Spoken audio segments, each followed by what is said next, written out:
really don't have the strength to take this suitcase any further. I wonder who can help me.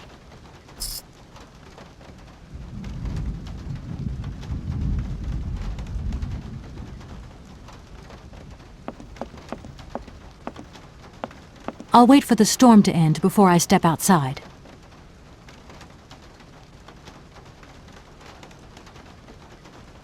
I'll wait for the storm to end before I step outside.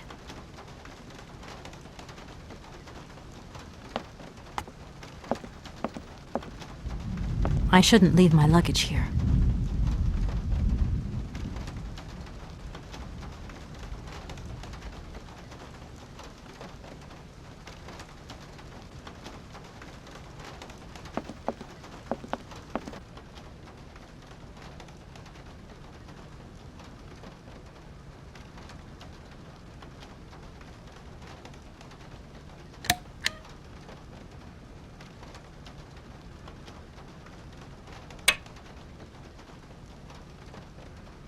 I need a key.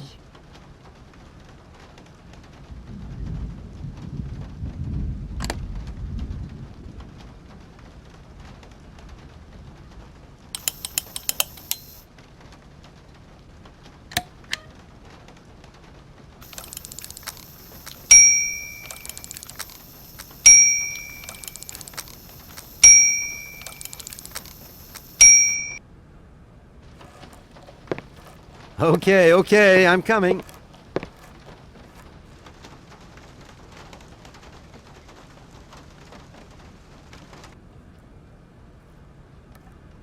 Hi there.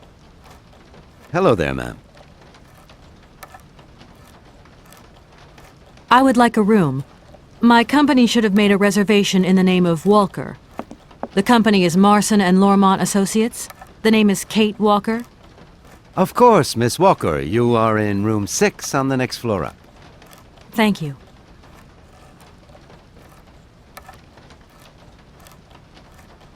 Could you possibly take my luggage up, please? Please do excuse me, Miss Walker. We have been neglecting our duties. Guests are so rare these days that we forget our manners. So you're the American woman? Is it true what people say, that you've come to buy the factory? Not factory. Anna's house. Hans' house. Excuse me? Would you quiet down, you mischievous little boy? I imagine our little town must disappoint you. You see, today is very sad for us. It's a day of mourning. Today is the funeral of Miss Anna. Momo sad, but Hans not dead. Hans long way away. Anna told Momo. Anna liked Momo very much. That's enough, Momo. Stop pestering the lady. Now go on, scram. Get out of here, you hear?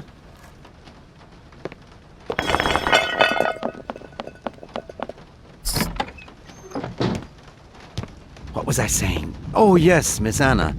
Such a great loss for Valadilene, it really is. Because now that she's dead, the factory'll close. But you're here to stop that happening, aren't you? Our future is in your hands, Miss Walker. What? Anna Vorarlberg is dead?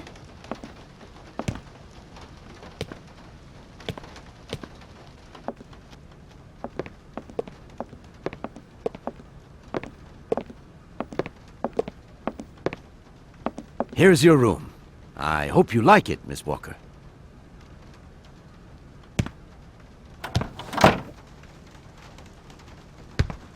I'll leave you to rest for the time being. You must have a lot of work to do. You know, the takeover of the factory is very good news for us here.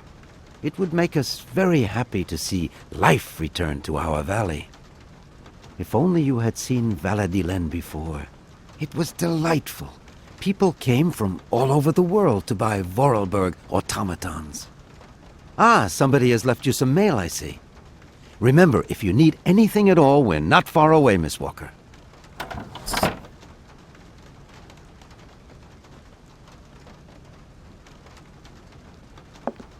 I don't need that for the time being.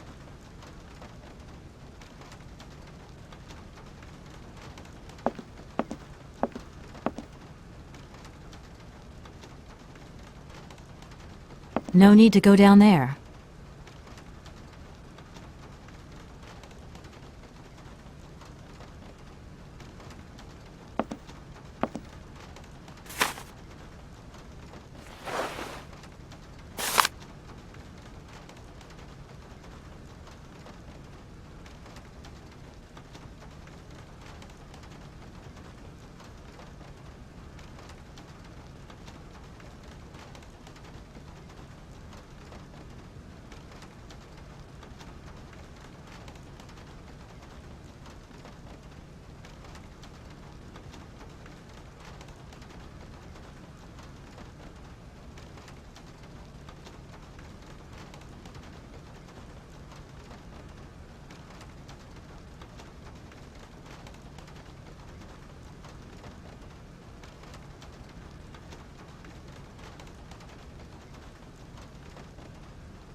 I should tell Marson about the death of Miss Varlberg. I hope this isn't going to get too complicated. I can't see myself staying here too long.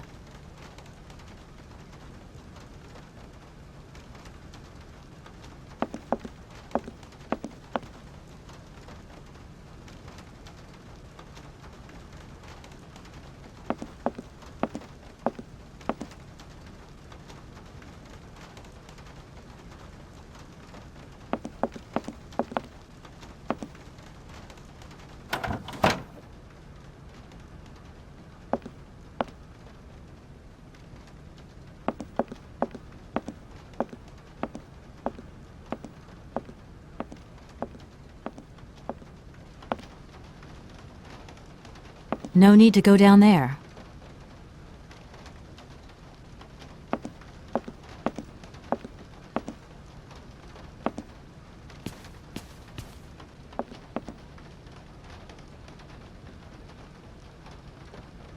I'm back again.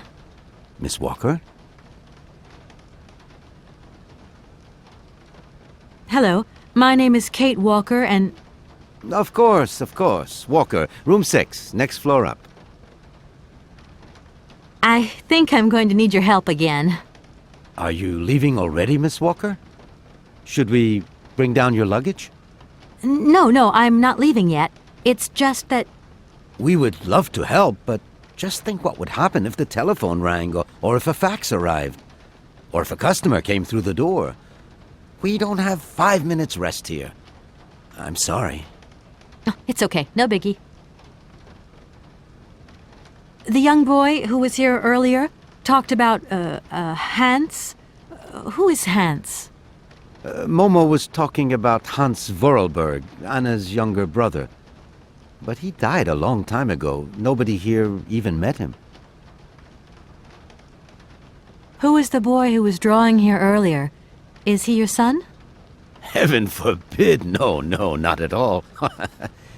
He's not a bad boy, no. Momo is just a little simple, that's all. What is his connection with Anna Vorarlberg? Momo is what you'd call the village idiot, and Anna took him under her wing. He must have reminded her of her younger brother, no doubt. And birds of a feather stick together, don't they?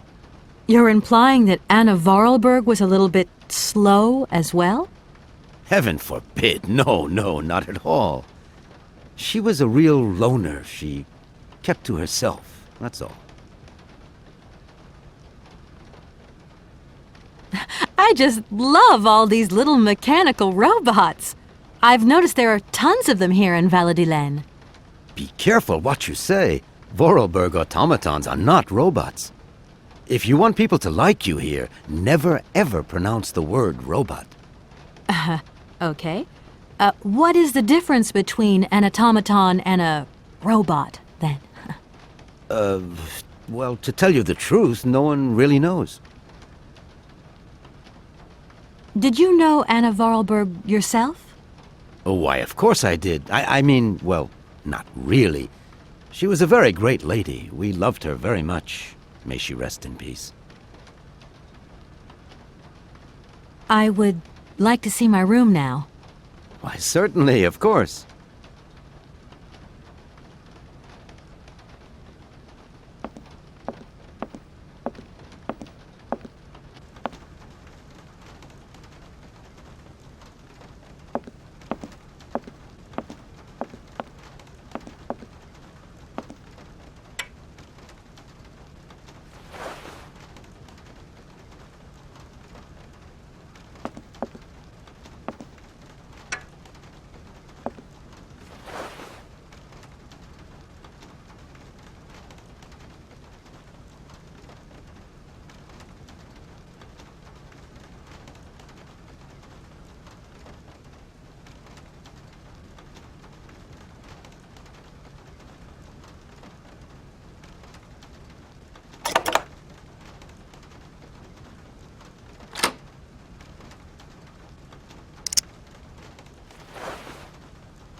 Marson and Lormont, how can I help you?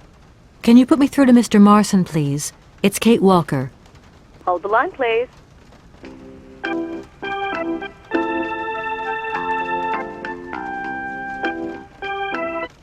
Hello, Kate. So tell me, how's the case going?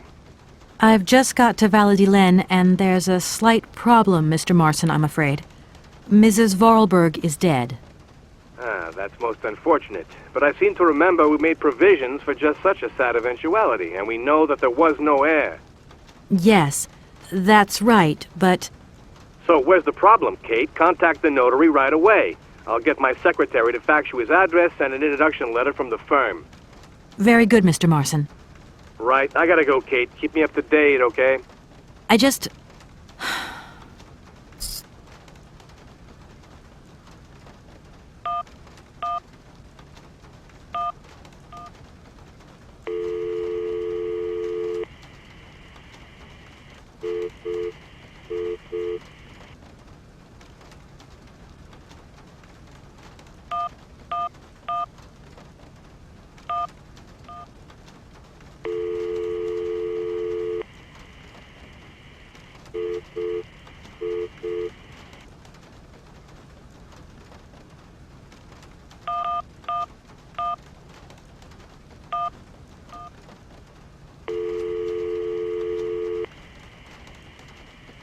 Dan Foster isn't around to take your call right now, so please leave your message after the tone.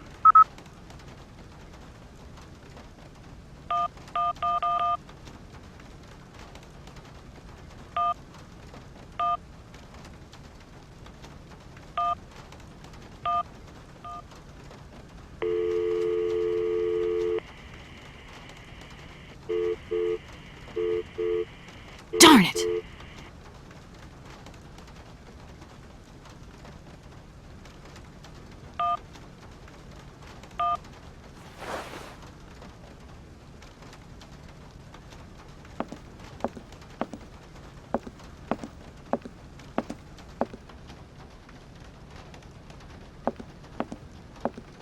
I'll wait for the storm to end before I step outside.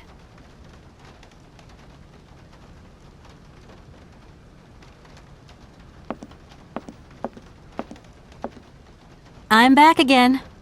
Miss Walker? Did you know Anna Vorarlberg yourself? Oh, why, of course I did. I mean, well, not really. She was a very great lady. We loved her very much. May she rest in peace.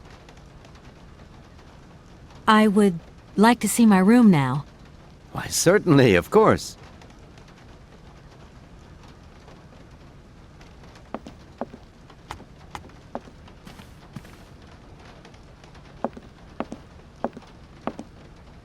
No need to go down there.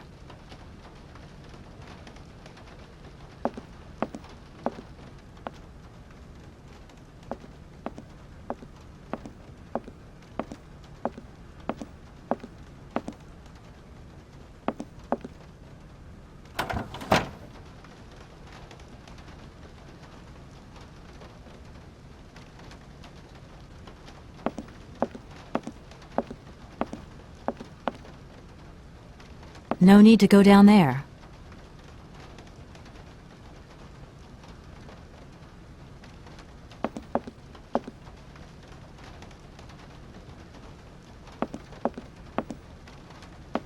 I don't need that for the time being.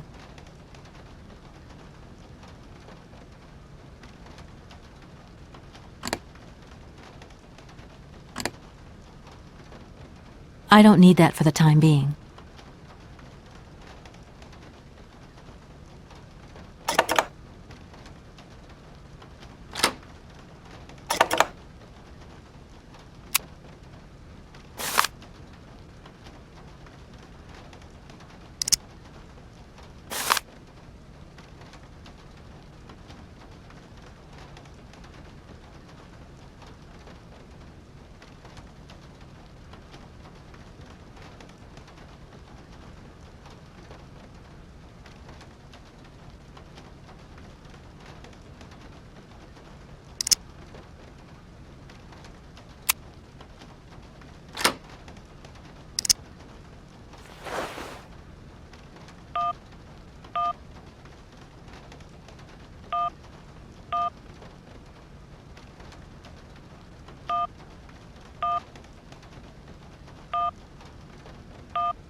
have reached Marson and Lormont Associates.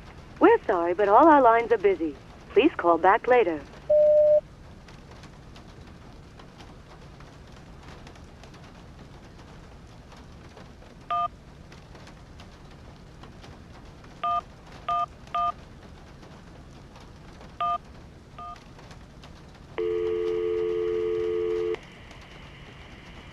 You have reached Marson and Lormont Associates.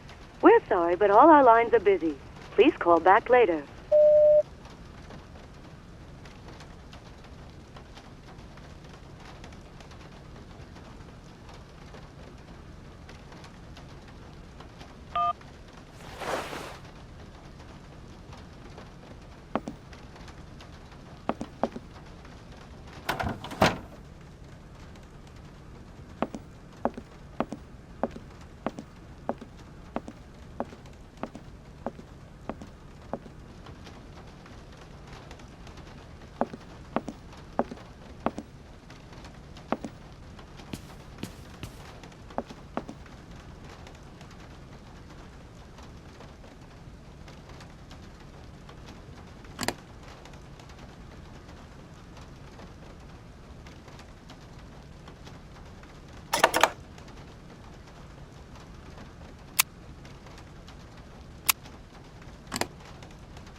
I'm back again. Miss Walker? I would like to see my room now. Why, certainly, of course.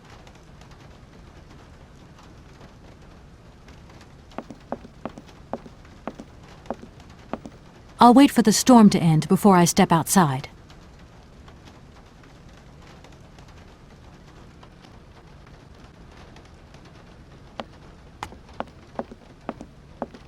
I'm back again. Miss Walker? I think I'm going to need your help again. Are you leaving already, Miss Walker? Should we bring down your luggage? No, I'm not leaving yet. It's just that... We would love to help, but just think what would happen if the telephone rang, or if a fax arrived, or if a customer came through the door. We don't have 5 minutes rest here. I'm sorry. Oh, it's okay, no biggie.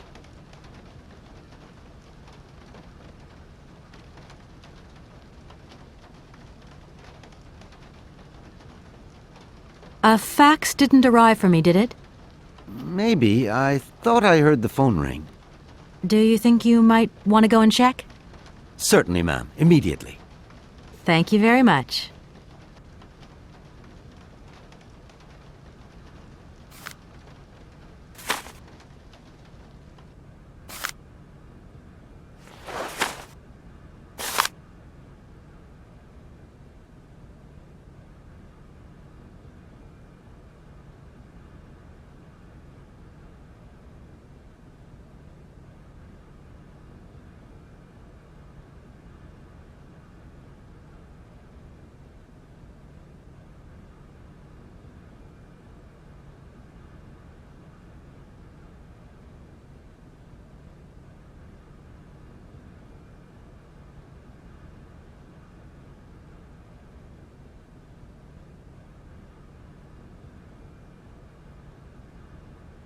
Thank you.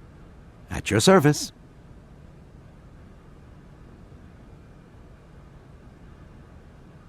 I'm gonna go look around Valladolid. See you later. As you like, miss.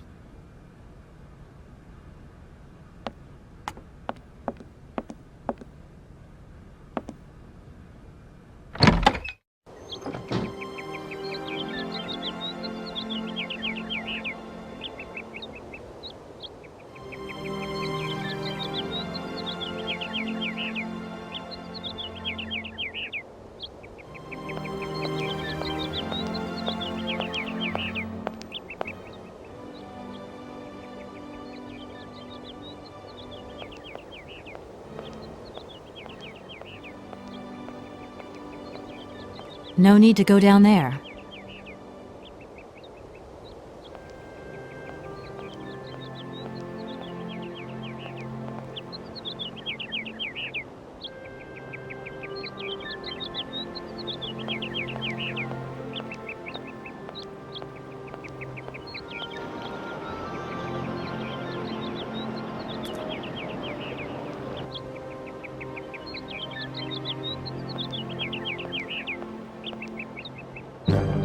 Good morning. Good morning. What a pleasure to meet such a lovely young lady honoring our aging streets. Please sit yourself down next to me so we can enjoy the air together. It would be a pleasure, but I'm afraid I don't have the time. Some other time, maybe. I hope so, miss. I remember when these streets were full of vibrant life. In those days, there was a charming encounter to be had round every corner.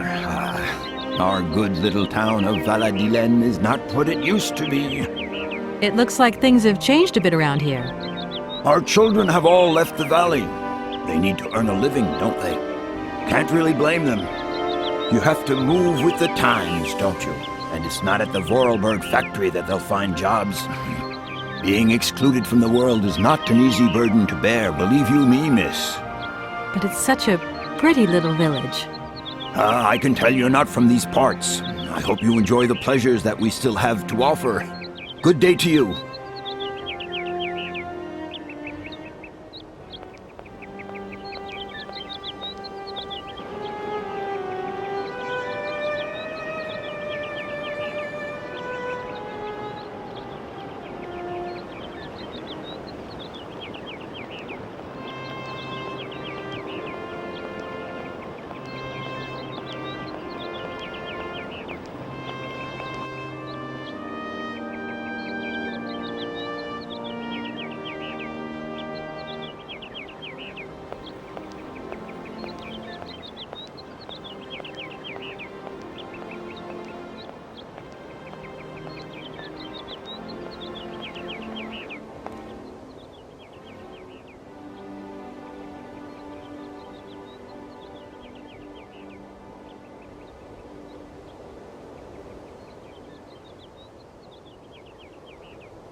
No point. It's locked. I'll come back when the funeral is over.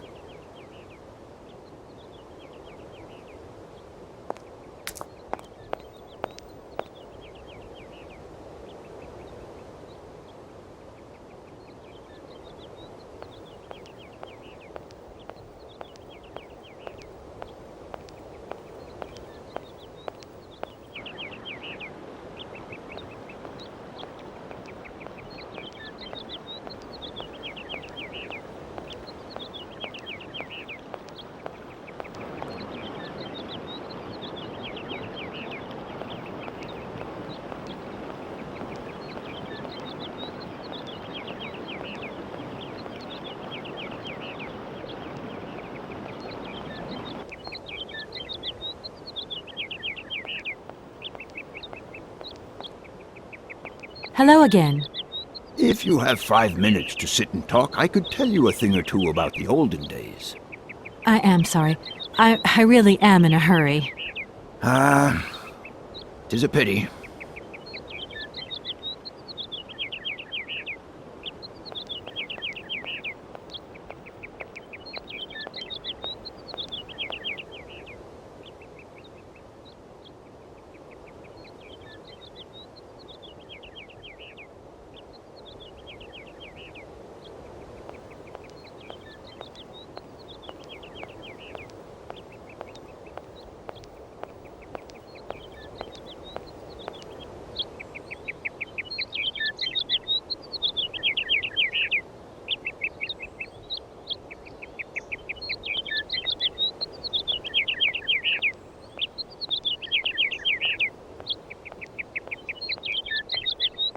No need to go down there.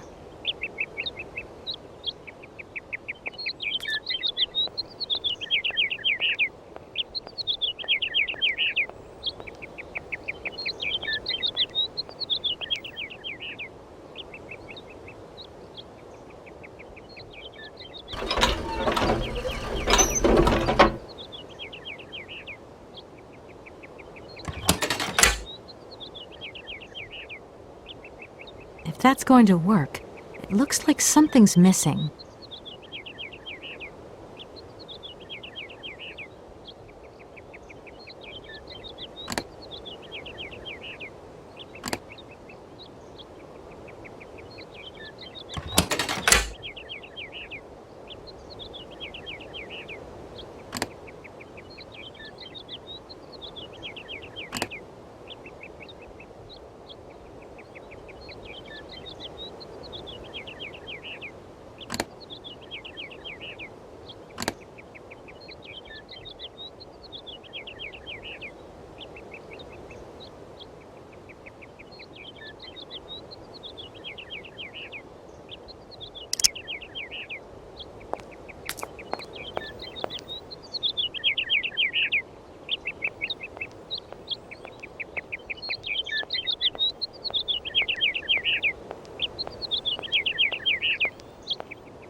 No need to go down there.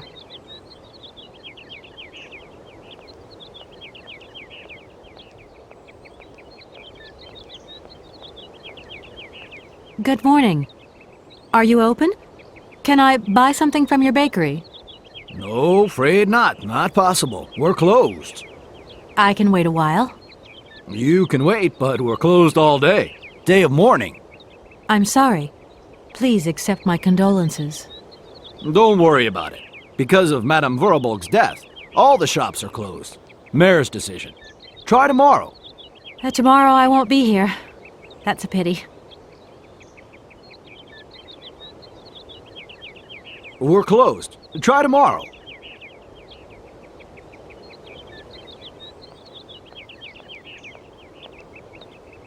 No need to go down there.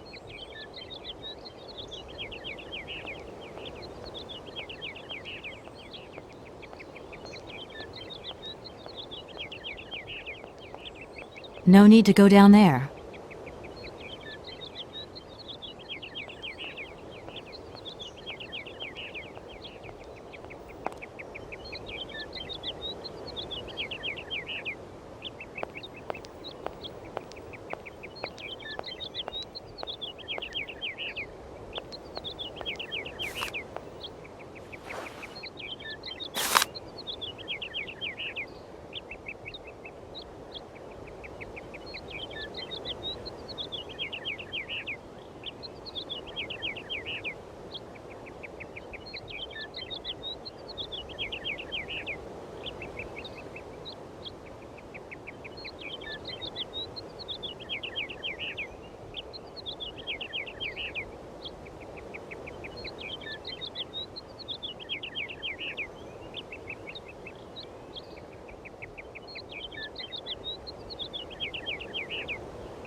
This thing's jammed.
No need to go down there.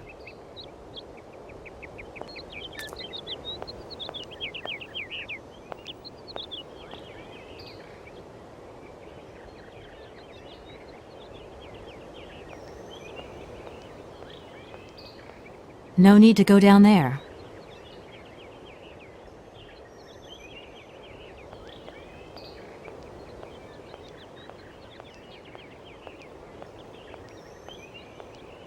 No need to go down there.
I'm back again.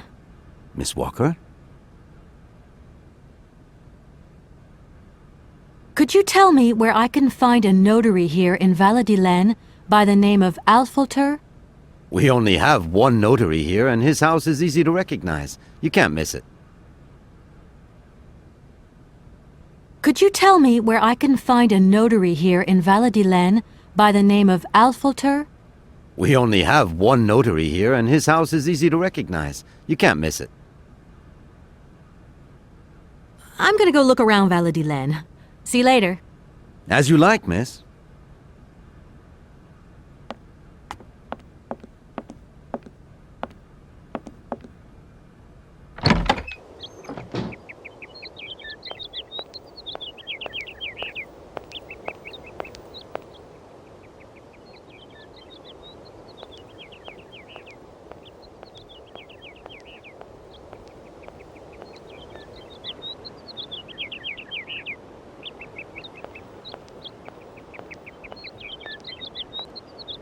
Hello again. If you have 5 minutes to sit and talk, I could tell you a thing or two about the olden days. I am sorry. I really am in a hurry. Tis a pity.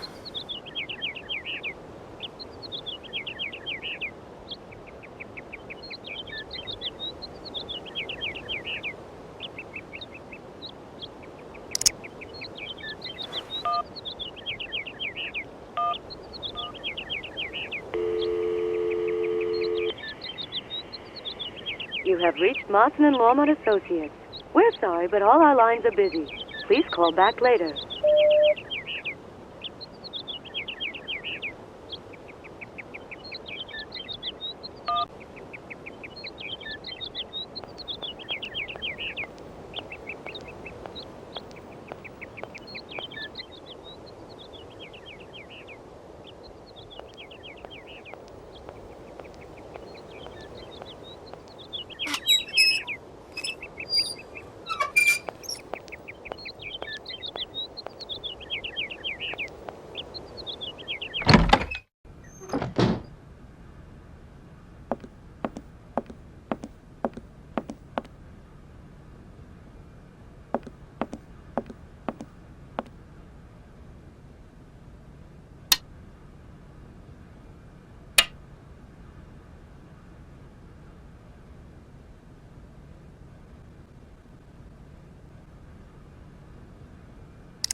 No need to go down there.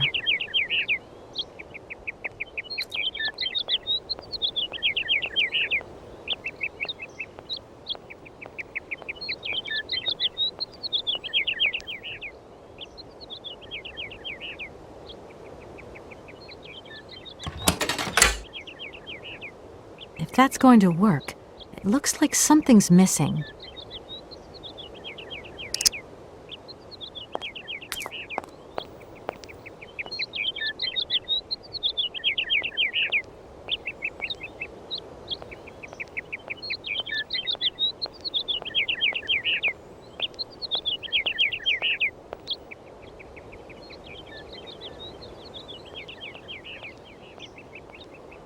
No need to go down there.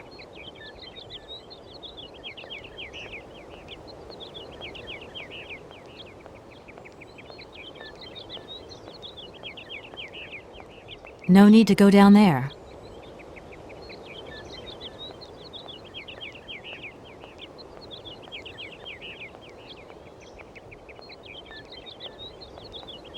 No need to go down there.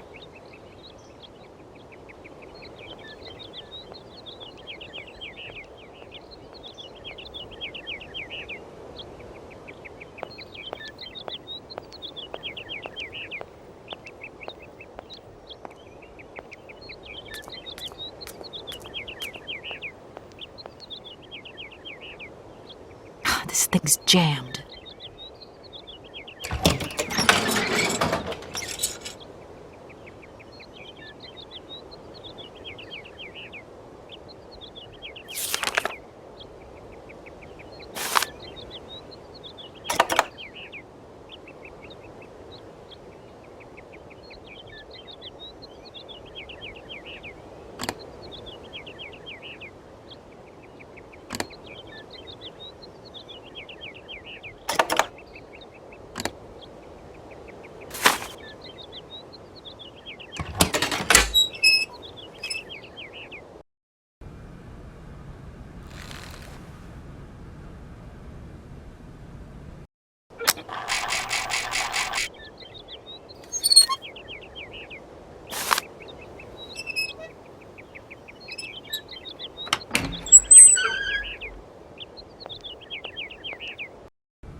Hello, sir.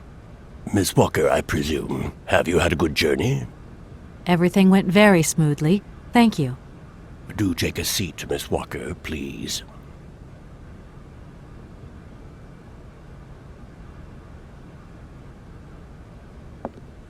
I should take a seat.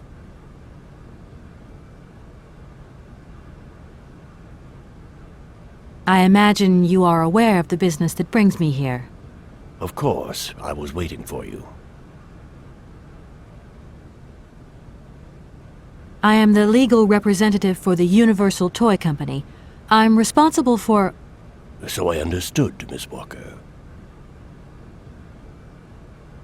Miss Walker, I am afraid that the sale of the Vorarlberg factory is not as straightforward as it first seemed. Whoa there. Everything was agreed. We'd obtained Anna Vorarlberg's consent, and her death does absolutely nothing to invalidate that. Now, I have to be back in New York the day after tomorrow, Metro Alphoter. My client and I are impatient to seal this deal. I understand only too well, Miss Walker. There is an heir, Miss Walker. Excuse me? An heir? But Madame Vorarlberg never married, as far as I know, and in my last conversation with her, she absolutely never mentioned this detail. Miss Walker, believe me, I was more surprised than you are. Anna Vorarlberg sent me a letter 2 days before she died. Understand, Miss Walker, that had I known about this earlier, I would have informed you. I shall read you the document in my possession.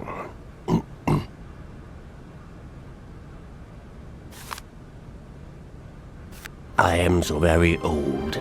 It seems that today life is slipping away from me more quickly than I imagined, and I fear that I will not be of this world to sign the takeover contract for my dear factory. So, I must make this confession to you now. My brother Hans is still alive. It would not surprise me if you find this difficult to believe, but it is indeed the truth. You must remember his death, his funeral, too. Even though you were very young at the time, it was but a sordid charade dreamt up by our father. To him, the very idea that his only son should wish to leave Baladilen and abandon the family business was unbearable. When Hans left, he preferred to think him dead and make everybody else believe this too. He obliged me to bear this terrible secret as well. I repeat that Hans is still alive. So when I die, it is he who becomes the sole and rightful heir of our factory. Okay, I see. If Hans Vorarlberg is not dead after all, then I just have to sign the contracts with him. I suppose you've already contacted him? Where can I reach him? The second half of the letter informs us that Hans Vorarlberg is somewhere in Syberia.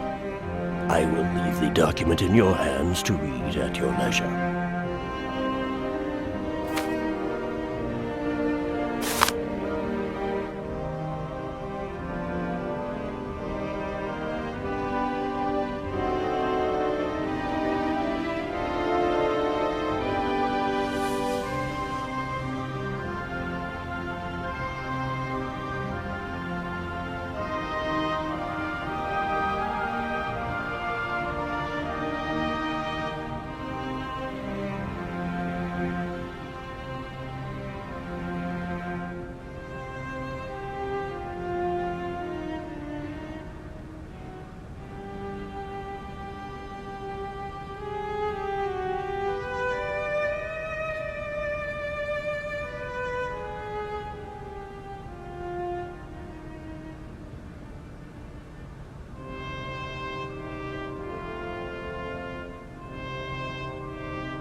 Anna Vorarlberg had no further information to add? Unfortunately not, Miss Walker. I have told you as much as I know. The situation, in legal terms, is now clear. If you want to conclude this sale, you have to find Hans Vorarlberg. Apparently, there is a body lying in the town cemetery. There also seems to be some ghost wandering around Syberia. It seems you have your work cut out for you. Believe me, Miss Walker, when I say that I am most sorry for this regrettable setback. Most sorry. Great. What now, then? Perhaps you will find out more in the Vorarlberg factory archives. You will find the key in the waiting room.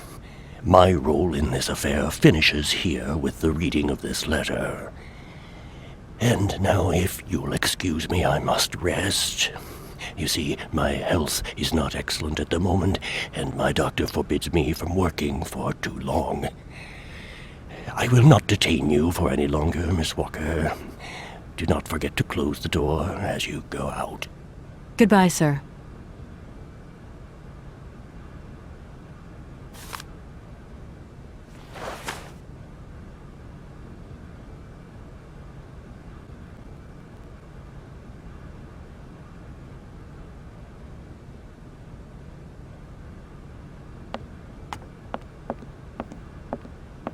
No need to go down there.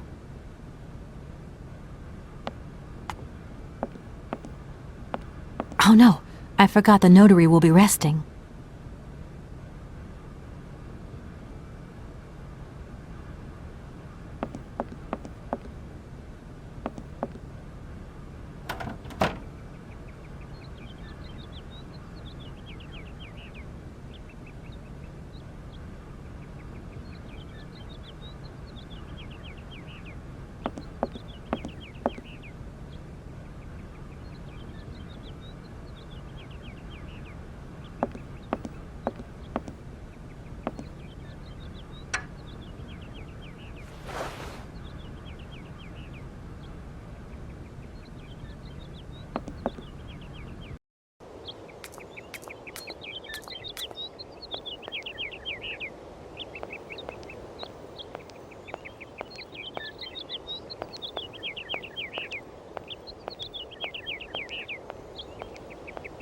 No need to go down there.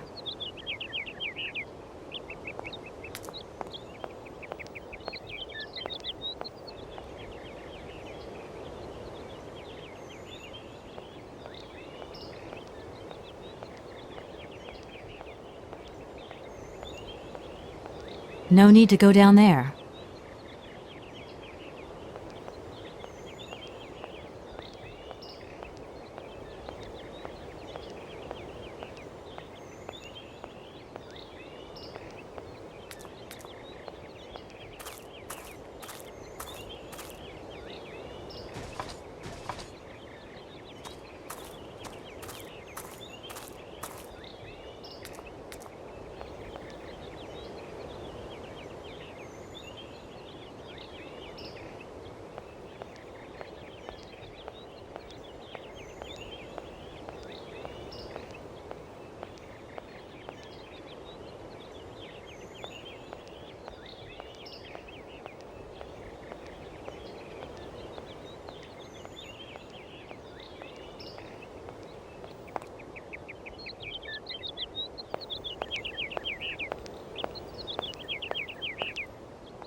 We're closed. Try tomorrow.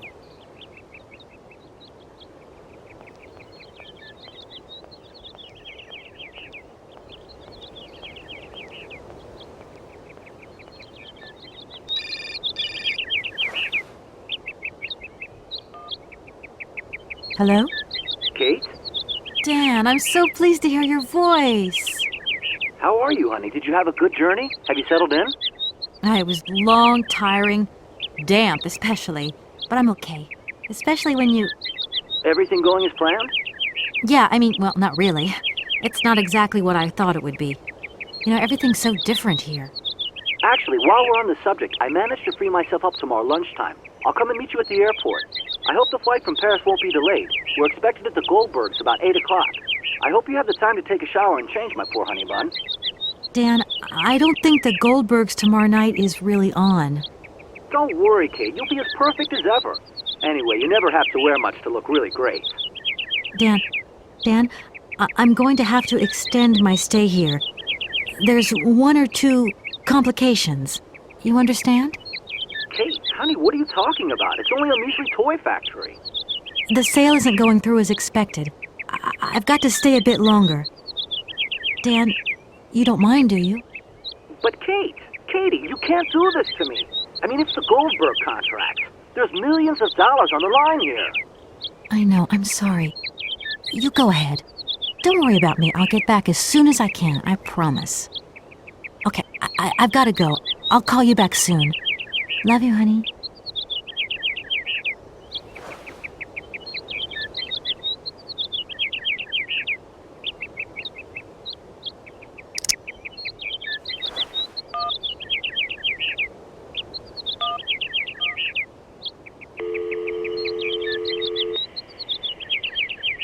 You have reached Mawson and Walmart Associates.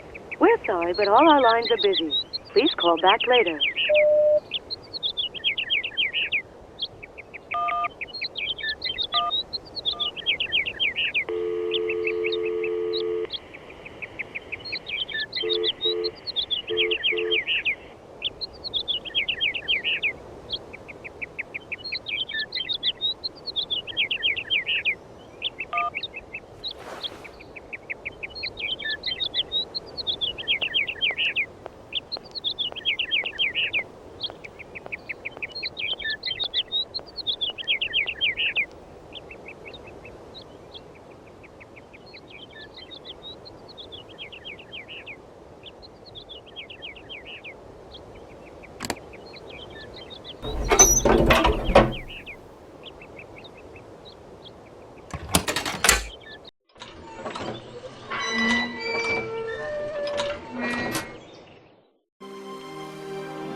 Doesn't look like that works.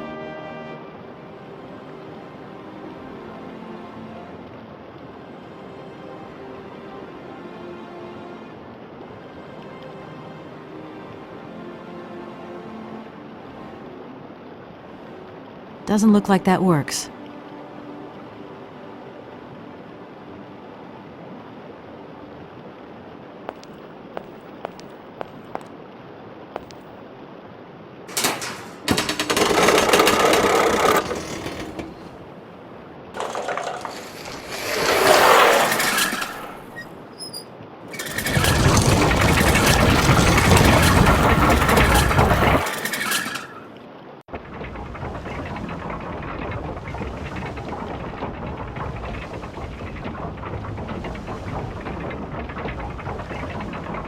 I don't need to do that again.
Oh my gosh.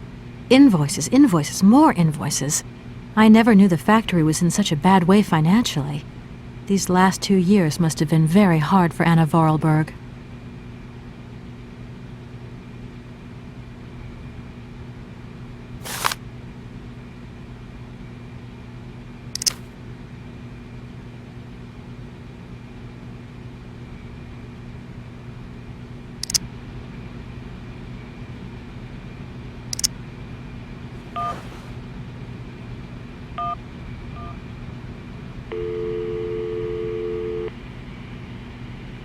You have reached Mawson and Walmart Associates. We're sorry, but all our lines are busy. Please call back later.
This thing's jammed.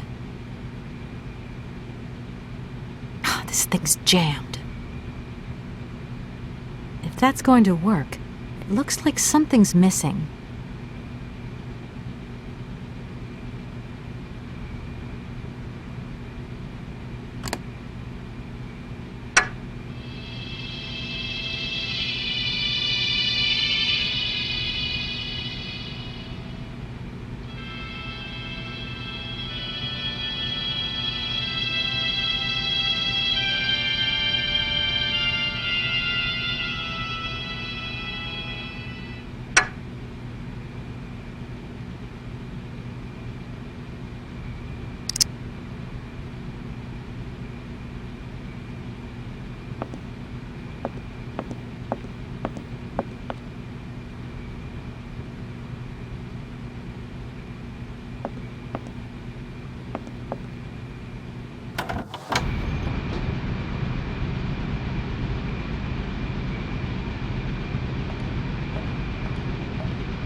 Doesn't look like that works. Doesn't look like that works. If that's going to work, it looks like something's missing.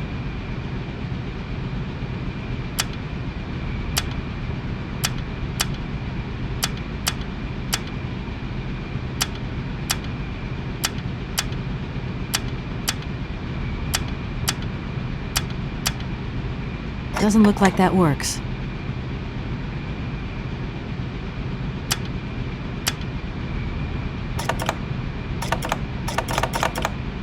Doesn't look like that works. If that's going to work, it looks like something's missing.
I don't need to do that again.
No need to go down there.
These shelves look as if they're made for valuable objects.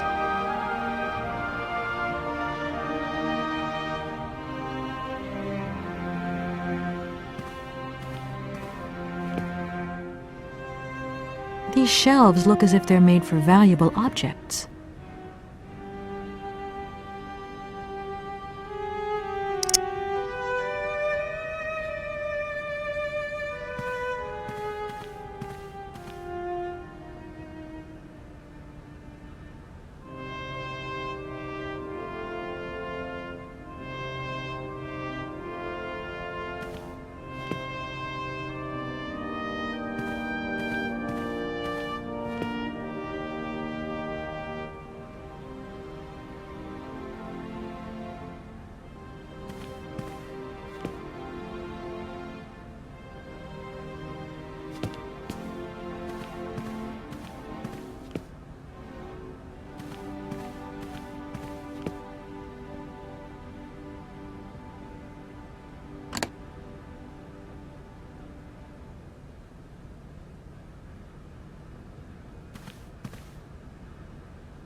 I don't need that for the time being.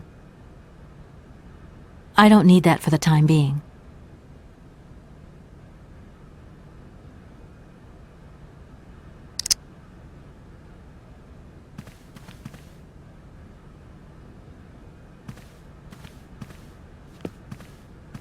These shelves look as if they're made for valuable objects.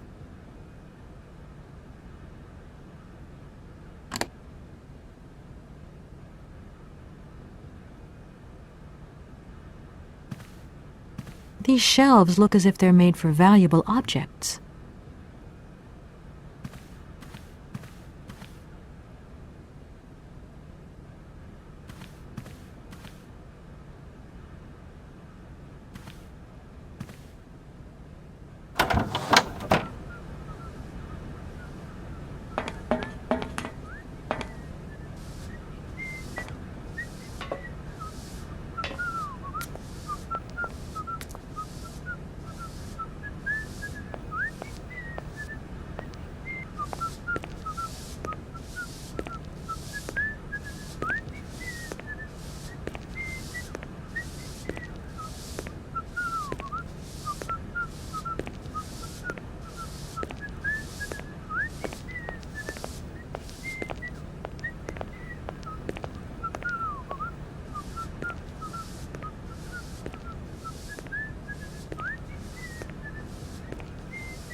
door's locked, but I've still got to get in there.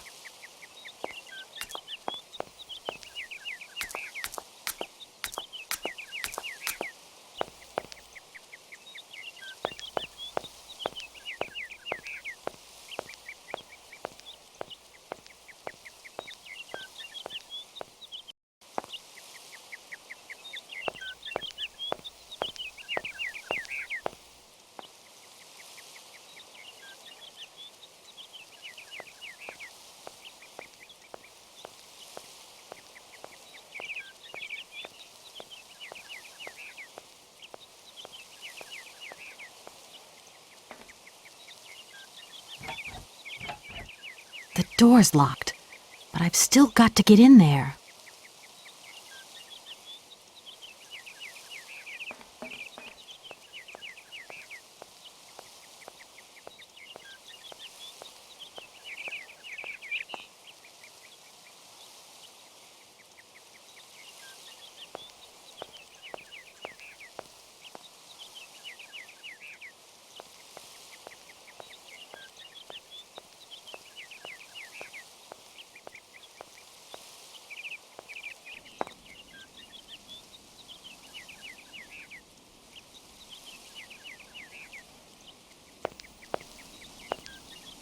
I need a key.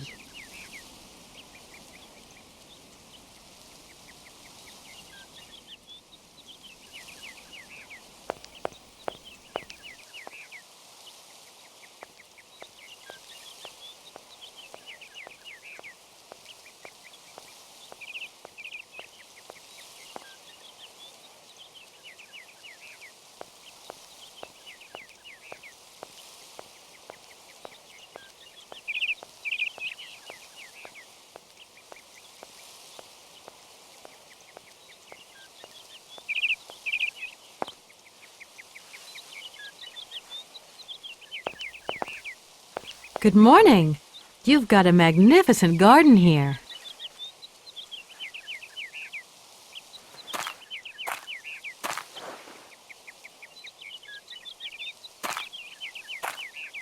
Oh, please don't talk about it. Since my gardener automaton broke down, there are weeds everywhere. You can't imagine how much work it takes me. I don't know whether I'm coming or going.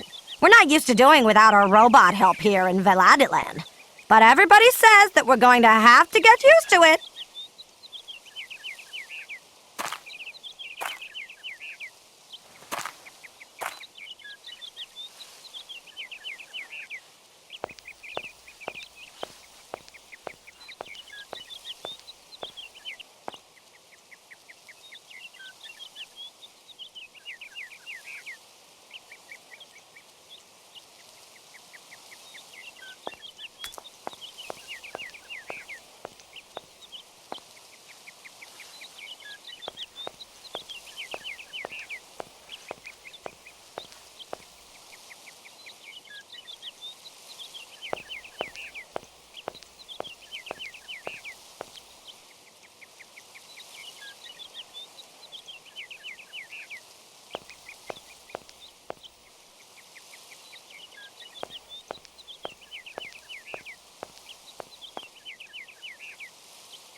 No point. It's locked.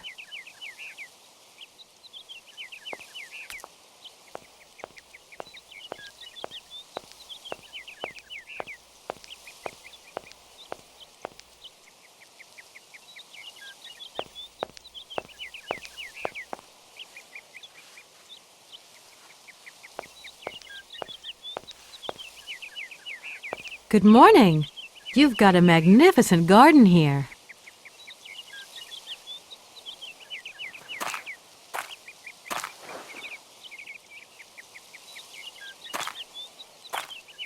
Oh, please don't talk about it.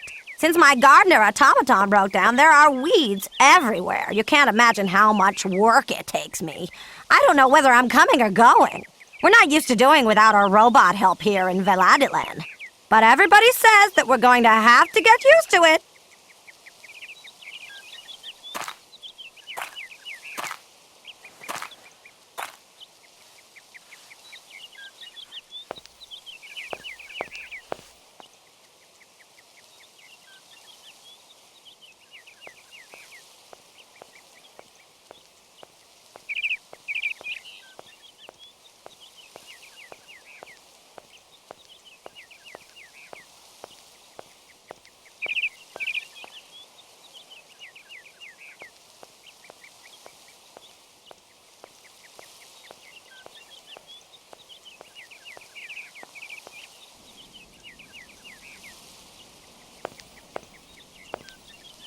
I need a key.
Mamas.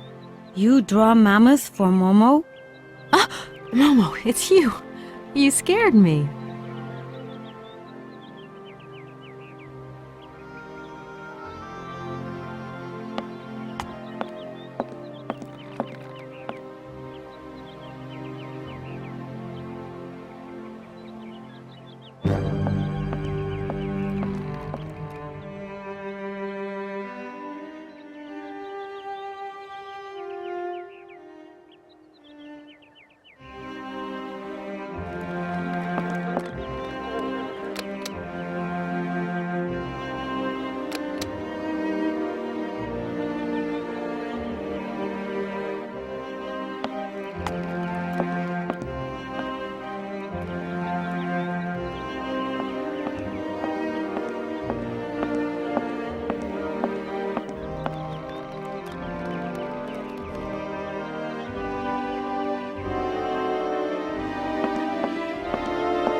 What are you doing in here? Momo want Mama's picture, like Hans' picture. Sorry, I haven't got a picture of a mammoth with me. Take paper and pencil and draw mammoth for Momo. You don't give up easily, do you?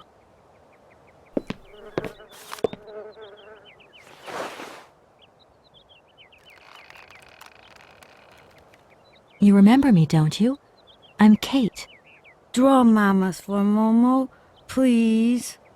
You must find me a bit rude turning up places uninvited where nobody knows who I am. You see, it's kind of my job, to get involved. But don't mind me. Just carry on with what you're doing. Momo not mind. Anna kind, never angry. That's right. She won't be angry. Not now. You're a sweet kid, Momo, but I can't draw. Least of all, mammoths. Draw mammoth easy. Hans draw mammoth. Anna draw mammoth. Kate too. I mean, maybe I could do a quick squiggle of a box, say, that has a mammoth inside. No, Momo want a real mammoth. My goodness, you are one stubborn boy. There's something I'm looking for, but I don't quite know what. I need a clue, anything that might tell me where Hans is. You want to help me, don't you? First you draw mammoth for Momo. And if I help you, you help me, right? Momo know Kate is kind. Kate draw mammoth for Momo. Then Momo tell Kate secret. You've got a secret? First draw mammoth for Momo. Do you know if Anna came here often with Hans? Momo want mammoth picture, like Hans' picture. What's going to happen to you now that Anna is gone? Momo big now. They want Momo live at inn. Momo don't want. Momo take care of Momo. From what I've seen, you look pretty resourceful. It must be fascinating to live in a village full of automatons. Automatons made by hands. Difficult work. When Momo big, he do like hands. Momo friend of automatons. Tell me, Momo, did you come here a lot with Anna? Mm-hmm. Anna like Momo. Anna like Hans. Anna on journey.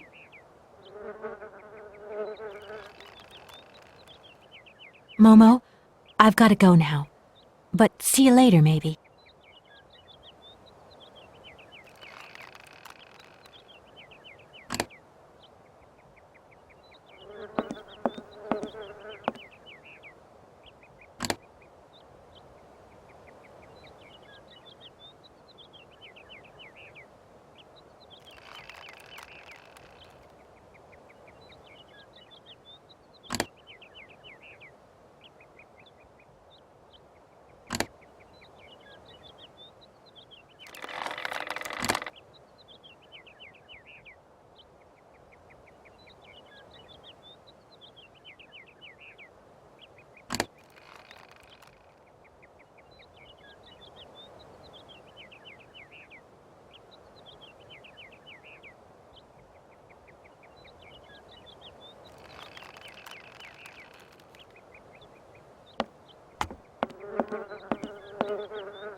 Good morning. You've got a magnificent garden here.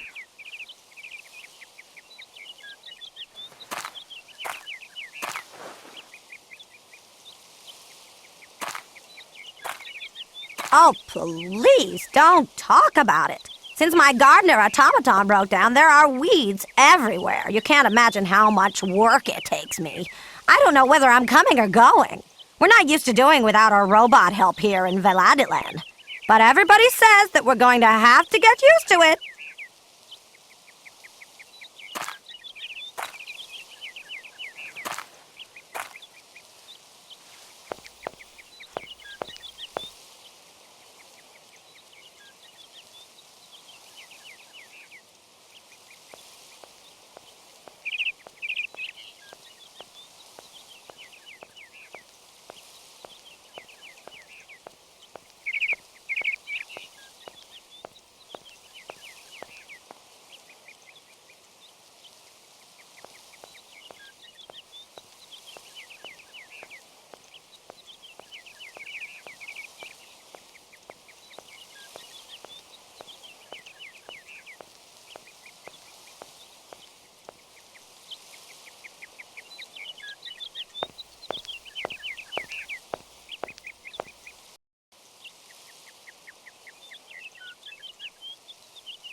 that's going to work, it looks like something's missing.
Oh my gosh. Invoices, invoices, more invoices. I never knew the factory was in such a bad way financially. These last 2 years must have been very hard for Anna Vorarlberg.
We're closed. Try tomorrow.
Oh no, I forgot the notary will be resting.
Thank you. Momo happy. Now follow Momo. Momo show his secret to Kate.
The door's locked, but I've still got to get in there.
We're closed. Try tomorrow.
It's a shame this boat's been left to rot.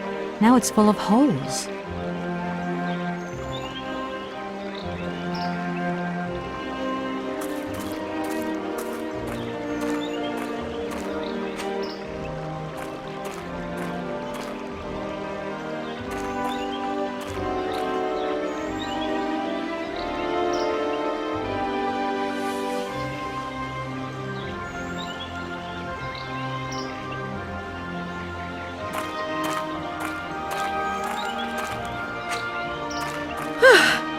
There you are, Momo. This is some walk you've taken me on. I've got to say, though, it sure is mighty pretty. Momo come here often. Momo like make splash in water. Because of you, Momo, I look more like an explorer than a lawyer now. If Dan could see me, I don't think he'd like what he saw. Momo don't know Dan. Why have you brought me here? Mammoth doll in cave. Very important for Hans, Anna say. Cave? What cave? Where? Momo not liar. Right. Now we're here? What do we do? Kate and Momo throw stones in water. Momo, we're here because of the cave. Something to do with the cave.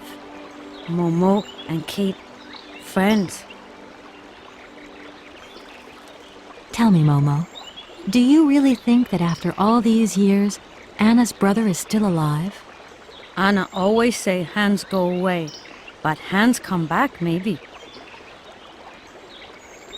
You are a strange one, Momo. I'm beginning to see why Anna Vorarlberg liked you. Momo, Momo look like Hans. Momo very proud. It must be fascinating to live in a village full of automatons. Automatons made by hands. Difficult work. When Momo big, he do like Hans. Momo friend of automatons. Tell me, Momo, did you come here a lot with Anna? Anna like Momo. Anna like Hans. Anna on journey. Momo, I've got to go now. But see you later, maybe.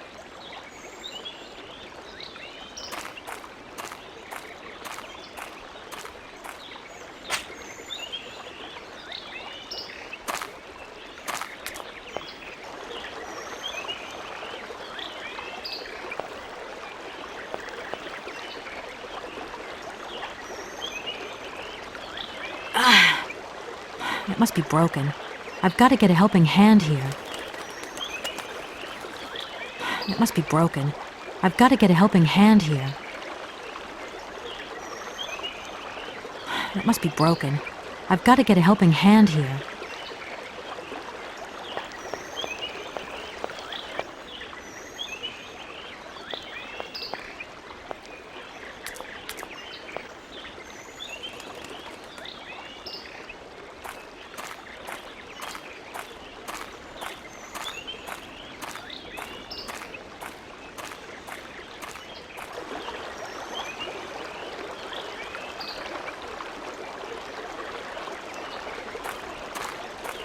Can't go that way.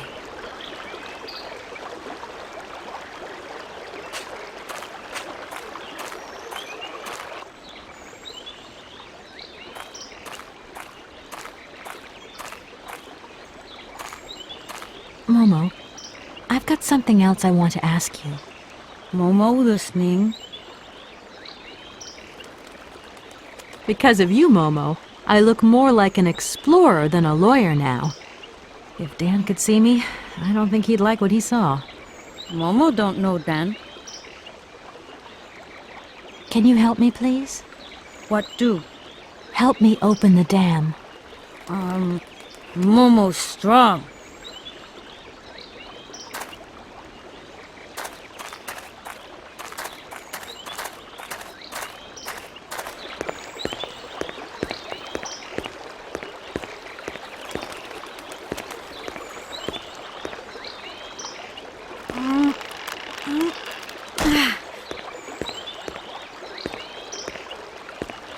Oops.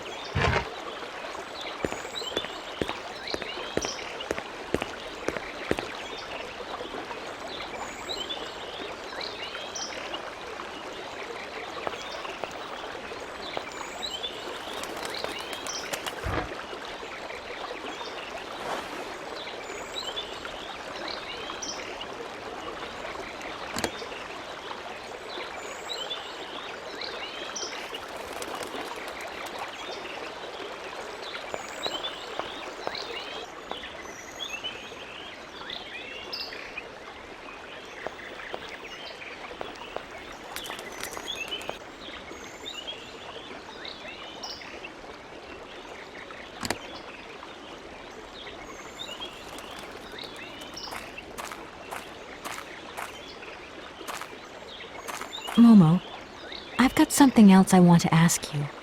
Momo listening. Why have you brought me here? Mammoth doll in cave. Very important for Hans, Anna say. Cave? What cave? Where? Momo not liar. Can you help me, please? What do? Help me open the dam. Dam broken.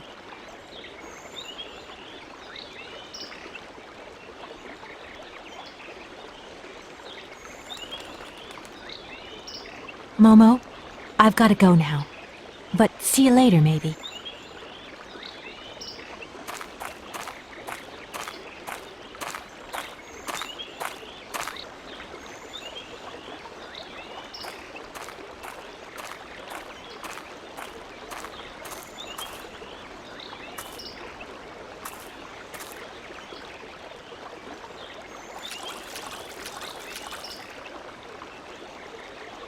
I could use one of the oars from this boat as a lever. But how am I ever going to get a hold of it?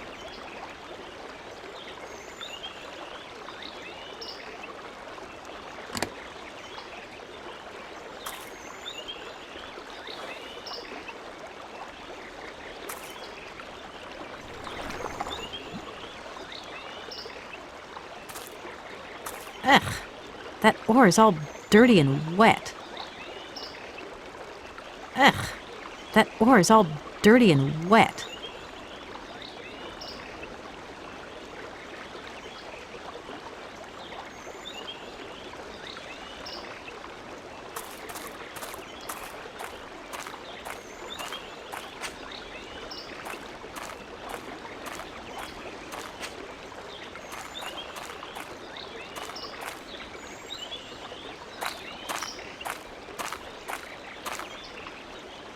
Momo, I've got something else I want to ask you.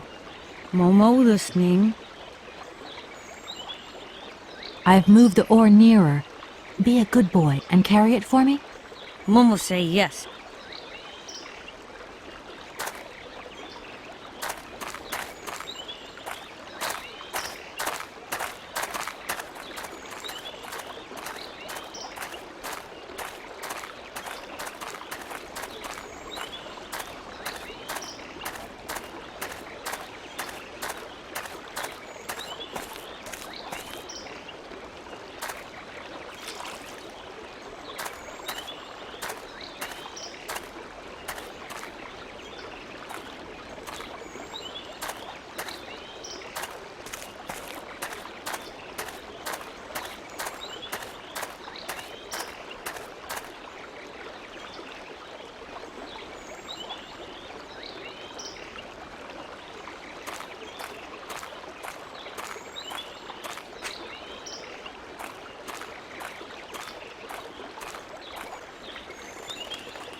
Momo, I've got something else I want to ask you.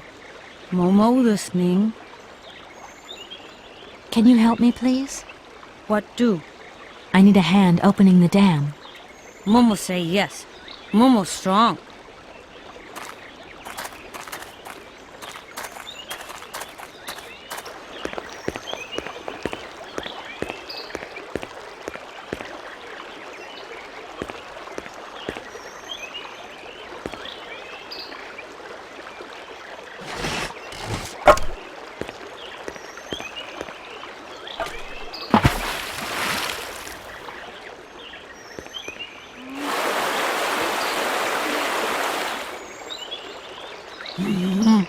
Momo very strong.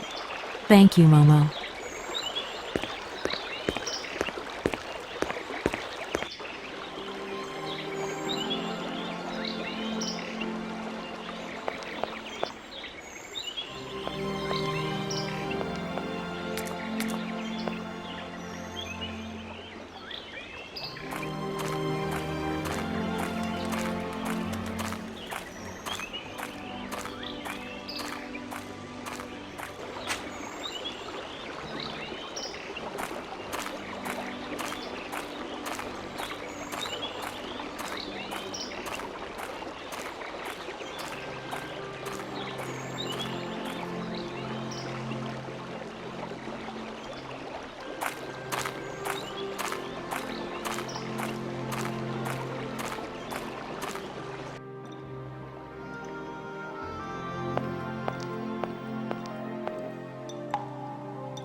Hello? Kate? Is that you? Well, yeah, who did you think it was? I didn't recognize your voice, that's all. Must be the distance or something. So, spill the beans. What's Europe like? You lucky lady, you. Honestly, I never get that kind of break. Well, so far all I've seen of Europe is this tiny village, and frankly, they're not very hospitable. The whole case is getting really complicated. There's this surprise heir I've got to find. I know. I talked to Lynn, who bumped into Joss, and she had coffee with the head honcho this morning. He didn't sound at all happy. The client's meeting him tomorrow, and when Marston tells him that the sale's not even gone through yet, whoa, you're gonna be pleased you're on the other side of the ocean when that bomb goes off. Yeah, I get the picture. But so, how about yourself? What's up at work? We lost the Farah Lou trial. I worked 5 months on that dumb case. I remember. So, for a bit of therapy, I went to Boomy's. The sale started yesterday. Wow, lucky. It was absolutely crazy, Katie. Absolute mayhem. You know that blue silk top I wanted? Guess how much I got it for. I don't know, 250, 200? $140. Just get yourself back here and I'll go down with you. Like it's my choice. Look, I gotta go. Call me soon, huh? I want a blow-by-blow account of every moment of your great adventure. Get out of here. Look after yourself. You too. Yeah, I will.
No need to go down there.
I don't need that for the time being.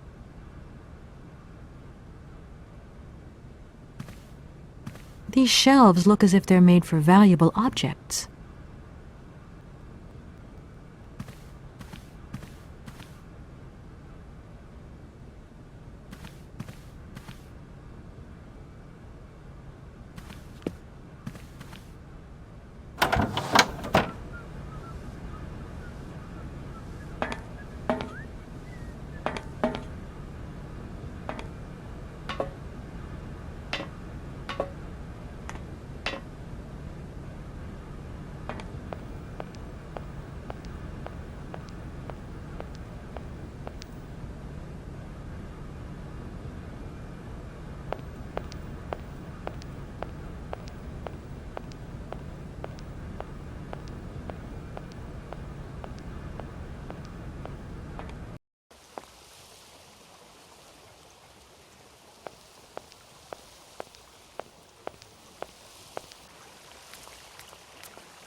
Hello again. If you have 5 minutes to sit and talk, I could tell you a thing or two about the olden days. I am sorry. I really am in a hurry. Tis a pity.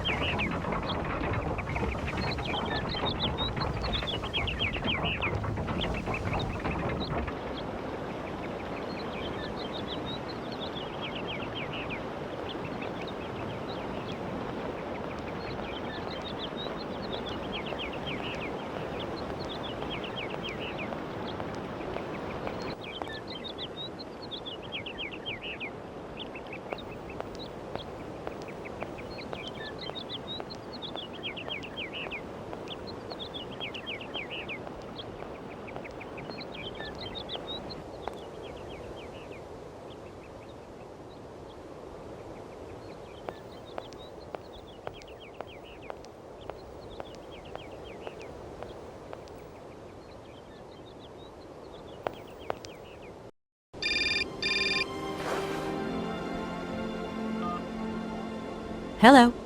Kate, so what's new? We've got a problem, Mr. Marson. What problem? Come on, Kate, don't beat around the bush. There's maybe an heir. What? Hans, Anna Vorarlberg's brother. Looks like he's still alive. We can't buy the factory without his consent. What? What is this? Where's this mystery brother come from? And more to the point, where is he? What did the notary say?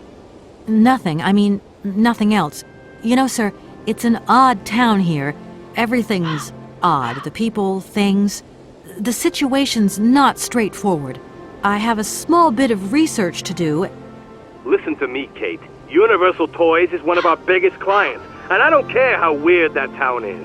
All that matters is that you do not set foot back in New York before you've tied up the deal. Get the picture. Yes, Mr. Marson. You can count on me. Darn it!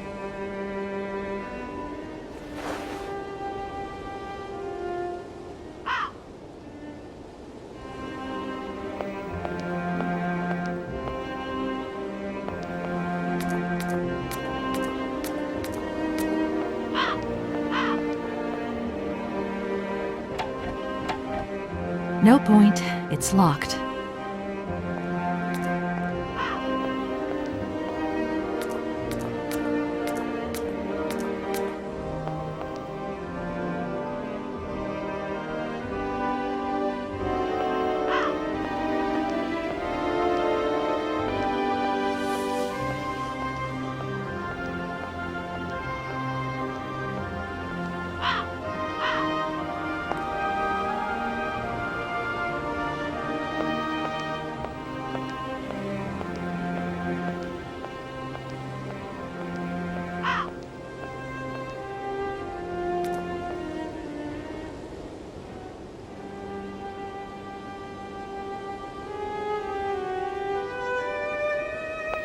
I can't go that way.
If that's going to work, it looks like something's missing.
This thing's jammed.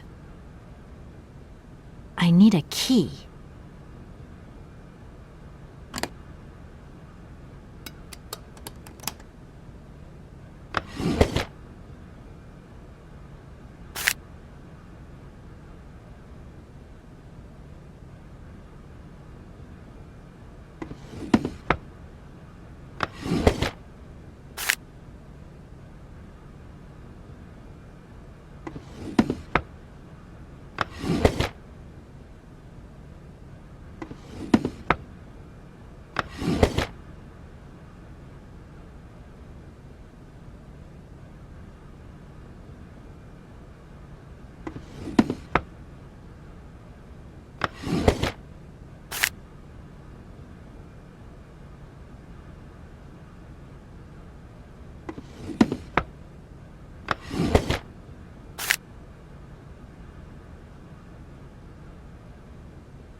This thing's jammed.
This thing's jammed.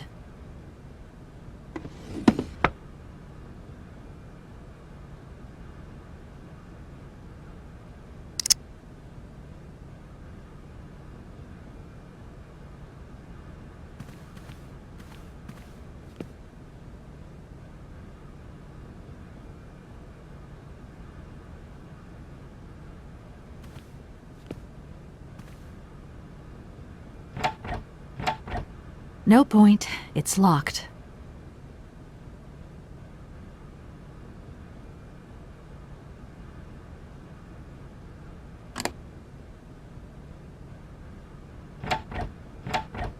No point.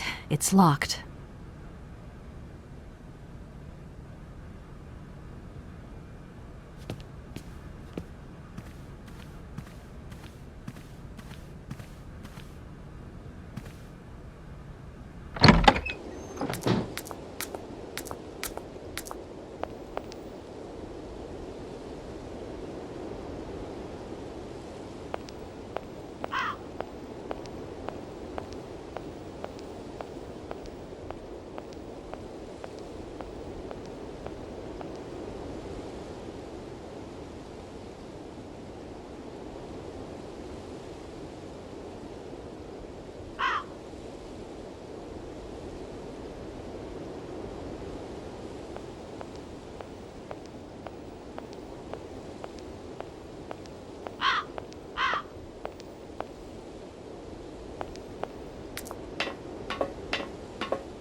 I no longer need these punch cards.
I need a key.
there.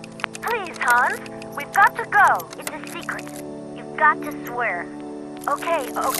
I, Anna Vorarlberg, swear to my brother Hans to never ever mention this to anyone. It's right there. You see? But it's dark in there. Don't worry, I took a lantern. From the factory. Girls, honestly. You won't look so clever when Father notices you've stolen one of his lanterns.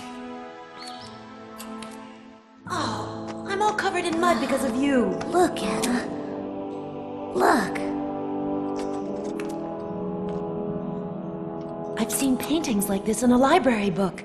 They're like... You swore, Anna. It's a secret between you and me. Hey, look. There's something else up there. Oh, come on. It's like a toy. I have to have it. Give me some light. But Hans, it's much too high. Do be careful, Hans.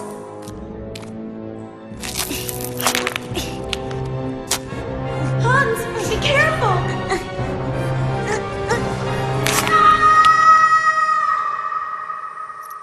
For weeks, my brother lay in a coma, hanging between life and death. And then one morning he opened his eyes, but I knew he would never be the same again. We never did return to the cave, and to this day, I have never ever betrayed our secret.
And if I were to watch one of those cylinders again?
Yes, hello?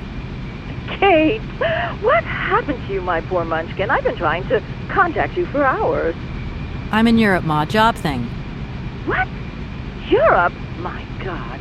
Oh, I've got such happy memories of Europe. Some of them even involve your father, but that's enough of that. Tell me, where are you? Paris? London?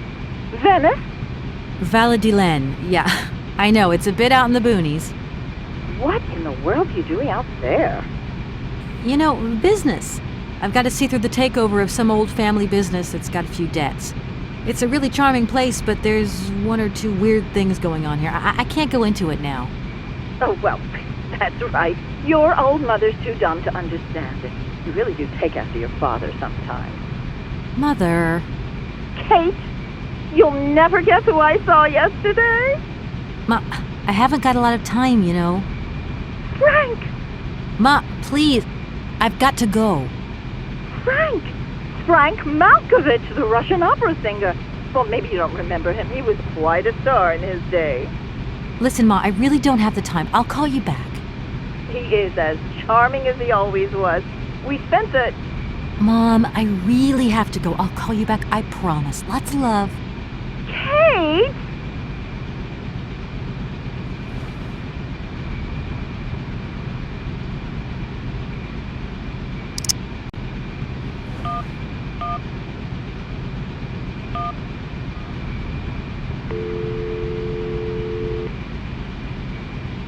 Hi, just finishing off a good facial. Be with you in a mo, bright and fresh. Bye.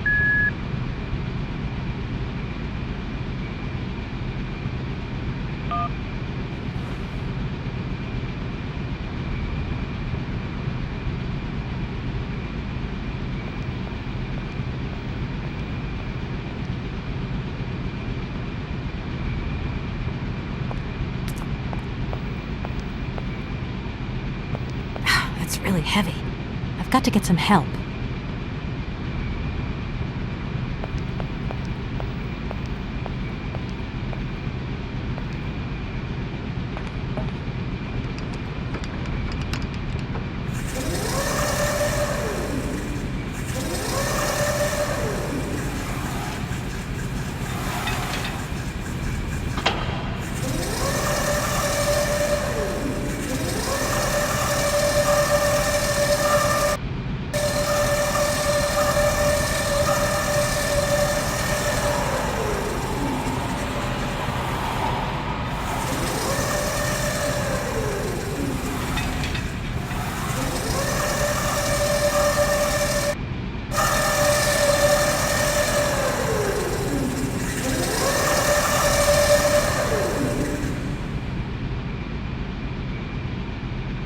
I don't need to do that again.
Oh, many thanks indeed.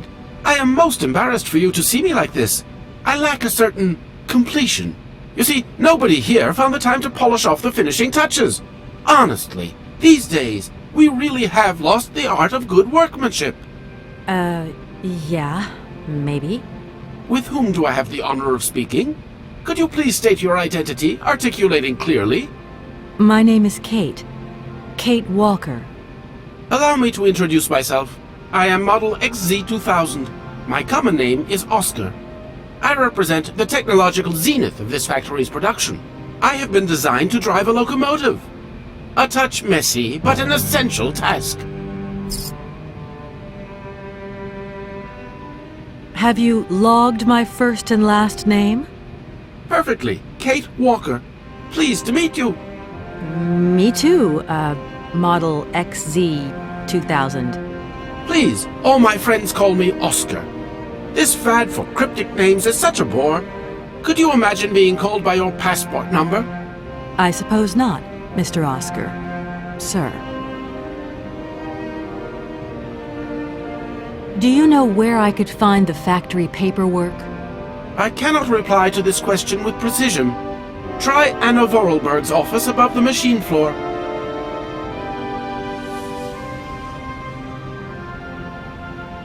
When you are complete and totally functional, can you help me gather information about Hans Vorarlberg?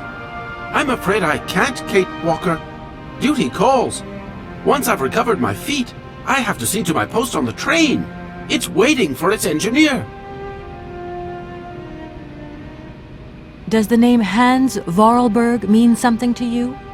Of course, he created me. But I'm sorry to say that I am yet to meet my maker. Have you any idea where he might be right now? No, Kate Walker, but I am sure I would experience great metaphysical satisfaction in his presence. You said you were a train engineer? What train would that be? But Kate Walker, you have not seen the magnificent train waiting at the station? And where is that train going, Mr. Oscar? The train is going far away. Very, very far away indeed. Are you taking any passengers? My duty is to drive the train. Above all, to avoid delays. An engineer prides himself on punctuality. I will agree with you, though, Kate Walker, that a train without passengers is hardly a train at all. You haven't answered my question. For further details, please consult Anna Vorarlberg. You are a very strange robot. Automaton, if you please. I'm sorry, I didn't mean to offend you. Automatons have an additional soul auxiliary, you understand? I think so. Has it been a long time since you last saw Anna Vorarlberg? 72 hours, 32 minutes, and 20 seconds to be precise. This regrettable absence explains the delay in my production process. Anna Vorarlberg is dead, Mr. Oscar. What do you mean by the notion of death, Kate Walker? Broken. Disactivated. Worn out. Damaged. Unplugged. Oh, that really is most bothersome. I'd rather counted on finishing my production. Can I be of use to you? Why, you certainly can. I absolutely must have my feet. My hands are Model XZ 2003. My feet are Model XZ 2005_B. Be careful. The Model XZ 2005_A has evidenced some rather embarrassing performance failures. Like bugs? Automatons do not have bugs, Kate Walker. They simply display functional idiosyncrasies. I'm sorry, I didn't know. What do I have to do to get you a pair of feet? Use the assembly line to construct them. You will need a production punch card, on which is recorded my body design data. Here is my own punch card. Okay, I'll give it a go. Thank you, Kate Walker.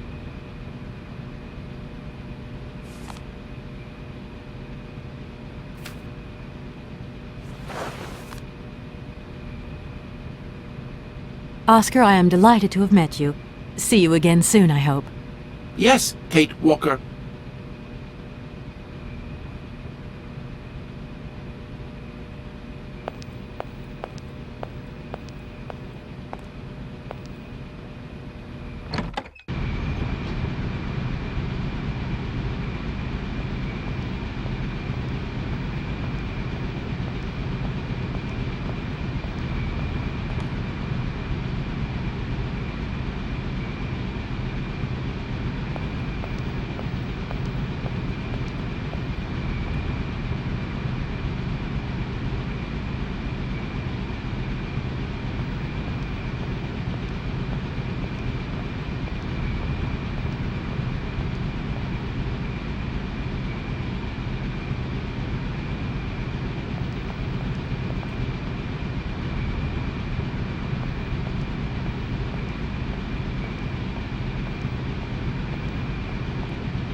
Doesn't look like that works. Doesn't look like that works. Doesn't look like that works. Doesn't look like that works. Doesn't look like that works. Doesn't look like that works.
I don't need to use this console.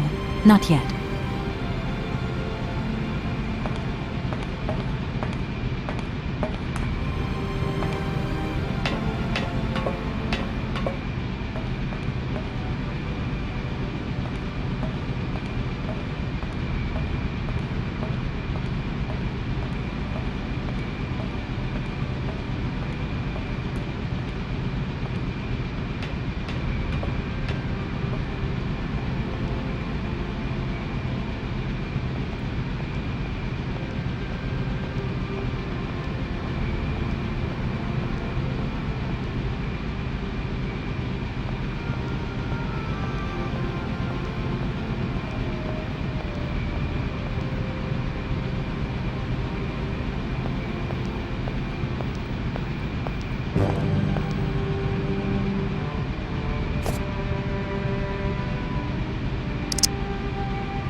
Here are your feet, Oscar. I hope they fit. Kate Walker, I see you managed to produce 2 XZ2005_B models.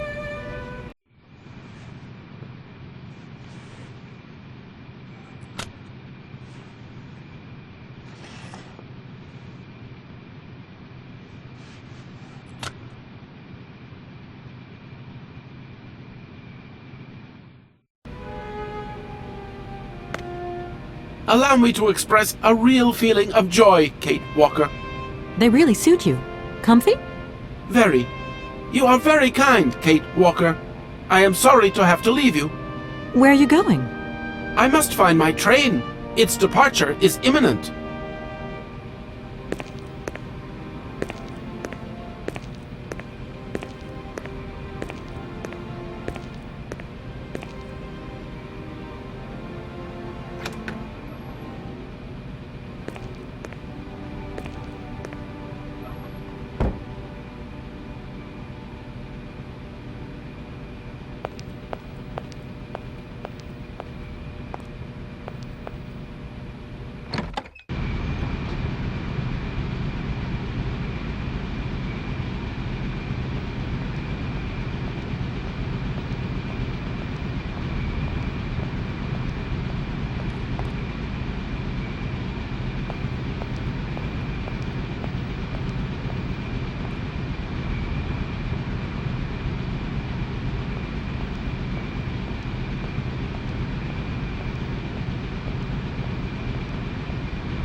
Hey there, Oscar.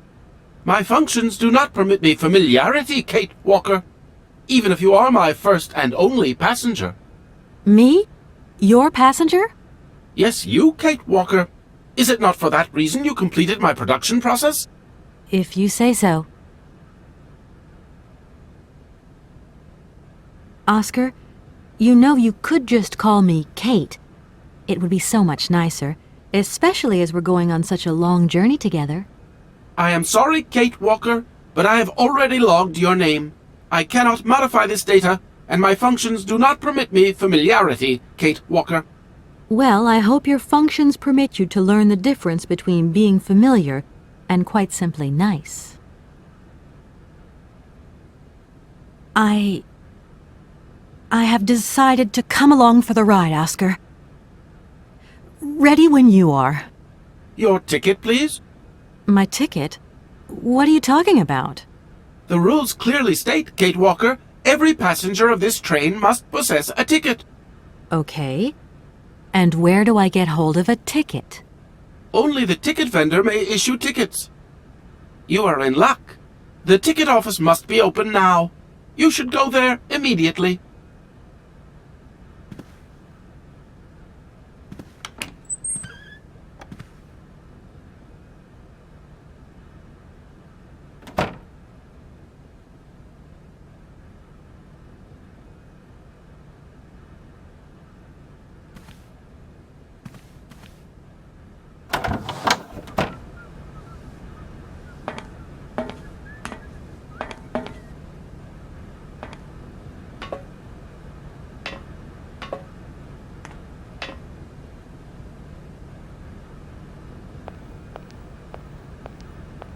But it's you?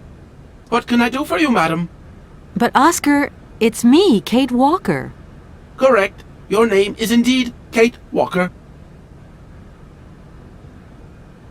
Oscar, you know you could just call me Kate. It would be so much nicer, especially as we're going on such a long journey together. I am sorry, Kate Walker, but I have already logged your name. I cannot modify this data, and my functions do not permit me familiarity, Kate Walker. Well, I hope your functions permit you to learn the difference between being familiar and quite simply nice. What can I do for you, Kate Walker? A train ticket, please. Why, do you sell anything else? The only function of this ticket office is to issue tickets. You are requested to accelerate operations. The office closes in exactly 3 minutes. What can I do for you? A ticket, please. One ticket? Yes. One ticket. What is your final destination? I don't know. It's you who told me I had to get a ticket. A ticket to travel, then.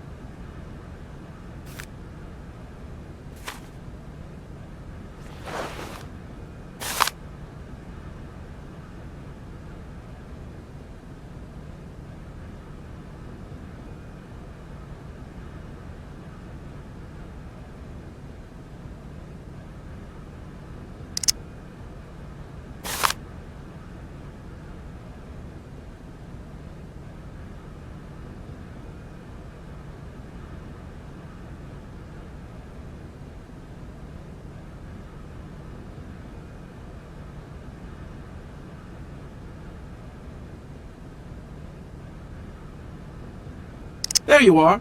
Do not lose it. This office is not entitled to produce duplicates. This advice also applies to the accompanying documentation. What's that? The authorization for the release of the train. The ticket officer may ask you for it at any time. But I mean, you are the... Attention! The exact moment has arrived to close this office.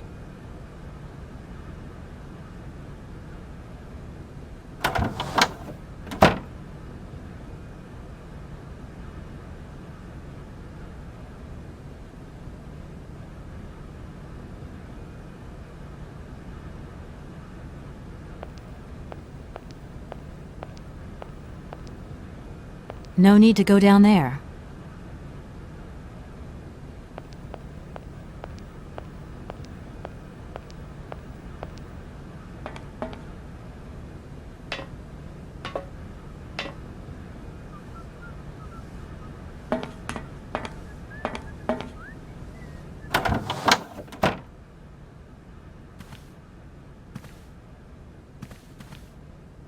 It's me again, Oscar.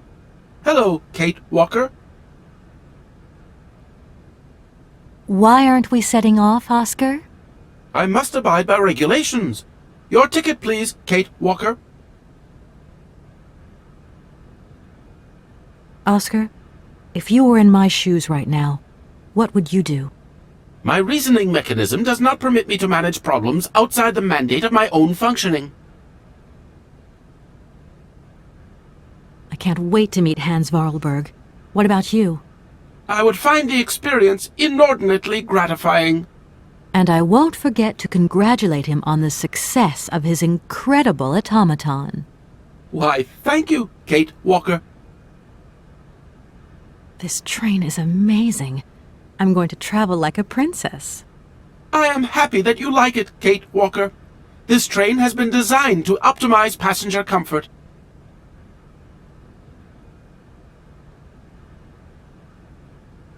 Are you the only automaton on the train, Oscar? I have been designed to attend to all tasks relating to the smooth functioning of the train and the comfort of its passengers. Okay, Oscar. I don't doubt your talents for a second. Poor Madame Vorarlberg. I'm sure she would have loved to come along. This train was designed for only one passenger, Kate Walker. So, it's like I've taken her seat. Don't think for one moment that I'm bored of you, Oscar, but I have to go. I also have much to attend to, Kate Walker.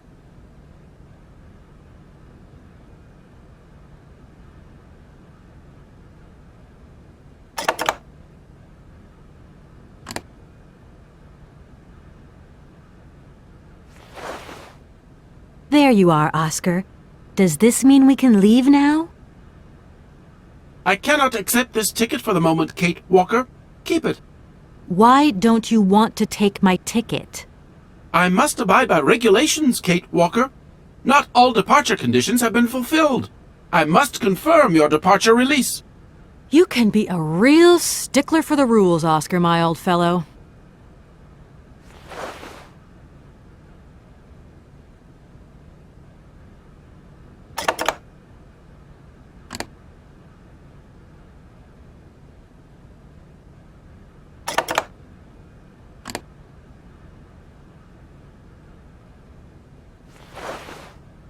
Here, this is the authorization for the release of the train. It has not been signed, Kate Walker. Oscar, you're going too far. You just gave me this. Does the train belong to you, Kate Walker? No. So there. This train cannot leave Aladdin without the agreement of its owner. I don't think Madame Vorarlberg is in a position to sign anything right now. In that case, the stamp of her legal representative is perfectly sufficient. Please hurry up, Kate Walker. This train will soon depart, and I must ensure it is not delayed.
It's me again, Oscar. Hello, Kate Walker. Why aren't we setting off, Oscar? I must abide by regulations. Your ticket, please, Kate Walker. Don't think for one moment that I'm bored of you, Oscar, but I have to go. I also have much to attend to, Kate Walker.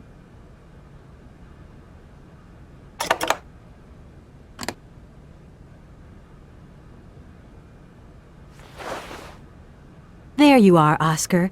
Does this mean we can leave now? I cannot accept this ticket for the moment, Kate Walker. Keep it.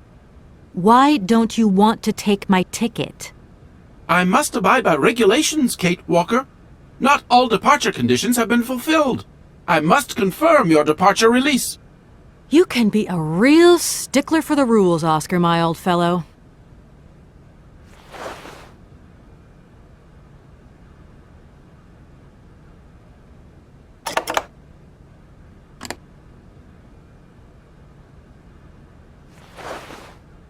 Here, this is your stupid train release ratification, Oscar. Thank you, Kate Walker. That is perfect.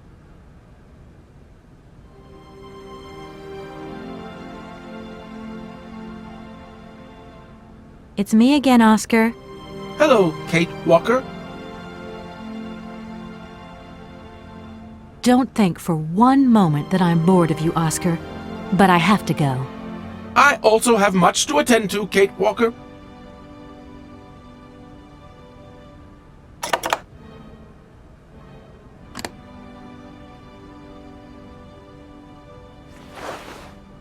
There you are, Oscar. Does this mean we can leave now? I cannot accept this ticket for the moment, Kate Walker. Keep it. I don't understand why you're still refusing to take this ticket. Everything is in order, and an engineer prides himself. On punctuality. Yes, Oscar, I remember. But what now? But what's up, Oscar? Why haven't you returned to your engine room? If I may be so bold as to express a personal opinion on this matter, Kate Walker. I'm all ears, Oscar. I fear we have omitted to wind up the locomotive springs. Is that all? Then let's do it, for Christ's sake. I'm afraid I have no notion of how to implement this function, Kate Walker. It would seem that the makeshift completion of my production process is responsible for a lack of instruction on this matter.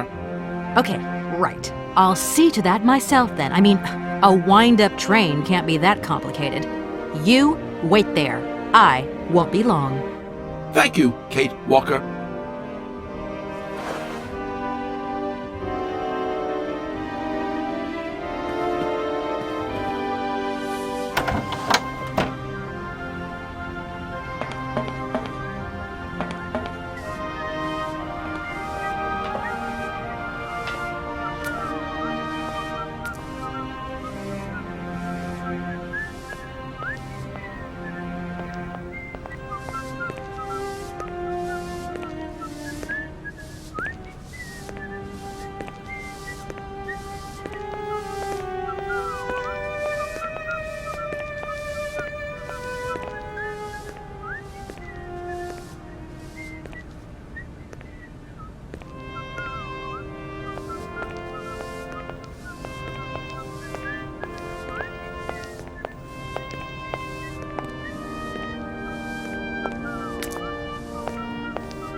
Kate, it's me again. Dan, I was gonna call you. Yeah. Are you mad at me? I've just called Marson and Lorma. They told me you weren't expected to return this week. Oh, yeah. So when are you coming home? I don't know. There's nothing I can do about it. The situation is kind of tricky, you know. At the beginning of next week, I hope. Yeah, whenever. Dan, please. Just hang in there, okay? The stakes are higher than I thought, and you know how much I love this job. I suppose it's neither here nor anywhere to you that the Goldbergs are going to... It is. It isn't. Dan, this really isn't the moment. You know I'm thinking about you. I love you, sweetheart, and I'll give you a call when I have some news. Promise. I've got to go now. I've got kind of a train to catch. A train? Where are you off to now? This is crazy, Kate. To tell you the truth, I've no idea. Love you, honey. You know that. Kate!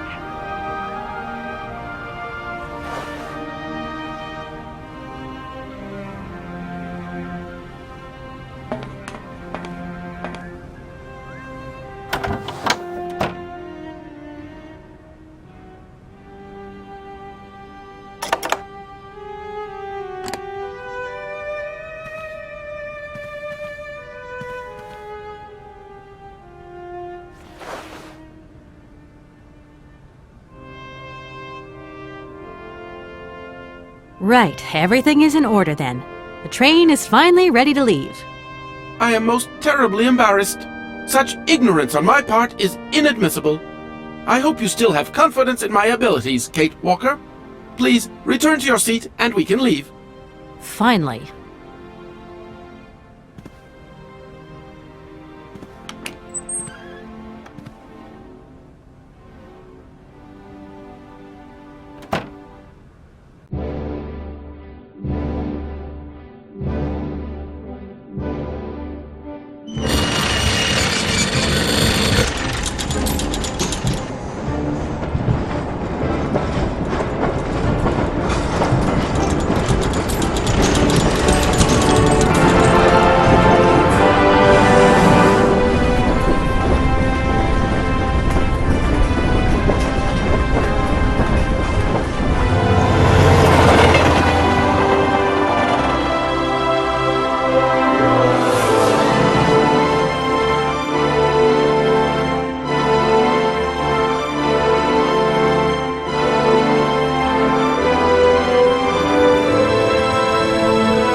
Where are we, Oscar?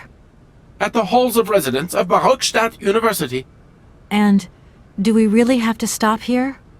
The situation is incompatible with the pursuit of our journey. What are you waiting for, then? Wind them up. Find a way. There must be some sort of train-winding thing just laying around in this weirdo station. I have seen nothing that fits that description, Kate Walker. I guess we'd better find out, then. I do not like this station. The atmospheric humidity is detrimental to my sophisticated wheel workings. I will wait for you inside the train. Wimp. And to think that when I first became a lawyer, I was worried I'd get stuck behind a desk. Is something wrong, Kate Walker? Is the restaurant car service not to your liking? Would you like another pillow? Don't worry, Oscar. Everything's just hunky-dory. And you are just hunky-dory, too. Oscar, we have a serious problem. How can we carry on our journey if this train doesn't want to budge? What are our options? Every clock has its key, Kate Walker. Keep looking. Well, I hope you're right. I'm gonna go see what I can find. Oscar, There's no way you could help me find a way to wind the train back up again? Rust awaits my every movement if I leave this train, Kate Walker. And what would you do with a rusty engine driver? Not a lot, I suppose. Oscar, I think that Hans Vorarlberg once stayed in this town after he left Valladolid. Maybe this wasn't a chance stopover after all. Nothing is left to chance in a railroad network. You agree with me, then? We have no concrete proof to support your hypothesis. The train stopped because the clockwork mechanism is unwound. That is the only concrete evidence we have, Kate Walker. I was just hoping for a little imagination on your part, Oscar. No, Kate Walker. I am only an automaton, Kate Walker. This train might be a wonder of technology, but the engine's limited autonomy is a liability. You got to admit that. I am afraid I refuse to entertain this consideration, Kate Walker.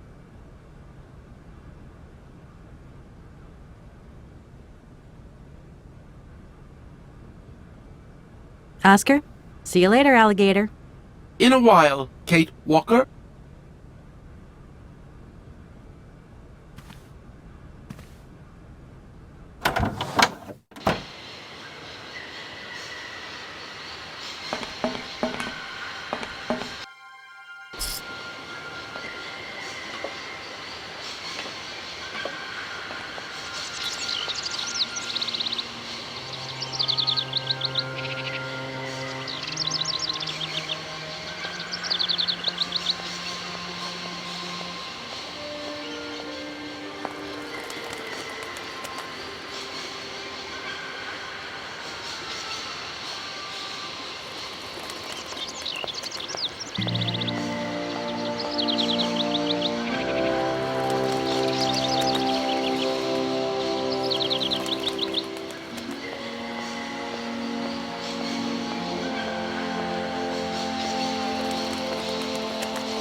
Can't go that way.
Hello. You arrived by train, I see. Yes, I've come from Valladolid. It's been a long time since I've seen a train here. Students, did you bring students with you? No, I traveled alone. Well, almost alone. I remember around the start of fall, trains would bring kids from all around the world here to study zoology and botany, paleontology, and all that stuff. This was a great university. And it isn't still great today, then? Today? Well,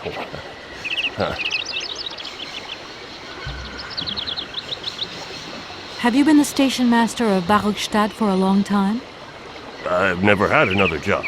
Now, you tell me, are you in charge of this train? No, I'm not sure. So what's your thing here? You come here to do some bookworming over at the university? Well, sort of. I'm always looking for new information. Well, you don't seem to know a lot. And about that train, it's gonna get in the way if you leave it there, that's for sure. In fact, I'm a lawyer and I'm conducting a pretty unusual investigation. Investigation, huh? I'm just a station master. I don't know too much about anything. Well, you never know. Anybody could be significant in this case. See, nobody actually tells me anything, so my hands are totally clean. I never implied they weren't.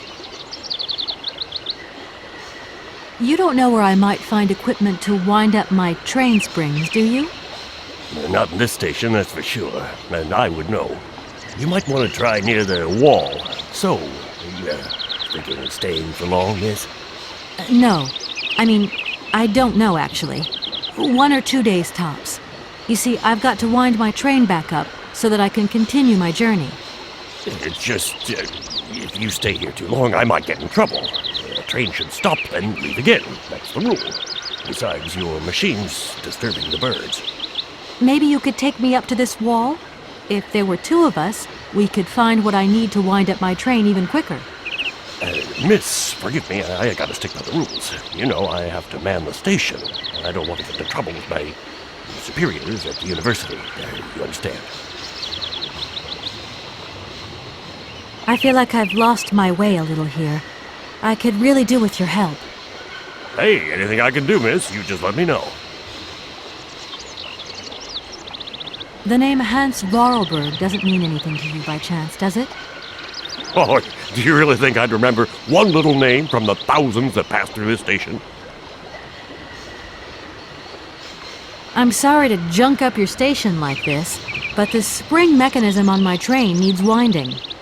A spring-operated locomotive? There's a thing. Yeah, and an impractical thing, too. Yeah, I always dreamed of taking a train, but now I'm over the hill. And someone has to take care of the birds, after all. All these birds in a station. It's amazing. This is no ordinary station, miss. Oh, no. These birds are part of the prestigious University of Barukstadt Ornithological Collection. Over the years, this aviary has housed some of the most fantastic species from all over the world. And I am not exactly your typical station master either. This other world is my responsibility, and that is no easy task. I can well believe you. And you know what's the hardest? The hardest thing is to keep interspecial harmony. One day some explorer introduced a couple of cuckoos from the Amazon. Whoa! It wasn't a good idea? A nightmare! You know, cuckoos lay their eggs in the nests of other species, right? Now, what's more, they also push the host's eggs out of the nest so that they receive all the mother's attention, right? Accursed cuckoos. Nightmare. I see what you mean. That's one tricky bird. And there was nothing you could do to stop it? The faculty declared the bird a protected species. If it wasn't for our mechanical eagle, we were sitting on a major ornithological catastrophe. You have an automaton here? A wonder of technology. It's an eagle that's mounted on rails in the air. It passes through and it swoops down to collect parasite eggs. But heck, the dang eagle's been out of order for several years. Impossible to collect the eggs myself. Why not? I can't climb up the gangway. I fell off it several months back and I still have a pain in my spine. Not to mention the vertigo I've been getting. I only have to look up in the air. Whoa. You poor soul. That must be very hard. Worst thing is, cuckoo eggs piling up in the nests. Soon the rectors are gonna notice. There's trouble in store, big trouble. I'm worried. Yep, worried. I won't disturb you any longer, Mr. Station Master. Welcome to Barrockstadt, miss.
That thing looks like the winding machine I used in the Valladolid station.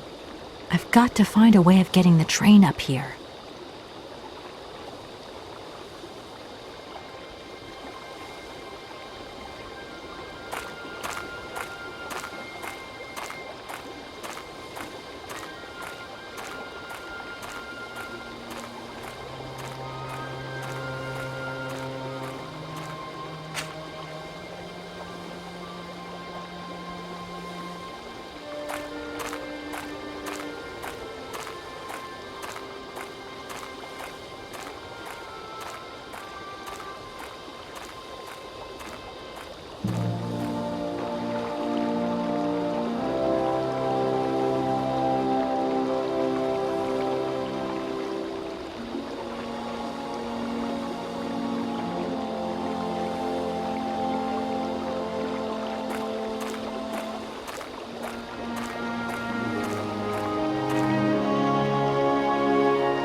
Kate Walker!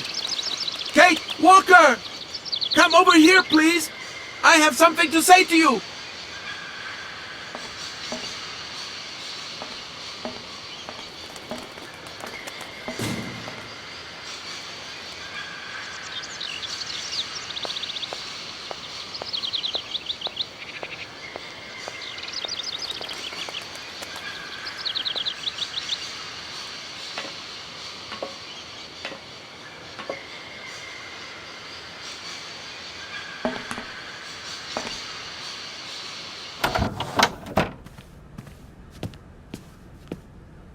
Yes, Oscar, what is it? A message has arrived for you. A message? You have been summoned to see the rectors. They are the highest authority at the university. They want to talk to you. Talk to me? Yes, to the person responsible for the train. So, I'm in charge now, sure, okay. But why would these gentlemen want to see me at all? They do not say why, just that it's very important.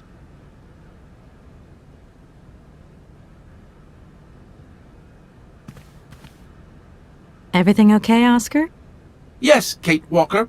I am awaiting your instructions.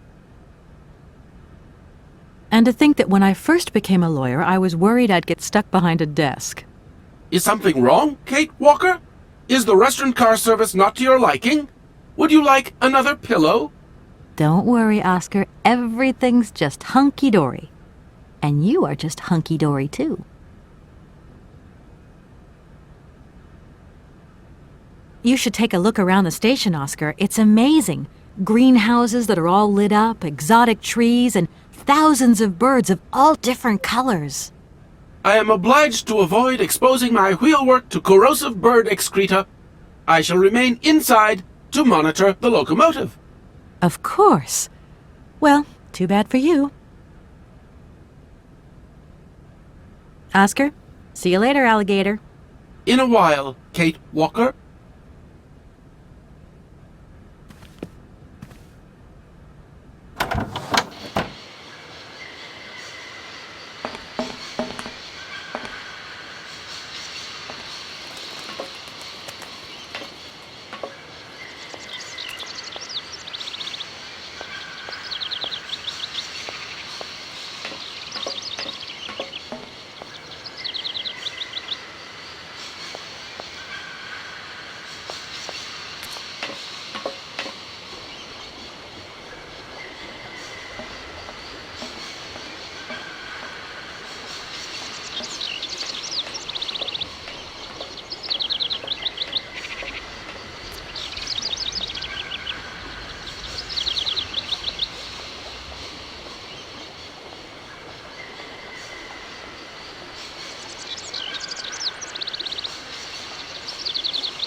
That looks broken.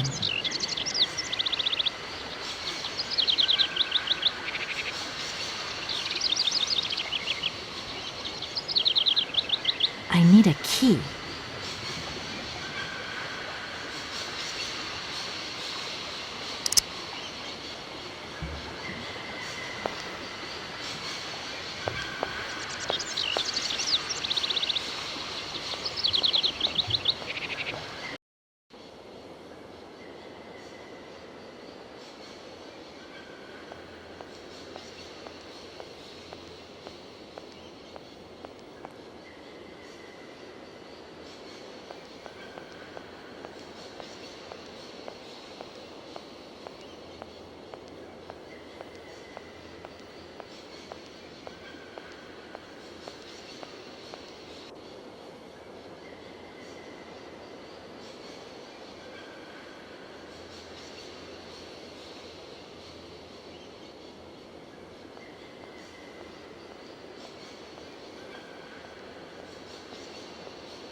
Hey there! On the boat! Guten Tag, schöne Mademoiselle! My husband say, hello, young lady. You want to talk to us? My name is Kate Walker, and I'm a lawyer. I'm in charge of this train. This situation is really very new to me. Lawyer, good job. Earn lot of money. A lot? A lot? No, I wouldn't go that far. But I can't really complain, I guess. There's worse. Lawyer always ask a lot of money. Can we change the subject, please? I really don't want to go down this road. Are you from Barkstadt? Niet. So you're like me. Birds just passing through. I'm stuck here because of my train. Kleine Puskereisen mit uns, no? What did he say? Train kaput. No luck for you. I have a little problem with my train. It's kind of broken. I've absolutely got to get it out of the station. Do you think you could tow it over to the wall with your barge? Lock closed. Barge blocked. But if the locks were open, would it be okay to tow my train then? Porke no? More money for that werk. Da, is possible. My husband say we help you if you give money. Right. And how much do you want? Cinquante. He want $150.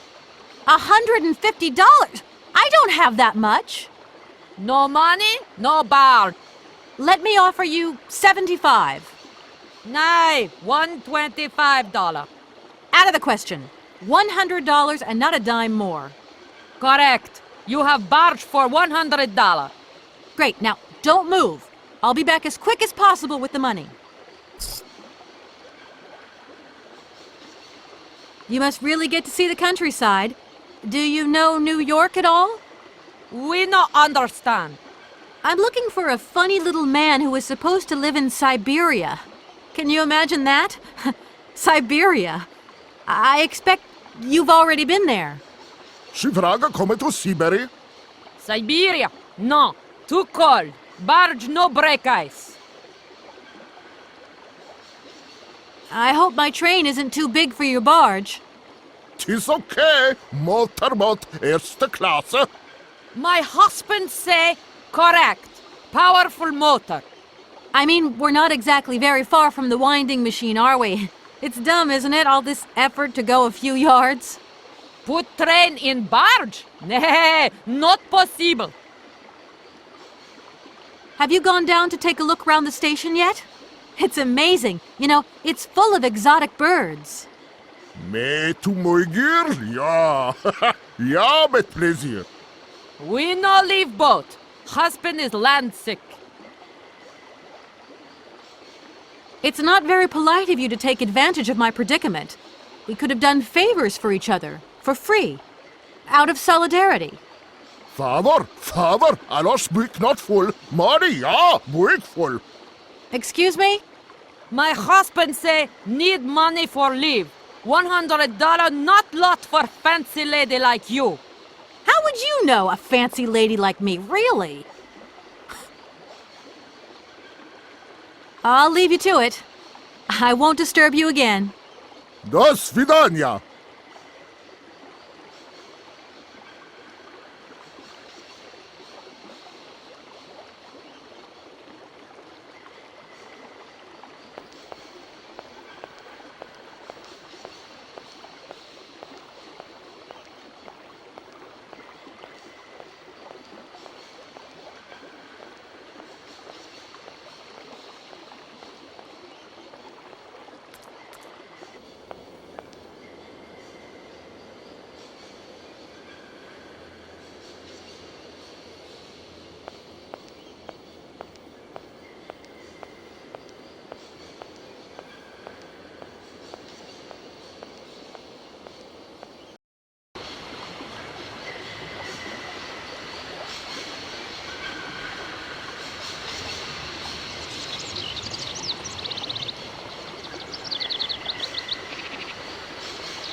This thing's jammed.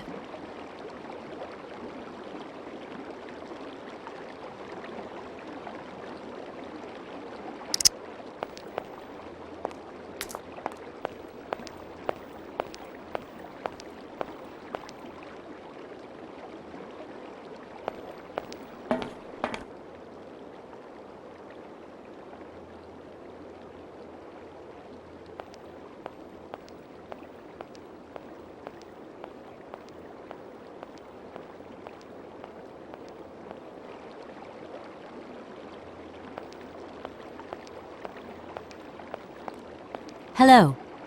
Hey, baby, you party? You sure looking mighty fine. Love those big, round eyes. Just who do you think you are? Hey, spunky. I'd like that in a lady. Okay, I'm hooked. Come on, Zol. I'll let you buy me that coffee. I don't remember ever asking. Hey, don't play hard to get. I know you like it big time. Listen, kid.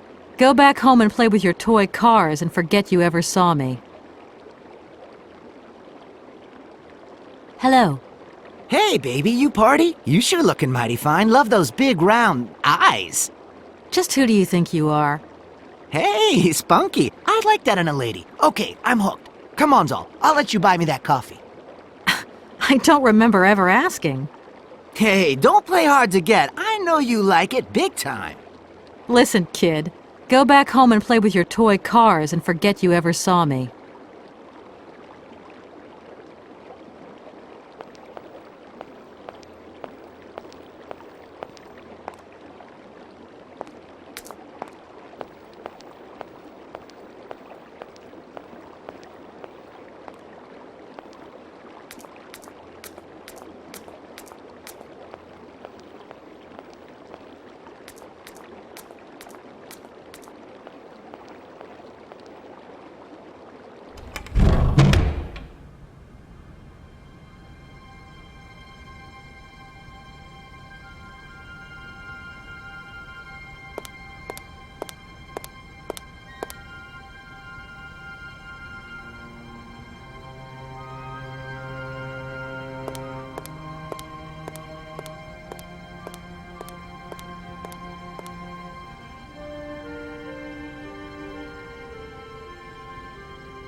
Excuse me. Can I disturb you a second? No. You could be a little bit nicer about it. Keep quiet. In case you haven't noticed, we're somewhere that requires silence and tranquility.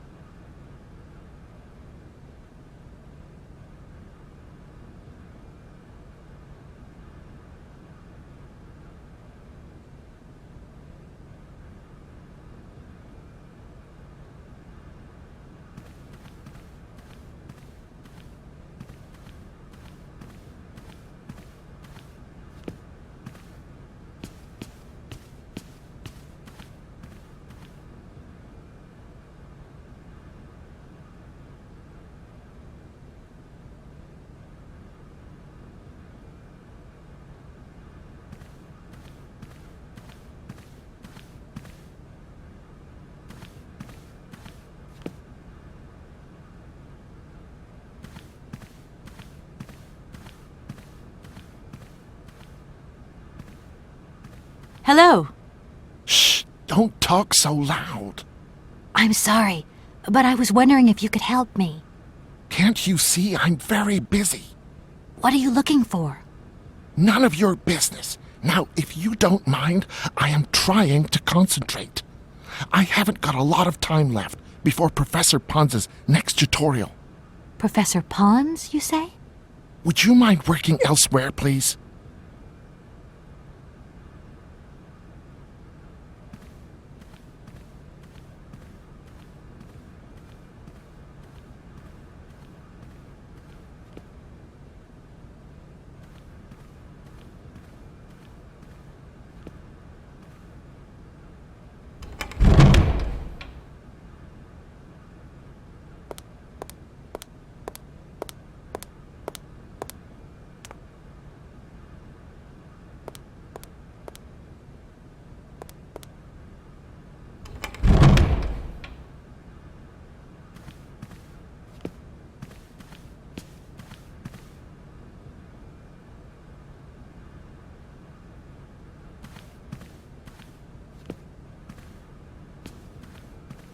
Good day to you, gentlemen. Tell me, young lady, to what do we owe this pleasure? Please do be brief. We do not have very much time on our hands. As rectors of this university, we have serious matters to attend to, and our time is precious. I have heard you wish to meet the owner of the train that is currently in your station. May I know the reason for your summons? We are surprised that your train has not yet left, miss. The situation is most regrettable. The rules do clearly state that trains are meant to come and go and not remain stationary at a platform. Trains should first stop, then subsequently leave. That is the rule. We agree then, dear colleagues, that what we're dealing with is deviant behavior. This matter really is cause for concern. It's a clockwork train, you see? So it needs winding up again. Unfortunately, there is no equipment in the station to do this. A clockwork train? That's strange. How very quaint. You mean it's some sort of mechanical toy? You are causing a hindrance to us, miss. I am very hopeful that I will find what I need along the wall. The wall? Miss, that really is not a suitable place for you to go. Especially for a young lady. You see, miss, we freely admit that every day we praise the existence of that particular edifice. We owe the integrity of our dear university and the fine education it provides to the wall. It protects us from harm and invasion from the unknown. May God protect us from what is beyond those ramparts, miss. Please believe me. I don't have any choice. I must continue my journey. Such a decision is a correct one since it's in line with regulations. Thus, your train will indeed be able to leave. And consequently cease to obstruct our station. I haven't introduced myself. My name is Kate Walker. Walker. Haven't we already had a Miss Walker? Ethnology Masters, September 1953, if my memory serves me correctly. Perfectly well, my dear colleague. But if I may be so bold, it was a Mr. Walker and not a Miss. It was Bill Walker, sat this June '68 exams. The impudent fool turned up for the oral assessment in jeans, flouting strict internal regulations which explicitly state the required uniform for the occasion. Pure incitement. It was scandalous. Sadly, we have seen worse since. Young people lack all respect of traditional values. Tradition, young lady. One must always uphold tradition. You see, I didn't actually intend to stop here, but the springs of my train gave up, you see? No, not really. You mean to say you're not a student? You have arrived a little late in the term, miss. Enrollment for this year has already terminated. But as rectors of this university, and therefore representatives of its highest authority, we could bend the rules a little, if you like. You don't understand. I'm a lawyer from New York, or rather Valladolid more precisely. My client wants to buy out an old mechanical toy factory, but its heir isn't actually dead and is living somewhere in Syberia. I've got to get to him to sign the sales contract. You see? Not really. This is a most peculiar tale. A kerfuffle of the highest order. We have an excellent law school, if you should ever change your mind. Can you possibly help me out here? Miss, your insistence is almost verging on indecency. We cannot constantly be at your disposal. We have many other requests to attend to. If you don't mind, could you not disturb us all the time? Thank you. Does the name Hans Vorarlberg mean anything to you by chance?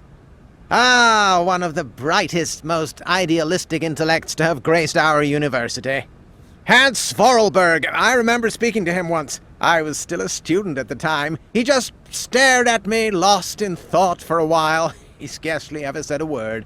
But how can one forget him? Idealistic? I'll grant you that. But bright? Oh, don't go too far. He was completely incapable of passing any exams. All he ever did was to sit in on lessons, and not many of them either. Paleontology, mainly. He had an unhealthy passion for mammoths, which matched the state of his intellect perfectly. That is to say, prehistoric. Prehistoric? How dare you? A little far-fetched, maybe. But he did have flashes of intellectual brilliance, comprehensible only to high-minded scholars who hold no score by appearances. My dear colleague, your hasty conclusions are somewhat cavalier. My assessment is wholly accurate. The boy was a little odd. You must concur if my father, who was rector of the university at the time, had not shown great indulgence towards him. Hans Vorarlberg would have never attended this establishment. What about the bandstand, then? Is that the work of a deranged mind? Even after all these years, you are still jealous of it. My dear colleagues, I beseech you, let's show some decorum. We have a visitor. What do you want with Hans Vorarlberg, miss? Are you a member of his family? No, not at all. I'm looking for him to clear up an inheritance matter. Is he still here? What? Here? At the university? No, not at all. He left a long time ago. Yes, a very long time ago. The very year I was nominated to this position, in fact. Almost 50 years ago already. The poor soul moved on once he learned all he needed to know about mammoths. Ah, this establishment was never quite the same after his departure, it must be said. You mean to say it was never as bad?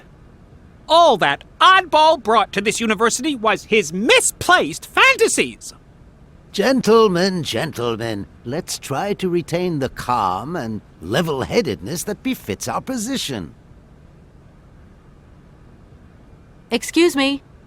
Miss, we find ourselves terribly put out by the presence of your train in our station and by its recurrent immobility. Indeed, the situation is very regrettable. Your huge locomotive is very cumbersome. A train should first stop, then subsequently leave. That is the rule. That idea of the station aviary is really very original. It's the pride of our university. One of the specialties taught here is zoology, you see, and more particularly, ornithology. Proper study and instruction should not be limited to books. Observation of living matter is indissociable from theoretical questions. It contains some very rare specimens that have been brought back from faraway, exotic countries, especially for our university, by the world's most intrepid explorers. Do you remember Alexander Valenbois and his peculiar bird? Absolutely. His gift produced some very embarrassing long-term consequences. A poison chalice indeed. It must be said the situation could have been much worse, however. Oh, yes, it could have been terribly problematic. Some sailors have agreed to tow the train, but I don't have enough money to pay them. I was wondering if you could help me out. For a while.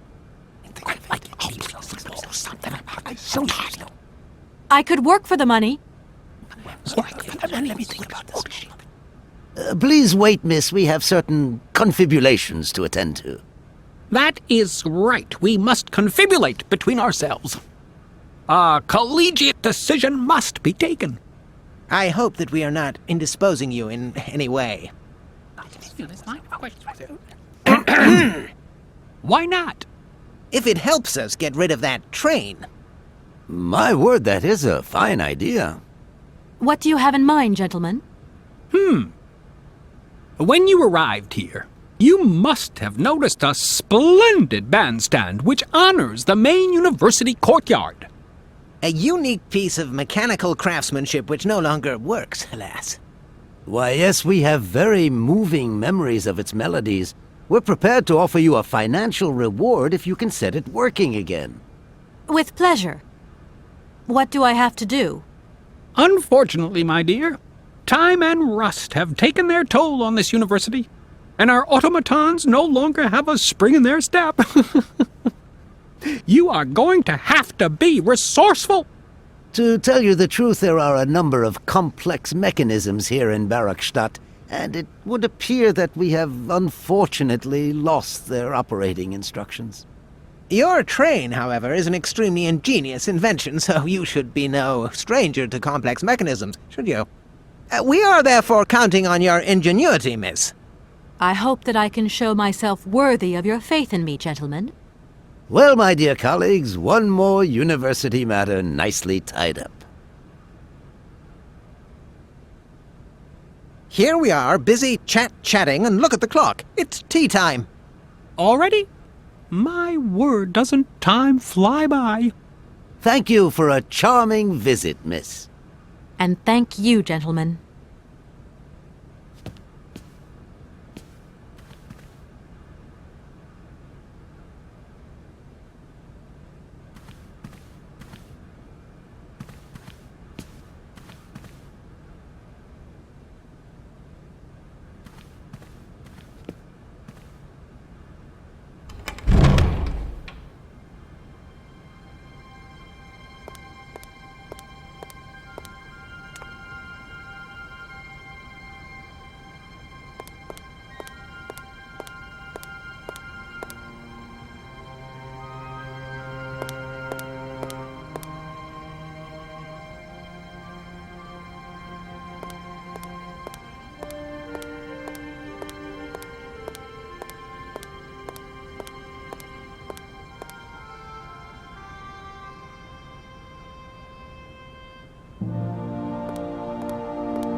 Excuse me. Sir, please, just a moment. Yes, what is it? I'm not deaf, you know. I am sorry to disturb you in your work, sir, but... This young Mammothus primigenius is barely 40,000 years old. Fantastic, wouldn't you say, miss? Yes. Probably. What do you mean, probably? I don't know. You don't know? Oh, you don't know, I see. What can I do for you, my dear child? To tell you the truth, I don't know very much about mammoths, and I'm not here as a student. In fact, I'm a lawyer. It's all right. Nobody's perfect. All the same, the study of the Pleistocene period is fascinating. I'm sure it is. but I'm sorry to say my current mission is totally monopolizing my time. Another time, maybe. Ah, that's what they all say. But anyway, let me present myself. I am Cornelius Ponce, Emeritus Professor and Lecturer at the University of Barrockstadt. I'm proud to say that I'm head of the Department of Paleozoology at our university. Kate Walker. Pleased to meet you. It wasn't really my intention to stop off here, but I'll confess, this university is really very impressive. Ah, indeed. There's such a tradition of learning here, and so much knowledge, a real depth of culture, intelligence, and gray matter. I myself did my studies here and never left. Actually, I'm here because I've been summoned by the rectors of the university. Oh, I see. You must have made a mistake on your enrollment form. Oh, no. I haven't come here to study. I have an important matter of inheritance to attend to. I have to find the heir. And you hope you will find him here? I'm not altogether sure. But you see, my train broke down coming into Barrockstadt Station. In that case, my dear, you must come to one of my lectures. Here's a question for you. Do you know what the Proboscidean order is? The Probo-whatian? Ah, you see? There are gaps in your knowledge that need refreshing.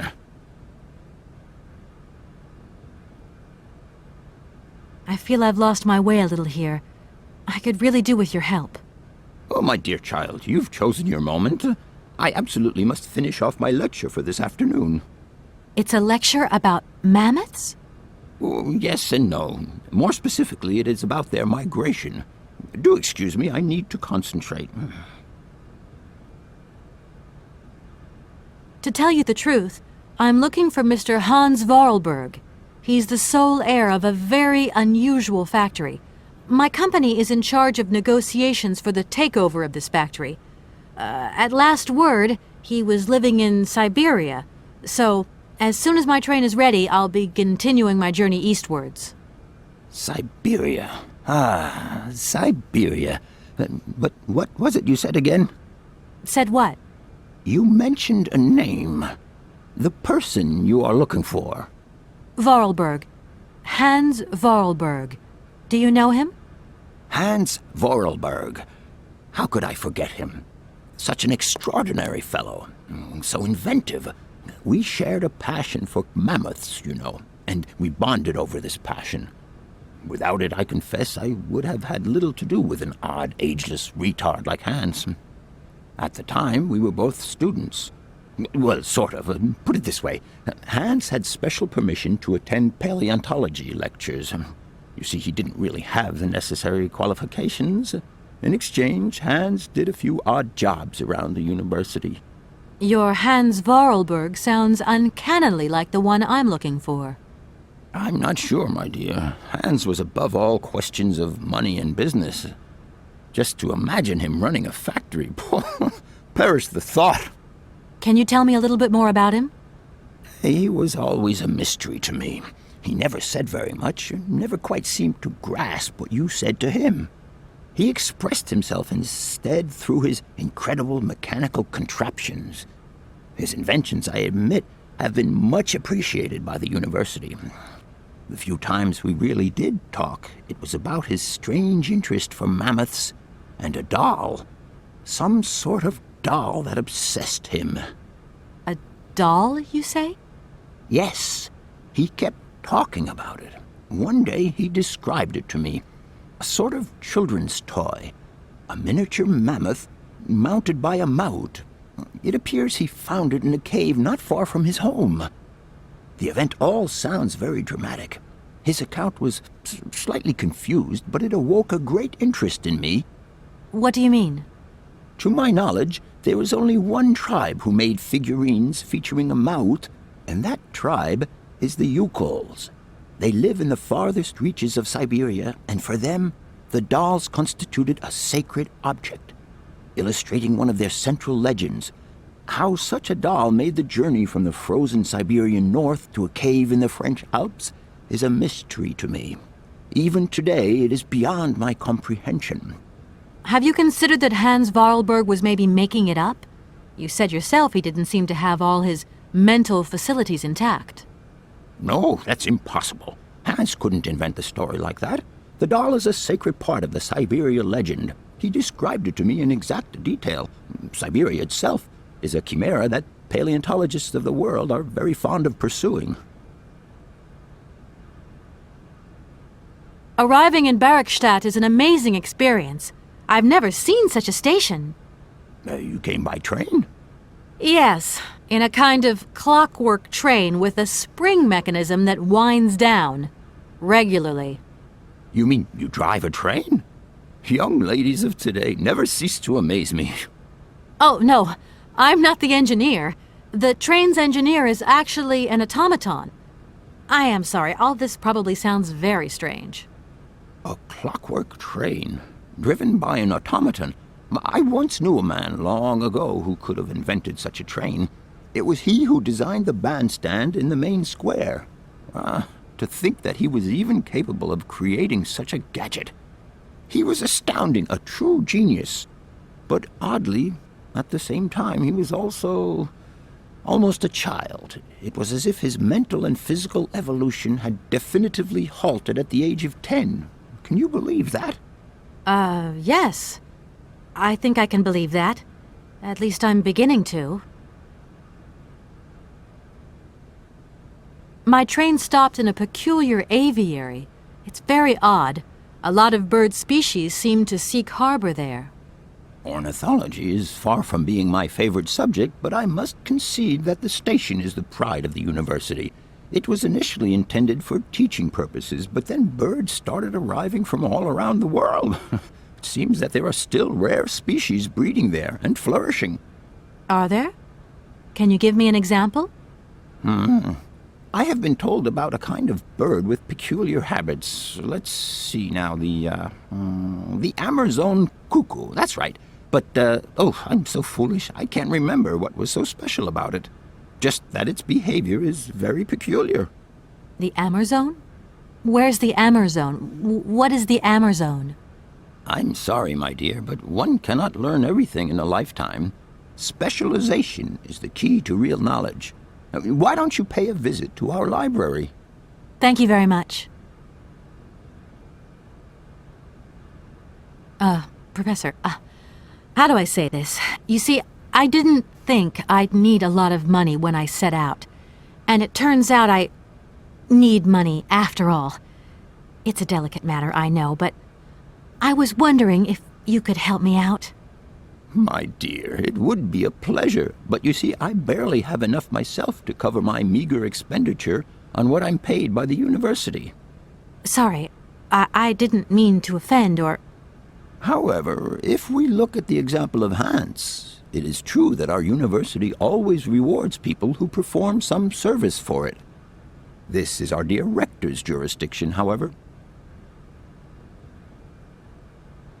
I'll leave you in peace. I hope I haven't disturbed you too much. Sorry? No, not at all, my dear child.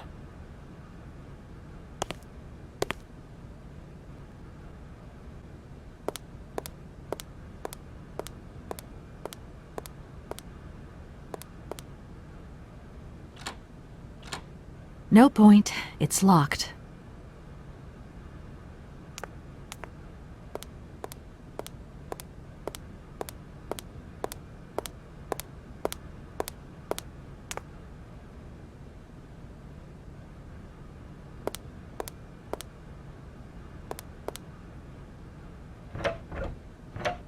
No point. It's locked.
No point. It's locked.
Excuse me.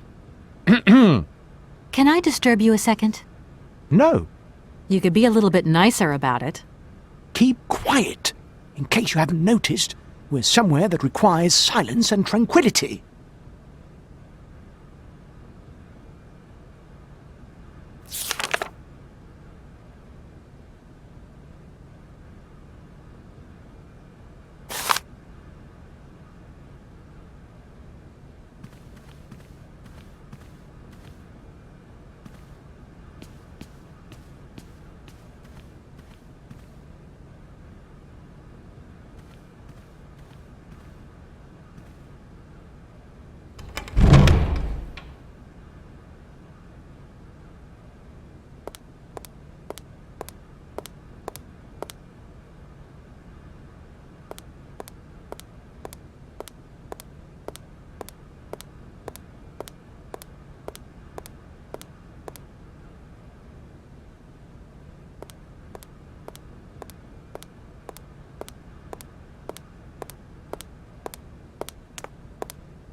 Do excuse me, Professor.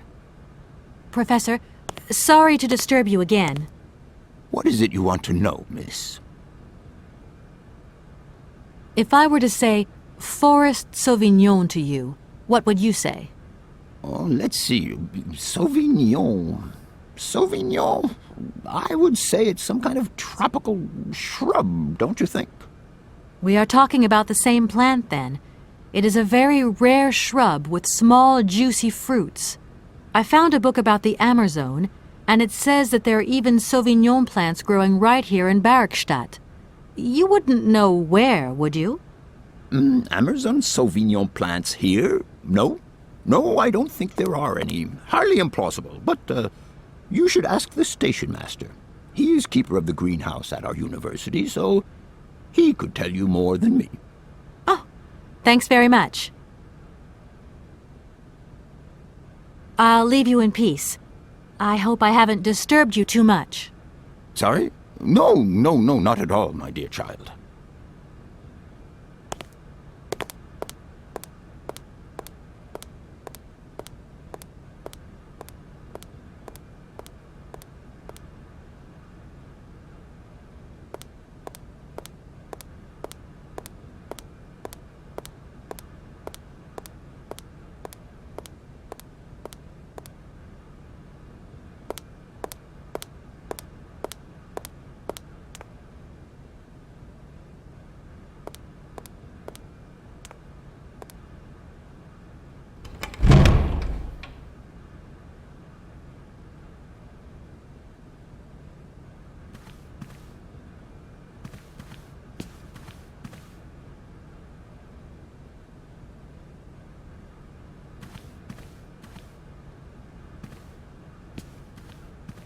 Gentlemen, forgive me for disturbing you again, but I have a little problem. A little problem, a little problem. Everyone has little problems now, you know. They are kept to oneself, and they don't stop the world from turning. Nor trains from leaving stations.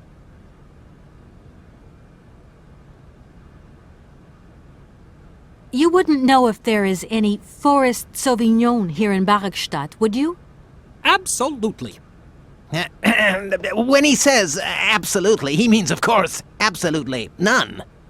What we mean, of course, is that we are absolutely positive there is no Forest Sauvignon here in Barkstadt. Really? Are you sure? Because I read in a book that Barkstadt possesses a number of plants. I wouldn't mind getting a hold of some if possible. Out of the question, miss. The assistant rector means to say that our priority is for you to remove your train from our station. Your research will have to wait until your next stop. Yes, that's right. Your train must leave the station immediately, so please refrain from wasting our time in needless visitations. Don't forget the regulations, miss. Don't forget them. Trains should first stop, then subsequently leave. And quickly. Here we are, busy chatting, and look at the clock. It's tea time. Already? My word, doesn't time fly by? Thank you for a charming visit, miss. And thank you, gentlemen.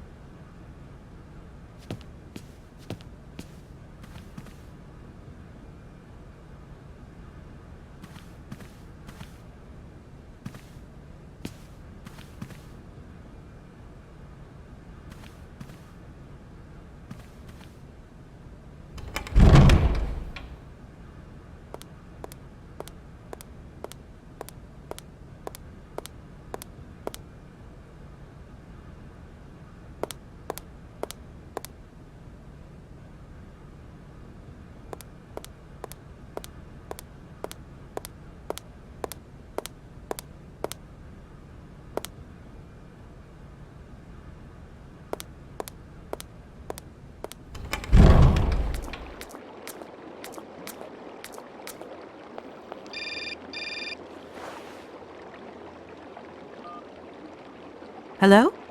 So, you got him then, this air? Ah, it's you, Mr. Marson. Good day, and how are you, sir? I'll feel a whole lot better when this whole business is over and the sales contract is signed. Where the hell are you? I'm in Bergstadt. What? What in God's name are you doing there? It's a magnificent university town. It would appear Hans Vorarlberg once passed by here several years ago. So if he isn't there anymore, then there's no point hanging around. I hear what you're saying, sir, but I have good reason to believe that Hans Vorarlberg is still alive. For the time being, I'm trying to gather extra information from people who have known him. What's your next destination? I'm not exactly sure yet. Doesn't sound like you know too much, Kate. I just need a bit of time, Mr. Marson. Yeah, well, time is what you ain't got. Keep me posted.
I'm sorry to disturb you.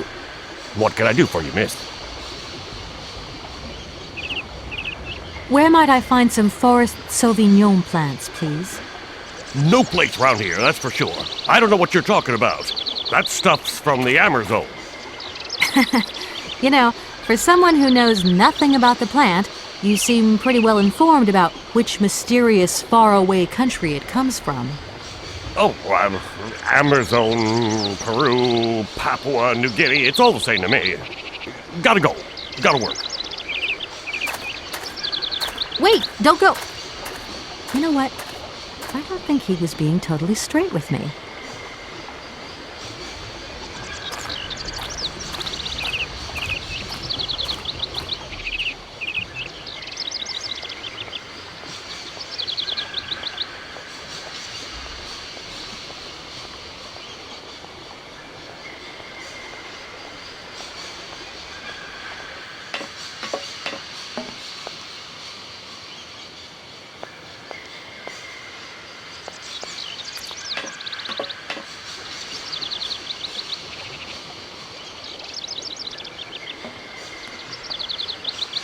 Excuse me, station master, but I need you again.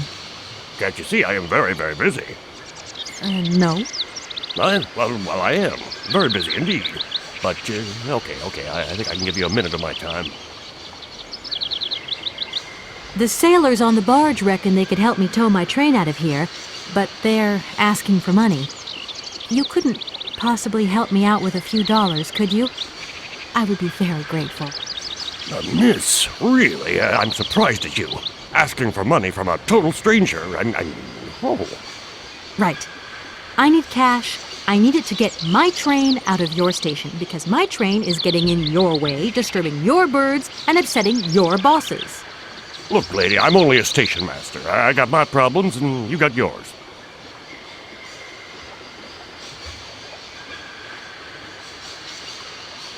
I'm looking for a kind of little juicy berry. You don't know where I could find some? Look, lady, the station doesn't have any Sauvignon berries, not even forest Sauvignon. Funny you should mention it. That's exactly what I was looking for. Forest Sauvignon. Sauvignon, raspberries, red currants, they're all the same to me. And we don't grow none of them here. But you see, I have just read a very interesting book which says that the rare Sauvignon berry is actually cultivated here, in the famous Baruchstadt University aviary itself. Well, if it's in a book, then don't believe everything you read, miss. I don't know why, but I don't think you're telling me the truth. What do you mean? I don't know. How should I know where to find your stupid grape? Go ask your professor, what's his name, Pons, the paleontologist. But you're the master of this station, so you should know better than anyone. Nobody tells me anything. I don't know. Go see the old guy with the fossils. I won't disturb you any longer, Mr. Station Master. Welcome to Baruchstadt, miss.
Can't go that way.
Everything okay, Oscar?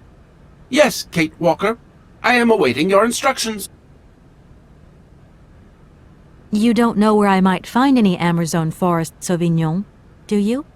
No, Kate Walker. Oscar, the sailors have agreed to tow the train, but they want to get paid for it. I suppose you have some petty cash on board to cover traveling costs? No, there is nothing like that. You will note, however, Kate Walker, that every effort has been made to ensure maximum passenger comfort. Okie dokie. I'll have to sort this one out by myself then.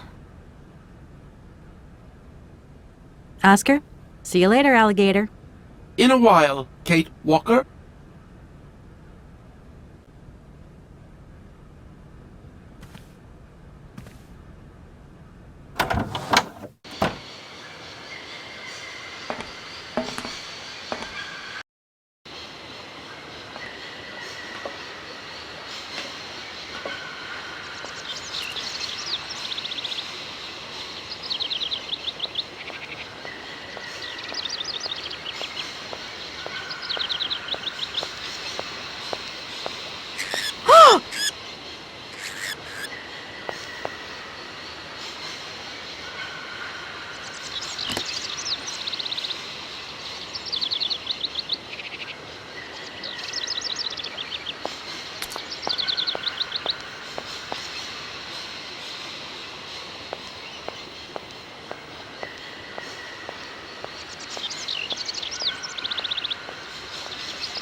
Do excuse me, Professor.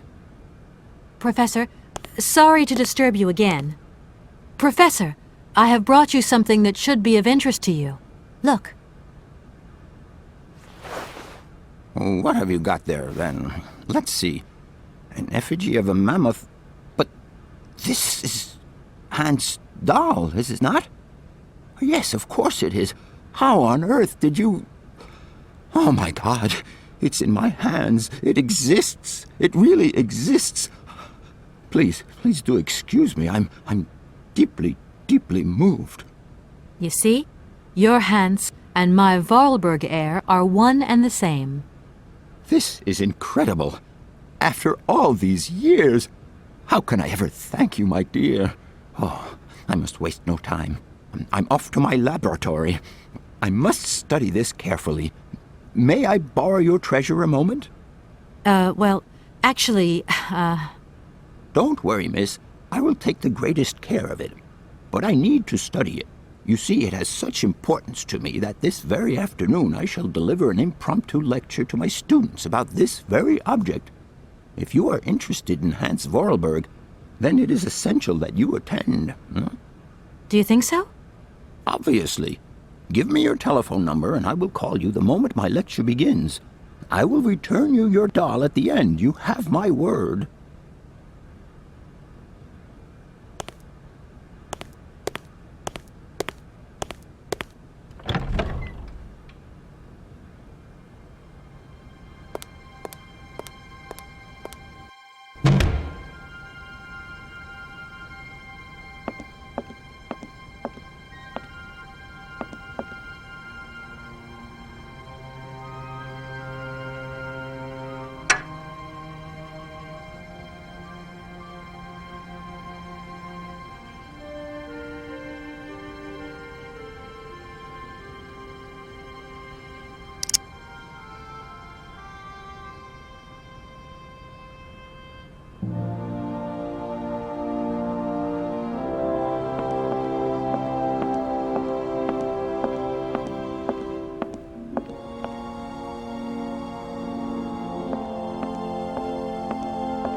I don't need that for the time being.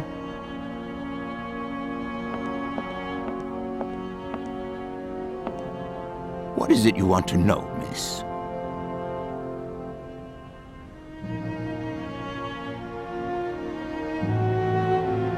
What would you say about seeing Hans Vorarlberg again? After all, you could come with me and help me find him. Young lady, you are very kind. I'm far too old for such escapades. You told me earlier about a lecture on some ancient Siberian tribe called the Ooks or something? The Yukals, my dear. Careful not to confuse them with the Ukistran people of Central Asia. Do excuse me. I wanted to know if your lecture is going to start soon. Your eagerness to learn delights me, my dear. But I haven't finished studying this marvelous mammoth effigy yet. Don't worry, I will call you. And see you later. I'll leave you in peace. I hope I haven't disturbed you too much. Sorry? No, not at all, my dear child.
have some very sad news.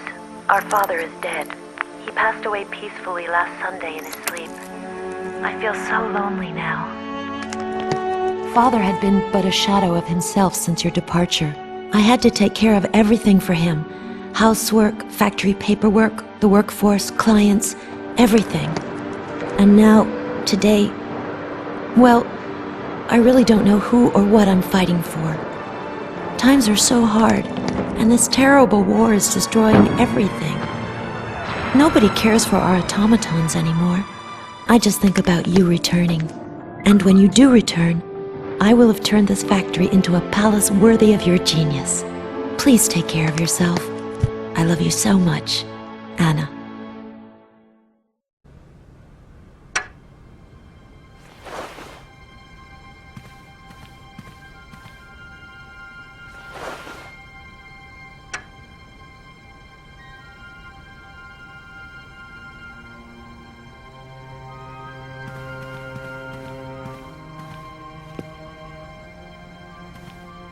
No point weighing myself down.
Excuse me, Station Master, but I need you again. Can't you see I am very, very busy? No. Well, I am. Very busy indeed. But, okay, I think I can give you a minute of my time. I'm looking for a kind of little juicy berry. You don't know where I could find some? Look, lady, the station doesn't have any Sauvignon berries, not even Forest Sauvignon. Funny you should mention it. That's exactly what I was looking for. Forest Sauvignon. Sauvignon, raspberries, red currants, they're all the same to me. And we don't grow none of them here. But you see, I have just read a very interesting book which says that the rare Sauvignon berry is actually cultivated here, in the famous Baruchstadt University aviary itself. Well, if it's in a book, then don't believe everything you read, miss. I don't know why, but I don't think you're telling me the truth. What do you mean? I don't know. How should I know where to find your stupid grape? Go ask your Professor, what's-his-name, Pons, the paleontologist.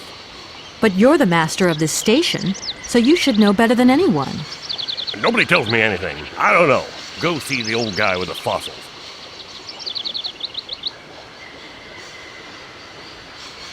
I won't disturb you any longer, Mr. Station Master. Welcome to Baruchstadt, miss.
Gentlemen, forgive me for disturbing you again, but I have a little problem. A little problem, a little problem.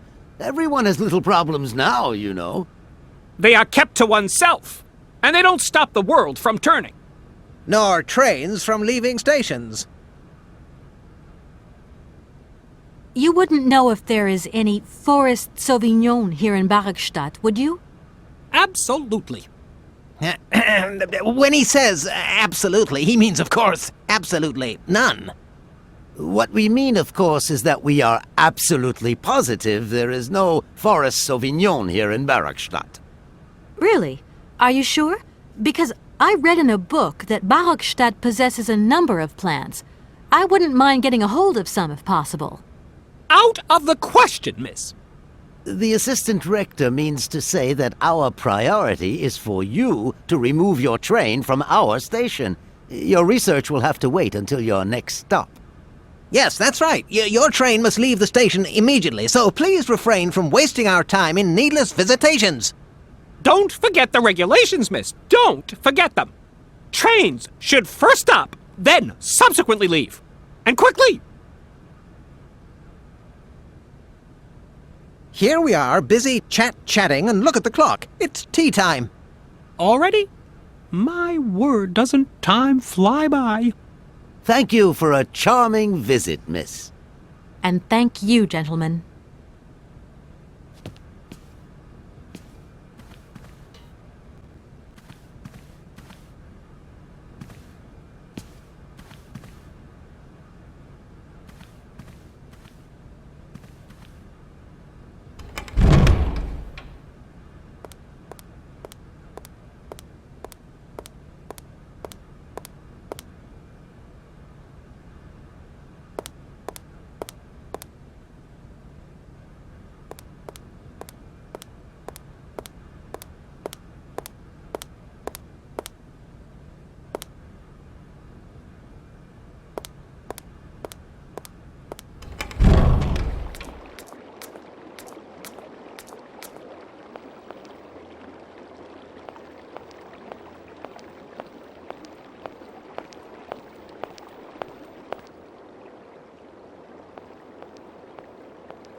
Excuse me, Station Master, but I need you again. Can't you see I am very, very busy? No. Well, I am. Very busy indeed. But, okay, I think I can give you a minute of my time. I'm looking for a kind of little juicy berry. You don't know where I could find some? Look, lady, the station doesn't have any Sauvignon berries, not even Forest Sauvignon. Funny you should mention it. That's exactly what I was looking for. Forest Sauvignon. Sauvignon, raspberries, red currants, they're all the same to me. And we don't grow none of them here. But you see, I have just read a very interesting book which says that the rare Sauvignon berry is actually cultivated here, in the famous Barakstadt University aviary itself. Well, if it's in a book, then don't believe everything you read, miss. I don't know why, but I don't think you're telling me the truth. What do you mean? I don't know. How should I know where to find your stupid grape? Go ask your Professor, what's-his-name, Pons, the paleontologist. But you're the master of this station, so you should know better than anyone. Nobody tells me anything. I don't know. Go see the old guy with the fossils. I won't disturb you any longer, Mr. Station Master. Welcome to Barakstadt, miss.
is it you want to know, miss? You wouldn't know where the forest Sauvignon plants are kept in Barkstadt, would you? Why do you think there are Sauvignon plants here? I read about it in a book at the library. Try going to see the station master. If such a shrub exists, he will have a better idea than anyone. It's actually he who sent me to you. I thought it a little strange, but he definitely said ask the paleontologist. You're the only one here, aren't you? Yes, yes indeed. What a strange way to behave. Well, I think he must have made a mistake, that's all. Nobody tells me anything here. Maybe you should ask the rectors. After all, they are in charge of the university. All right, thanks. I'll leave you in peace. I hope I haven't disturbed you too much. Sorry? No, not at all, my dear child.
Gentlemen, forgive me for disturbing you again, but I have a little problem. A little problem, a little problem. Everyone has little problems now, you know. They are kept to oneself, and they don't stop the world from turning. Nor trains from leaving stations. Are you sure there are no Amazon Sauvignon plants in Barkstadt? Because I have just interviewed the station master and the paleontologist, and what they said really didn't convince me that there wasn't any here. We are quite definite on this point. There are no Sauvignon plants growing in Barkstadt. You see, miss, the Amazon forest Sauvignon is a rare shrub that requires very special conditions for growth. That's right. Conditions that are very hard to reproduce, believe you me. Difficult, but not impossible. Fortunately, our garden has proved very successful. Your garden? So, there is a garden in Barkstadt? Oh, the garden. Well, if there was one, it would be only a little garden hidden behind the station. But our station master would be very proud of it. He would take very good care of it, too. Everything would grow marvelously if we were able to cultivate it at all, and it would be all down to his gardening prowess. And we would be proud as punch. And we wouldn't forget the role the paleontologist might play in this. What's the paleontologist got to do with it all? Without him and without his laboratory, how would we make the wine, do you think? And it would be good wine indeed, my dear colleagues, would it not? Oh, yes, a delightful balm to soothe away our long hours of toil and our heavy responsibilities. We would wait impatiently every year for the arrival of the year's produce. So, if I have understood you correctly, there are indeed Sauvignon plants in Barkstadt. They are cultivated in a garden behind the station, then turned into wine by the paleontologist's loving care, and finally, the pleasure of tasting is yours. If I'm not very much mistaken, gentlemen, you have a minor racket operating here. Miss, you do go jumping to some hasty conclusions. We never said that. That's not what we said at all. We were talking in the conditional. You know, with ifs and woulds. So, what would happen if I had such a hunch? You would have to keep it to yourself, of course. Yes, if you would be so kind as to keep it a secret. It would only be a small local concern, producing barely a few bottles every year. That's right. Nothing so grandiose as a business. Otherwise, we'd be liable to be fined. So, we can't count on your discretion, can't we? Don't worry, I have no intention at all of getting messed up in anything. Here we are, busy chatting, and look at the clock. It's tea time. Already?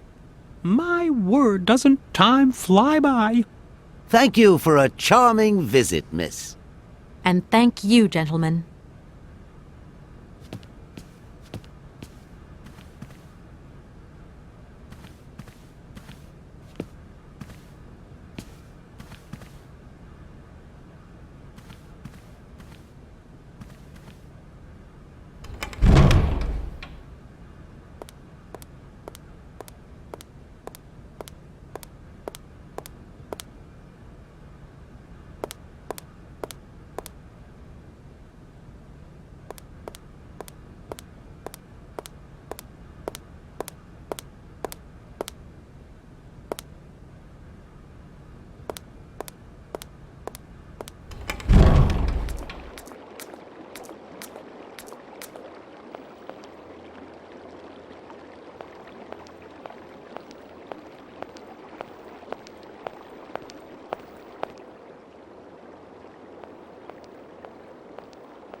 Excuse me, Station Master, but I need you again. Can't you see I am very, very busy? No. Well, I am. Very busy indeed. But, okay, I think I can give you a minute of my time. You have been playing with me, haven't you? You knew very well there were forest Sauvignon berries in the station garden. No, not at all. I've never seen your Sauvignon things. You don't have to lie to me. I know all about it. You and the rectors are in cahoots, and the professor's lab has been turned into a distillery. You've all got a nice little smuggling racket on the side. Smuggling racket? Hey, lady, you're going a bit far there. It's just a little on-the-side thing we got going, that's all. It's just for ourselves. Hey, honest. You should be ashamed of yourselves. Aren't you worried about the reputation of this fine university? The authorities should be informed of this. But we haven't done anything wrong. It's not a crime. Can you open the gate to the garden, please? Sure. No problemo. Right away, miss.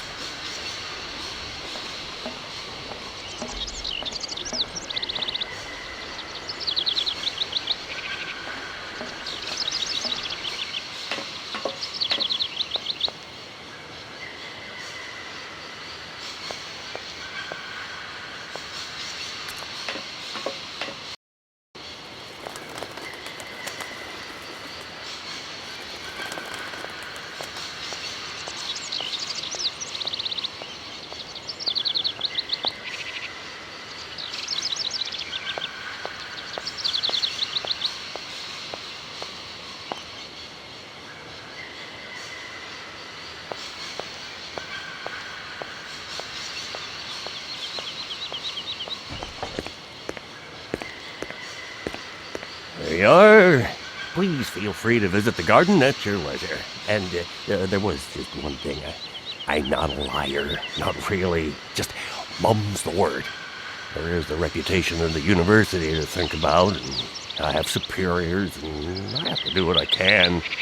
I understand. Don't you worry. Thank you, miss.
I don't need that for the time being.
Impossible to reach it.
Miss, please, excuse me. Yes? You know, I want to apologize for our little misunderstanding. I brought you a bottle of wine. Markstadt Sauvignon. Very good year. Let me know what you think. I'm very touched. Thank you. Good luck on your journey, lady. Thank you.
Gentlemen, forgive me for disturbing you again, but I have a little problem.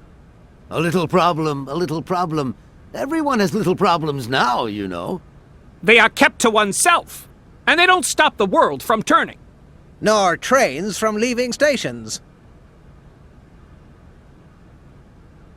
Gentlemen, I have managed to repair your university bandstand. The bandstand is playing again. This is marvelous news. We are really very grateful indeed. Yes, very grateful indeed. We will look back on your visit with much fondness in our hearts. And now let us in turn honor our word. How much is it you need, miss? $100, if it's not too much to ask. We agree to grant you the aforementioned sum, miss. You may now leave with your train.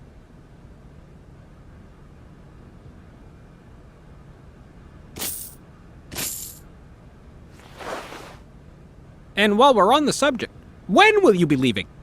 Yes, because now you should relocate your train as quickly as possible.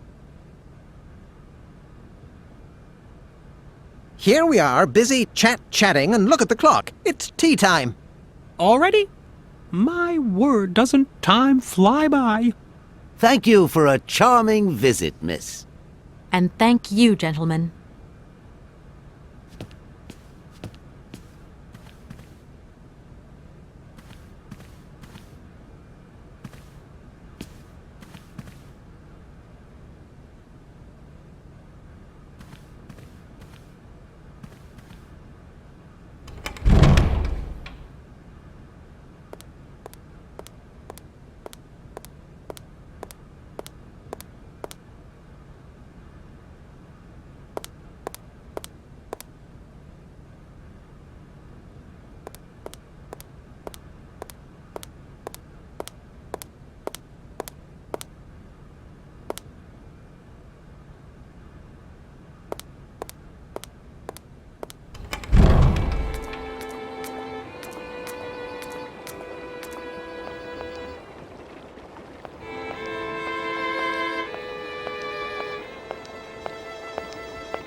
Hey there!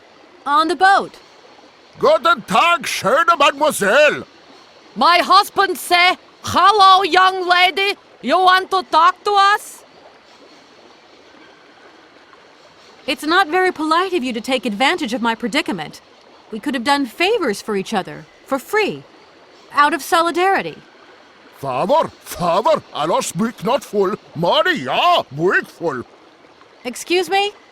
My husband say, need money for leave. $100 not lot for fancy lady like you. How would you know, a fancy lady like me, really? I'll leave you to it. I won't disturb you again. До свидания.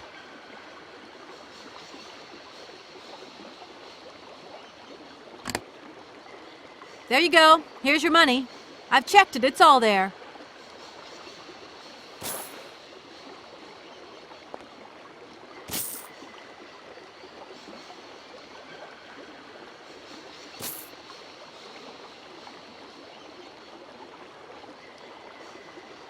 Ah, thank you. Not difficult get dollar, see? You are a real businesswoman. I'm not the only one around here. We pleased to do deal with you. Now, you open lock or we no help you. Why didn't you manage to open them? After all, you don't have to be a genius. Ma vad pensiero esto? Di kleine madam. No se sai mar alles non comprendo en allora kaput en andere bordel. Sehr war moi. On boom telefonieren kaput. My husband say instructions complicated. No understand manual. My husband angry. Very angry. Oh, now telephone broke. Kaput. Now that is annoying. What are you going to do next? We wait repairman. Well, I don't have the time to wait. I'll have to go have a look. There must be some way of releasing the opening mechanism. Take key. Sailor always need key for lock.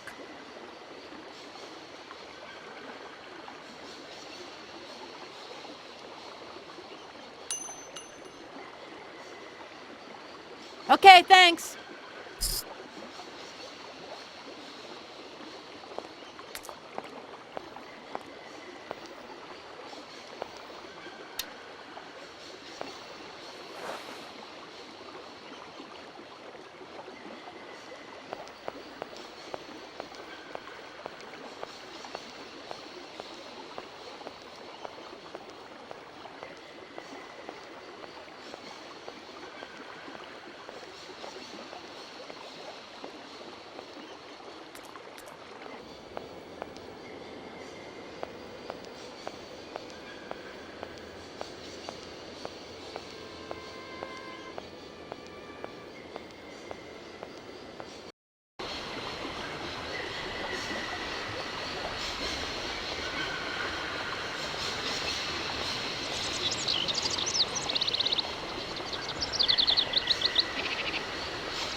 Hello? Kay, how's my little baby girl? I was thinking about you only yesterday because I saw this fantastic fur coat. You are wrapping up warm, aren't you? I mean, people in foreign countries never know how to dress properly for the weather. Mom, it's so sweet of you to worry, but I'm fine, really. The trip's a breeze, no worries. I mean, there's... Well, when are you coming back? Frank is dying to meet you. Frank? Oh, yeah, your singer. You two seeing each other then? Oh, you'll never guess the surprise he gave me yesterday. No, I suppose I won't. Frank invited me to a big charity show organized by, someone or another. Anyway, they got him singing a couple of old numbers from his repertoire, and in the end, he asked me to go up on stage with him. Can you imagine me, your mother, on stage in front of thousands of people? Wow, I would have loved to have been there. Not too emotional, I hope. Oh, too emotional by far, especially as I hadn't even been to the hairdresser. Well, I didn't even have the proper dress on. But Frank promised me he'd see to that next time. Oh, he's such a cutie, and he's got the sweetest little... I'm sure he has, Mom. It would be so good if you could join us one day. Let's see, when is his next gala? I'm so forgetful these days. I swear I'd lose my head if it weren't in the clouds. You just watch out, my girl. Them years will catch up with you much quicker than you think. I'll look out for them, Ma. Nice to hear your voice. Lots of love. Well, to you too, my little munchkin.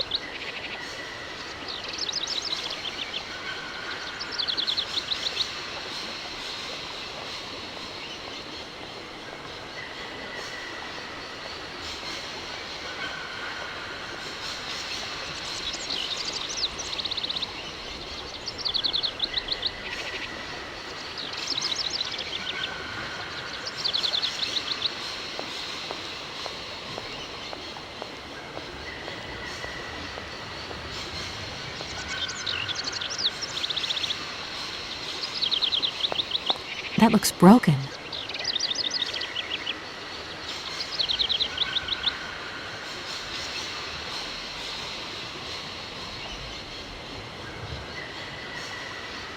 I need a key.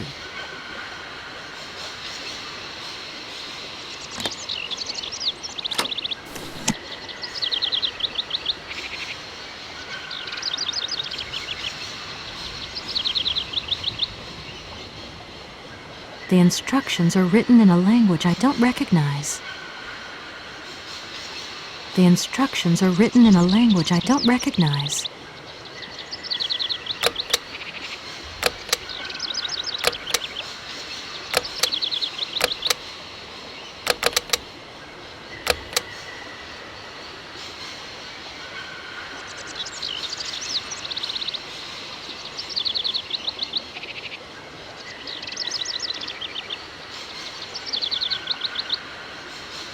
The instructions are written in a language I don't recognize.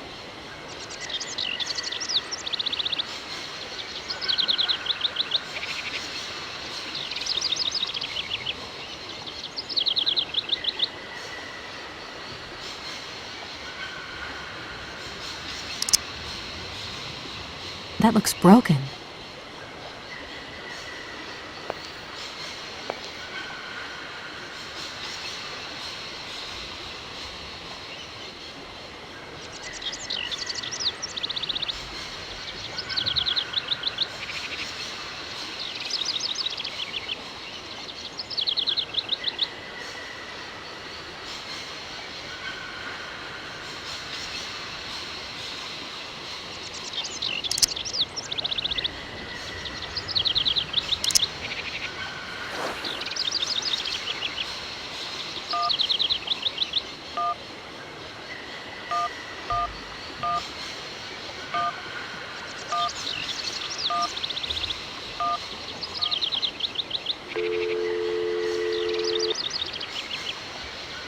Welcome to the East Block Control Center. To start, press the number sign.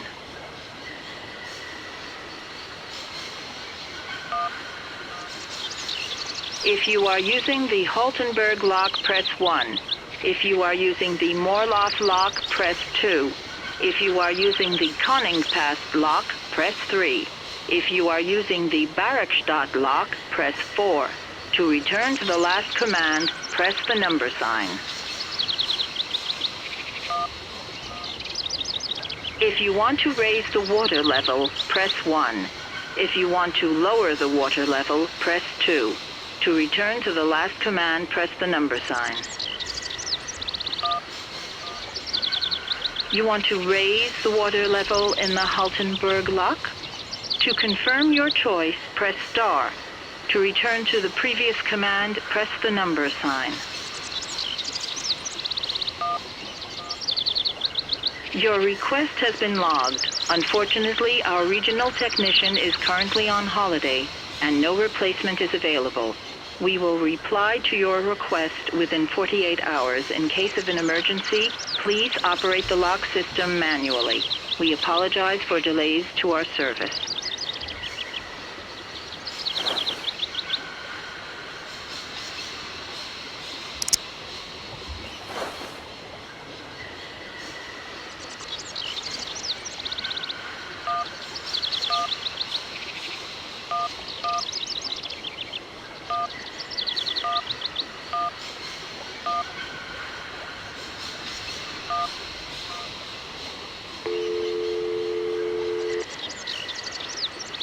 Welcome to the East Lock Control Center. To start, press the number sign.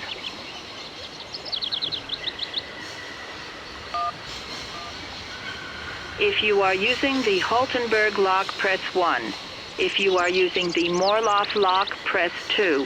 If you are using the Koningpass lock, press 3. If you are using the Barrackstadt lock, press 4. To return to the last command, press the number sign.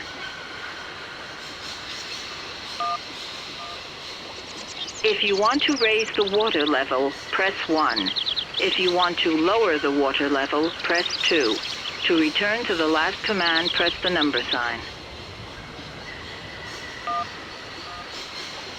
You want to raise the water level in the Morloff lock?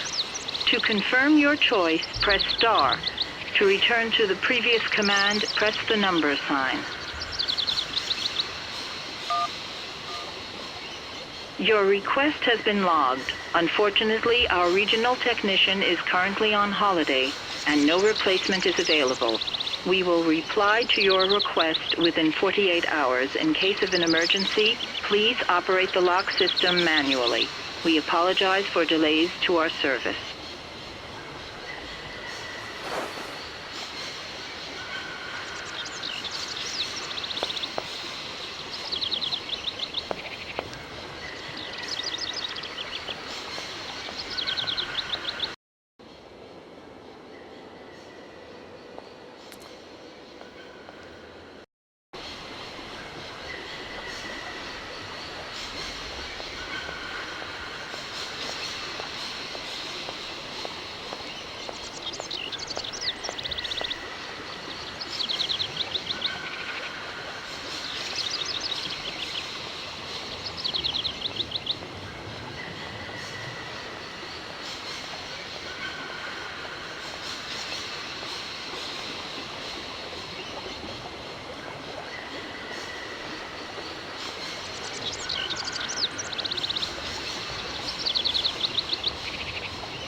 Hey there!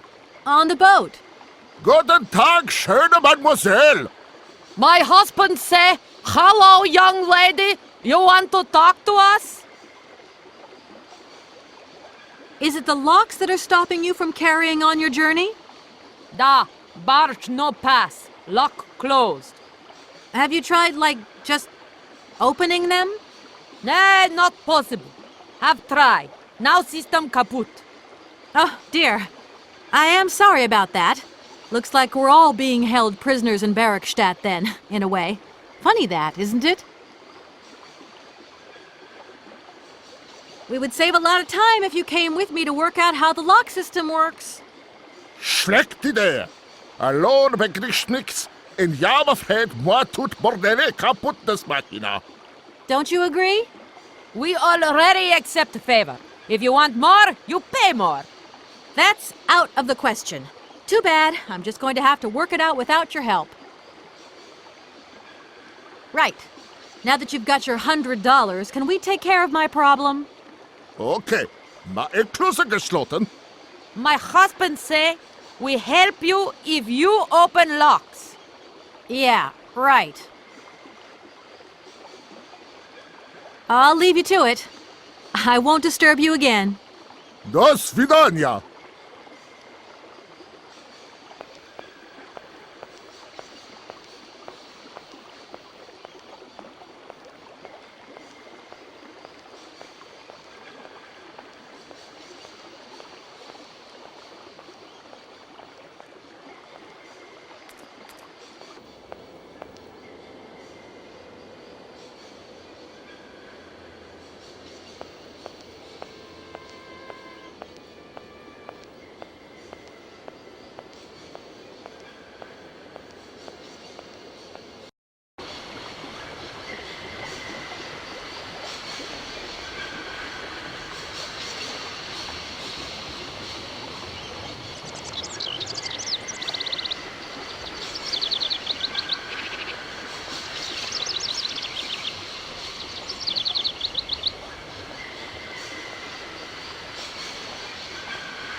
I'm sorry to disturb you. What can I do for you, miss? Can you explain to me how the locks in the canal work, please? A lock, right, is a system of sealed gates. They're clever, right? They help boats overcome gradient problems in channeled water flows. They make this kind of boat staircase, see? You know what I like? Sitting on the bank, watching the barges and... I'm sorry. I must have expressed myself badly. I need to know how the locks open and close, to vary the water levels. I'm not sure of the precise maneuver. Trains and trains, now, those guys are very different fellows altogether. I feel like I've lost my way a little here. I could really do with your help. Hey, anything I can do, miss, you just let me know. I've just been to see the rectors, and they told me to get the train out of the station as quick as I can. I thought they'd say that. Rules are rules, and you gotta stick by them. Not a good idea to get into trouble with the university administration. Absolutely. I've got enough worries as it is. What should I do then? Well, I suggest you move your train. But it's like I say, the springs are unwound. Everyone seems to think it's my fault. The locomotive's engine might not work, it's true, but maybe there's some other way of moving the train. It's a possibility, I suppose. What were you thinking of exactly? Nothing. It was just an idea. Anyway, miss, you shouldn't hang around here. I have a job to do. Yes, sirree. I won't disturb you any longer, Mr. Station Master. Welcome to Barrockstadt, miss.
Gentlemen, I'm awfully bothered to have to disturb you again.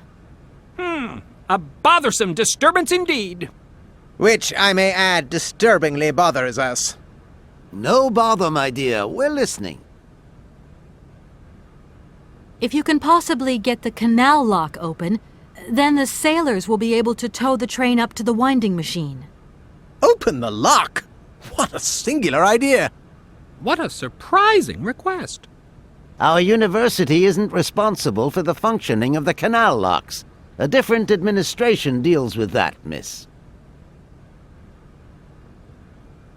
Here we are, busy chatting, and look at the clock. It's tea time. Already? My word, doesn't time fly by? Thank you for a charming visit, miss. And thank you, gentlemen.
What is it you want to know, miss? I'm under the impression that if I am to continue my journey, I'm going to have to open the locks on the canal. You're probably right, my dear, so open the locks. Whether they are open or closed is none of my business. I'll leave you in peace. I hope I haven't disturbed you too much. Sorry? No, not at all, my dear child.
Welcome to the East Block Control Center. To start, press the number sign.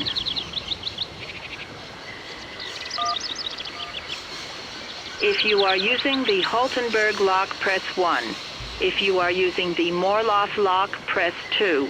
If you are using the Koningpass lock, press 3. If you are using the Barakstadt lock, press 4. To return to the last command, press the number sign. If you want to raise the water level, press 1. If you want to lower the water level, press 2. To return to the last command, press the number sign. You want to raise the water level in the Barakstadt lock? To confirm your choice, press star. To return to the previous command, press the number sign.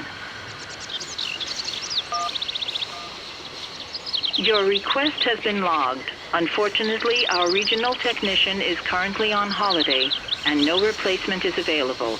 We will reply to your request within 48 hours. In case of an emergency, please operate the lock system manually. We apologize for delays to our service.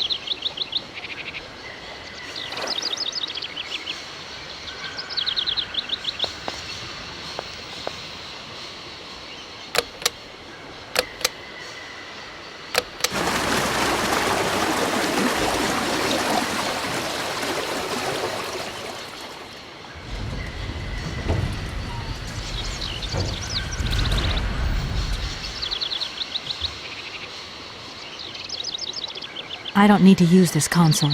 Not yet.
Hey there! On the boat! Guten Tag, schöne Mademoiselle! My husband say, "Hello, young lady. You want to talk to us?"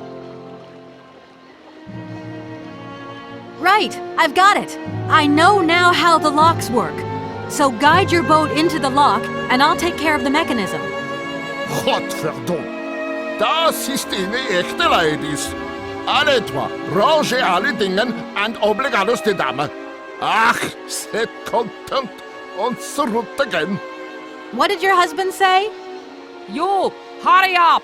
We hurry to travel again. Okay. We'll meet each other on the other side. By my train, okay?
Hey there! On the boat! Da, barge on other side. You still need us? My name is Kate Walker, and I'm a lawyer. I'm in charge of this train. This situation is really very new to me. Lawyer, good job. Earn lot of money. A lot? A lot? No, I wouldn't go that far. But I can't really complain, I guess. There's worse. Lawyer always ask a lot of money. Can we change the subject, please? I really don't want to go down this road. There. Your barge is over the locks now. It's up to you to keep your part of the bargain. Yes, Frau. Attach loco. My husband say, return to train, attach chain, then barge will pull. Okay, I'll get moving. What do we do now to tie my train to the barge? Mademoiselle Tak, loco coco bitchen. What did your husband say? You attach chain to train and chain put train with barge. Hop, catch it up.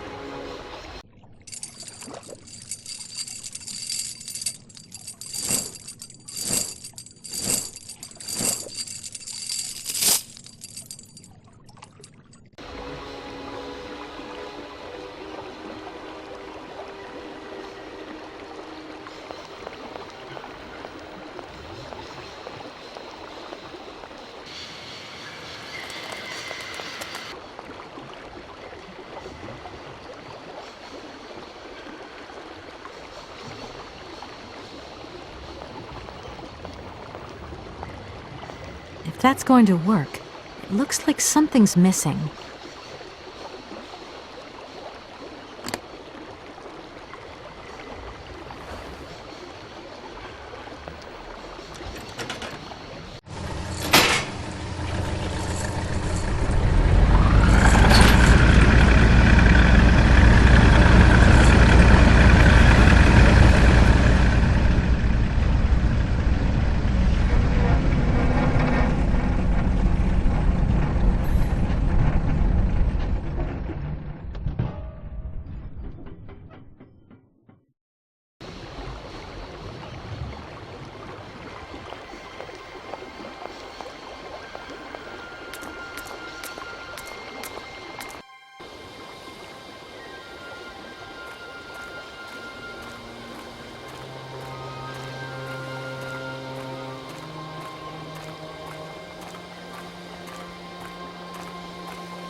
Hello, Kate Walker here.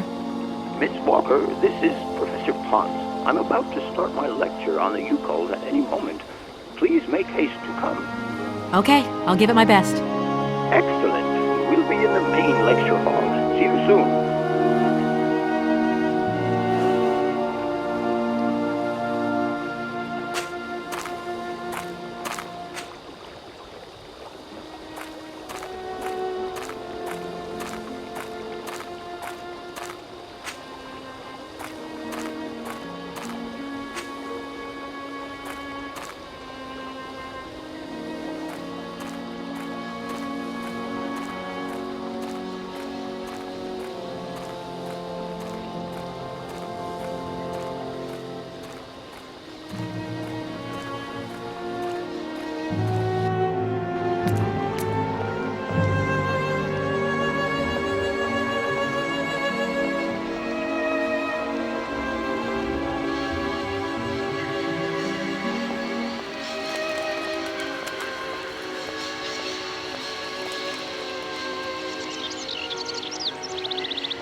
Ah, there you are, Miss Walker. Good, good. Take a seat quickly. I'm impatient to start my lesson.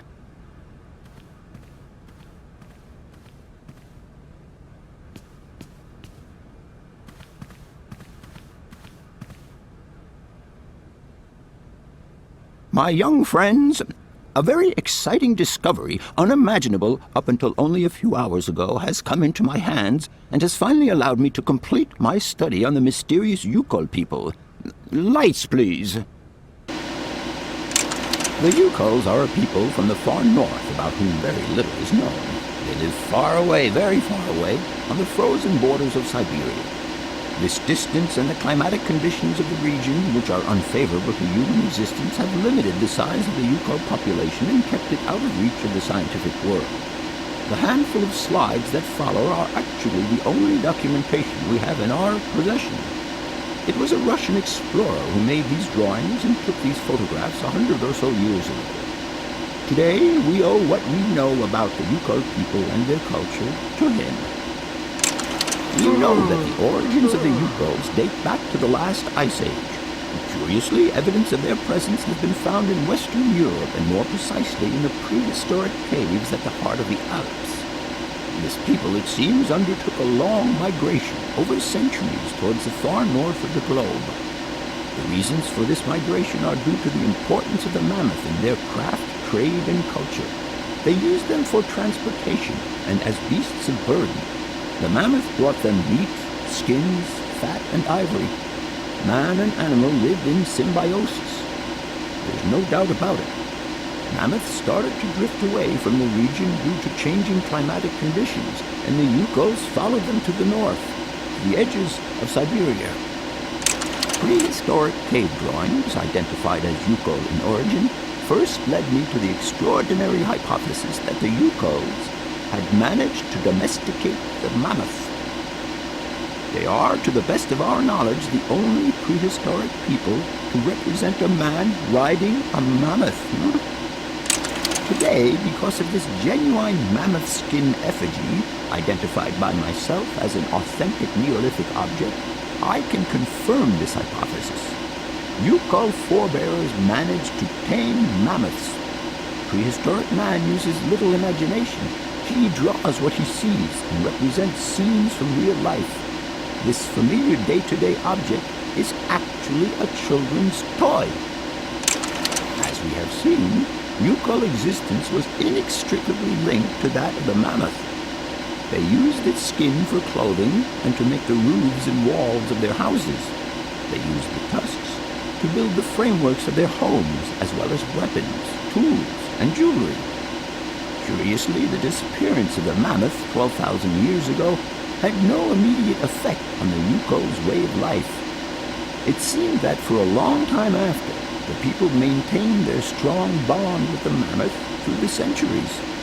As incredible as it may seem, the Yukol people have continued right up until the start of this century to feed themselves on mammoth meat and to use the skin for clothing and shelter.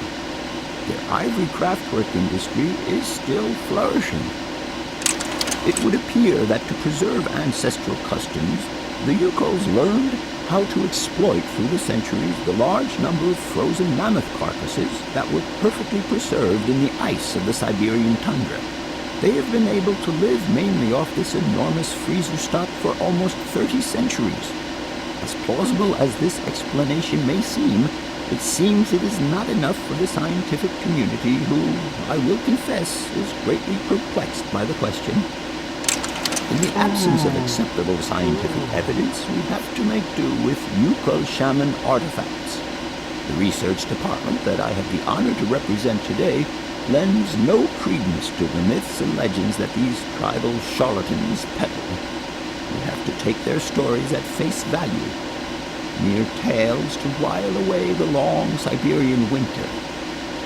The legend of the Siberian Ice Ark is a very good example. You are invited to find out for yourselves from the pamphlet that I had passed around to you. This legend would have us believe that today, somewhere on a lost island to the north of Siberia, there are living mammoths still in existence. a sort of hangover from the Ice Age. This small herd has been miraculously preserved for more than 120 centuries by the Yukol's tender care. And the island on which the pachyderms are said to live is called Syberia. My friends, I advise you to resist the temptation you may have to believe in this pish and tish. The island of Syberia is not charted on any map, and the idea that mammoths have survived to the 21st century is an idle scientist's pipe dream. The Yukols were sadly among the first victims of the colonization of continental Syberia led by the Russians in the 20th century. The Kolkhoz and Sovkhoz systems, as well as the exploitation, disdain, and humiliation people had to suffer, marked a definitive break in the Yukol's traditional lifestyle. Since the collapse of the communist regime, the Yukol population finds itself confronted with the same political and social upheavals that other Siberian communities are experiencing. There are two consequences to arise from this. Some Yukols have lost their tribal identity and have integrated into the Russian population. Others, however, have sought long and hard to re-establish links with their ancestral culture that was lost under the Soviet regime. Now, at the start of the 21st century, the last true surviving Yukols have gone to live on the vast territories of their ancestors. Nobody knows today where they live or how they survived. Their very existence would be a matter for speculation if they did not turn up periodically at the tundra's most isolated fur trading posts to exchange mammoth tusks for essential items. There ends my lecture for today. Thank you for being among us today, Miss Walker. Please make your way to the laboratory where you will find your mammoth doll. There are also photocopies of my lectures should you so require them.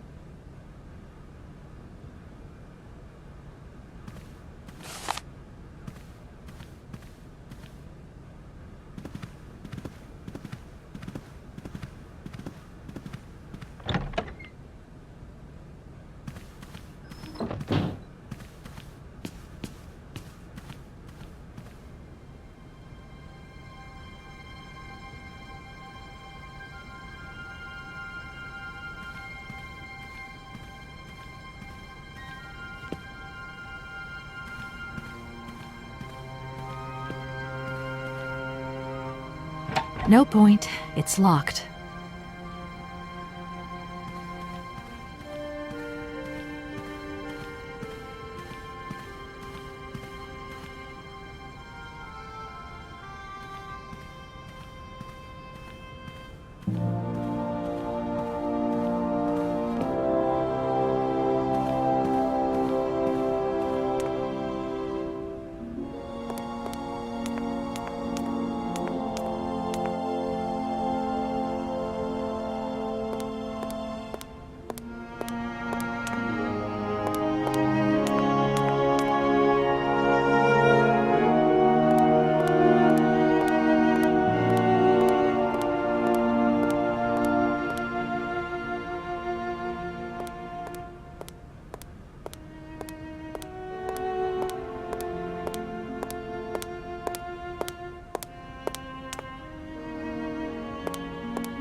is it you want to know, miss?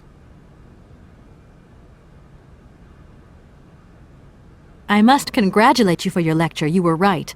The subject is absolutely fascinating. I never believed that mammoths could be so interesting. What you heard was only the tip of the iceberg, my dear. But if I have at least awoken a passion in you, I'm only too proud. Did Hans Vorarlberg agree with your hypothesis on the Yukels being able to tame mammoths? Now, Hans was no man of science. His pathological obsession was to find mammoths that were still in existence. Such a hypothesis is somewhat overblown, don't you think? You don't believe in it yourself? Mammoths died out thousands of years ago. Of this we are certain. Today, the only mammoths in Syberia are frozen ones. Huh? Do you know where Hans might have gone after his stay here in Barrackstadt? No, but I would not be surprised if he left in search of the Yukels, or what is left of them today. I must congratulate you for your lecture. What you did now? You don't mammoth? Do you know? No. I'll leave. Sorry. What is it you want to know, miss? What would you say about seeing Hans Vorarlberg again? After all, you could come with me and help me find him. Young lady, you are very kind. I'm far too old for such escapades. I'll leave you in peace. I hope I haven't disturbed you too much. Sorry? No, not at all, my dear child.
Hello? Where are you? Hi, Dan. I'm in Barrackstadt. What? Is that a town? I hope the man you're looking for lives there. Are you coming home soon? From what I gather, it's one huge university with an extraordinary station, aviary. If you could only see it, there are trees and birds everywhere. It's so weird here. Sounds like a great place for a bit of sightseeing. So, are you coming back soon? I don't think so. In fact, the train I'm traveling on has some kind of a mechanical problem. We've been forced to stop here. Us? I thought you were alone. Who's with you? Oscar, the train engineer. You're messing around with mechanics now, are you? Don't be so stupid, Dan, please. Oscar's an automaton created by Mr. Vorarlberg, the man I'm looking for. And he's not any old robot. He's a sophisticated butler type, if you see what I mean. He's a bit obsessive as well. Kate, I don't know what they're feeding you in Europe, but don't you think it's time that you came home? But my mission still isn't finished. To hell with your mission. I don't know why you accepted it in the first place. If you just stuck to the middle of the road, then we wouldn't be in this mess. We? If there's any mess, it's me who's in it. And while I'm trying to come to grips with strange towns, you, my darling, are sitting at home on your butt. I seem to remember we had nothing against my departure. It was only going to be 2 or 3 days, Kate. Please, try to put yourself in my shoes. Your shoes. Not only do I have to fit myself into your diary, but I've got to get myself into your shoes as well? Is there anywhere else Sir would like me to put myself while we're on this subject? Look, I don't want to talk about it now. Call me back when you calm down. I was perfectly calm before I picked up your call. I only wanted a few words of encouragement, not your disdain. Was that too much to ask? You can be such a selfish... Takes one to know one, sweetheart.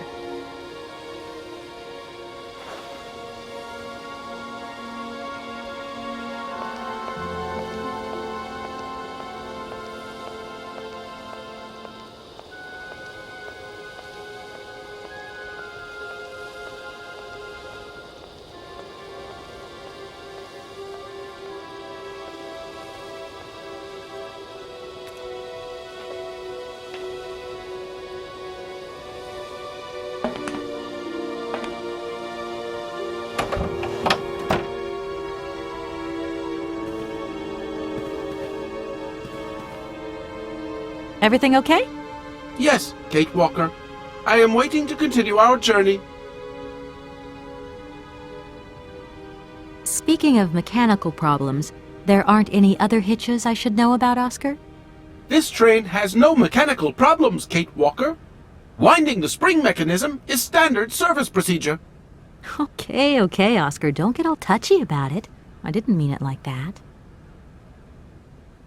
That's it, Oscar. We can go. Kate Walker, I must remind you of one of the journey regulations. All objects featured in the train's inventory must be replaced before departure. I don't understand. Something is missing, Kate Walker. Oh my God! The mammoth doll! Please return it to its allocated position, Kate Walker. I'm off, Oscar. See you later. Yes, Kate Walker.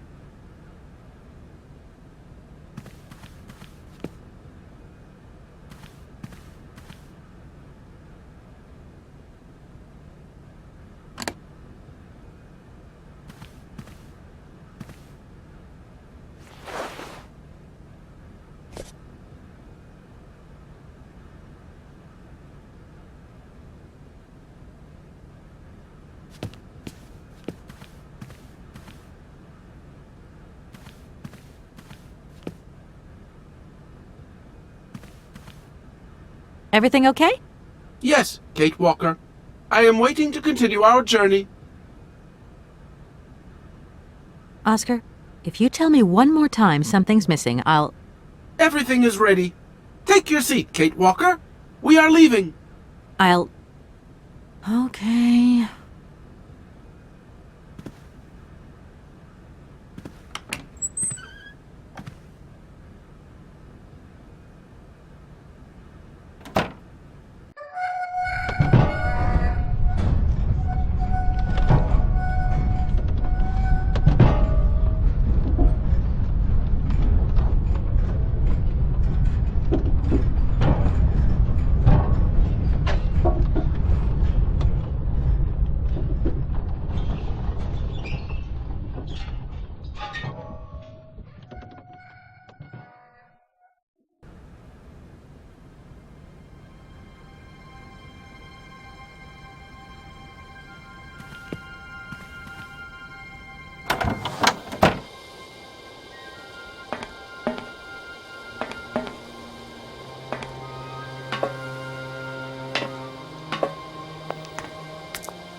What are you doing there, Oscar?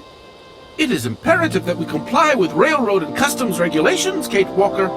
Oscar, don't you think we could drop the trifling details once and for all? We need an exit visa to get beyond the wall, Kate Walker. And you wouldn't know where I could get one of them from, would you? There is usually some form of authority stationed at a guard post that is strategically positioned to issue such a visa.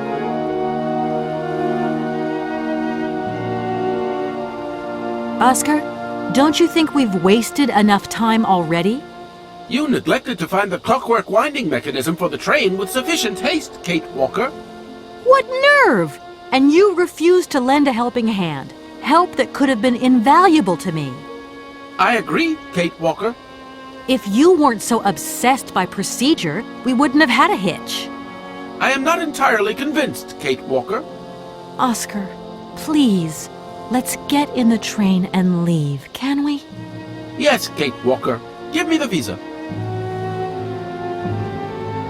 I don't suppose you can help me get this visa, then? Your non-supposition is correct, Kate Walker.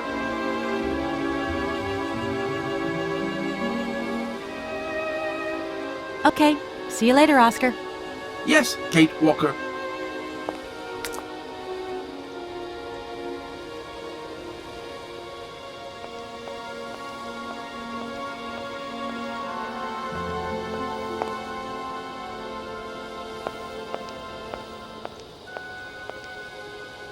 I wonder how that works.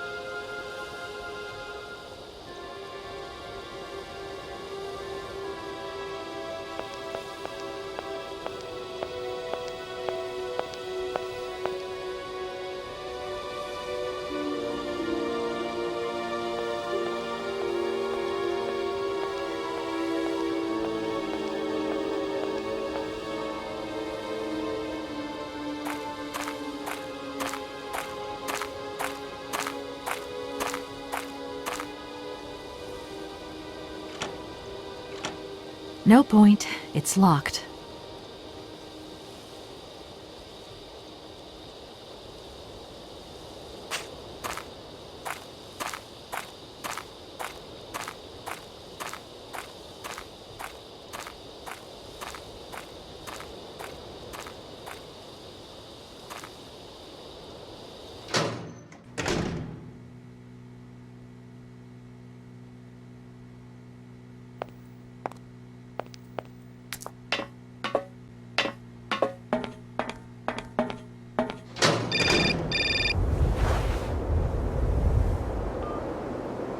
Hello? Kate! Oh, is that you? What's going on? Well, I finally got the mechanical train wound, and I hope it's going to take me to Hans Vorarlberg. I had to sort things out with a couple of weirdo sailors, and they probably ripped me off. But now I'm blocked behind this massive wall. You should see it, it's huge! I'm not talking about that. I want to know what's going on with Dan. What do you mean? I bumped into him at Maggie's Stew, and he said you'd argued. That's a bit over the top. Things got a bit heated the last time we called, that's all. No need to go overboard.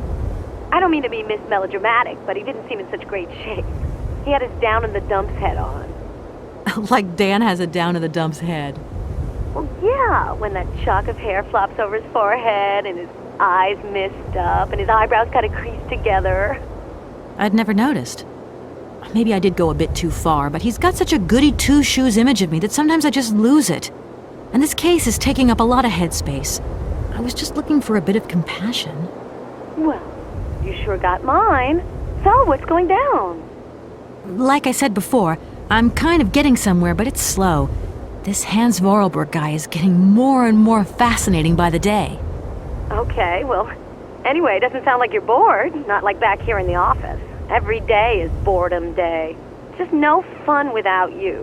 When are you coming back? Shouldn't be long, I hope. Look, I've got to go. See you soon. Well, call us again real soon. And be easier on Dan next time, huh? I'll try.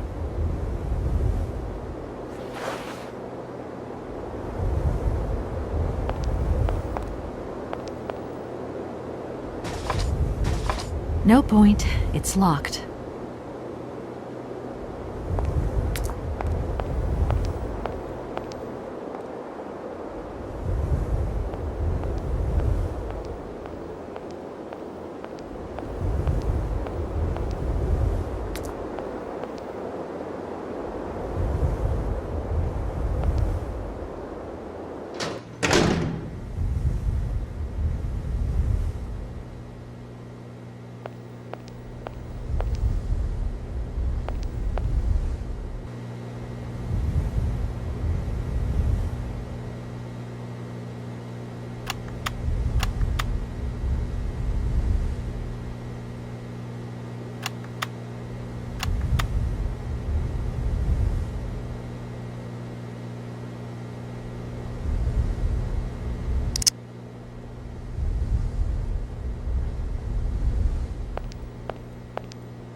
Look, broken glasses.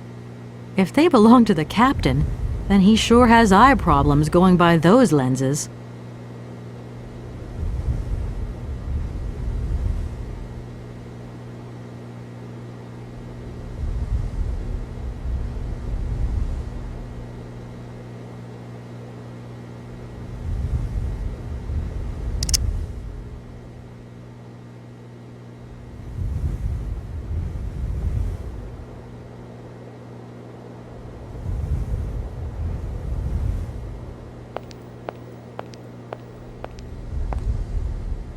Good day to you, sir.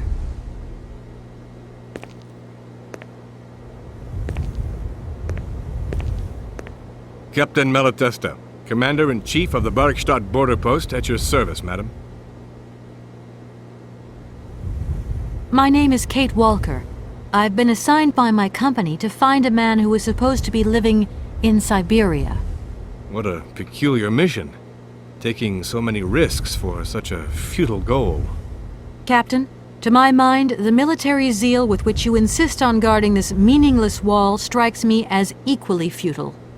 I should be offended by your words, miss, but I forgive you, because you are young and unaware of the very real dangers lurking in store for us. I need a visa to cross the wall and to continue my journey to the east.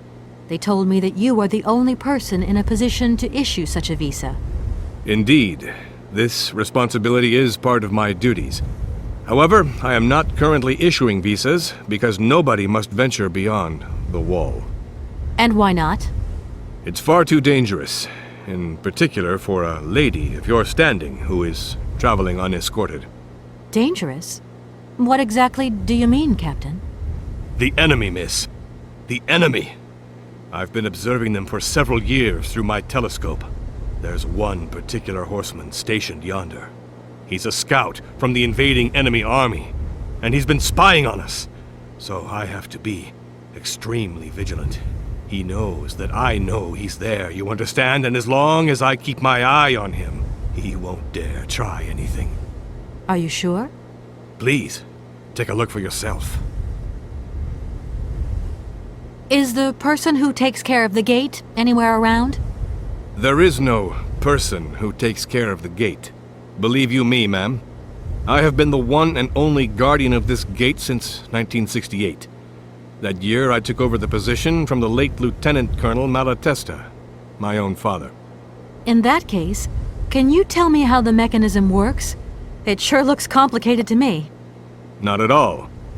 It is child's play for anyone who takes the time to work out its surprisingly straightforward logic. And from the looks of your locomotive, it shouldn't pose you any problems. Why do you say that? When I caught sight of your formidable locomotive, I immediately said, heavens, only Hans Vorarlberg could design such an engine. And I know what I'm talking about, ma'am, because he invented the gate's original mechanism. It was his last creation here in Barkstadt. So you know Hans Vorarlberg? No, I mean, not personally. I was only a baby when he stayed in Barkstadt. My father spoke often of him, and I knew about his inventions. He left very many things behind him. I know. In any case, I noticed that his fantastic knack for inventing has not deteriorated with age. How's he doing? I don't know. In fact, I don't actually know him. I'm searching for him. An inheritance matter. I hope his train is going to lead me to him. And why not? His inventions are always full of surprises. Between the station aviary and this bleak wall, the change in atmosphere is radical, don't you think? It's been a long time since I've been at liberty to judge, miss. My duties forbid me from abandoning my post.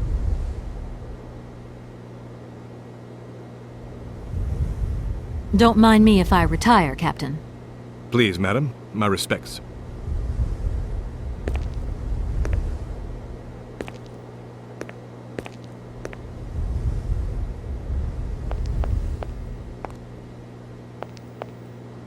How strange.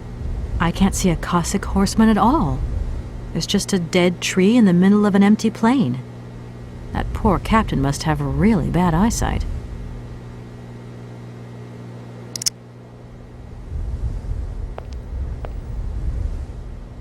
Good day to you, sir.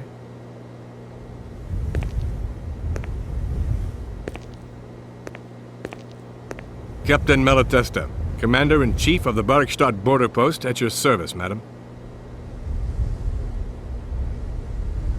I need a visa to cross the wall and to continue my journey to the east. They told me that you are the only person in a position to issue such a visa. Indeed. This responsibility is part of my duties. However, I am not currently issuing visas because nobody must venture beyond the wall. And why not?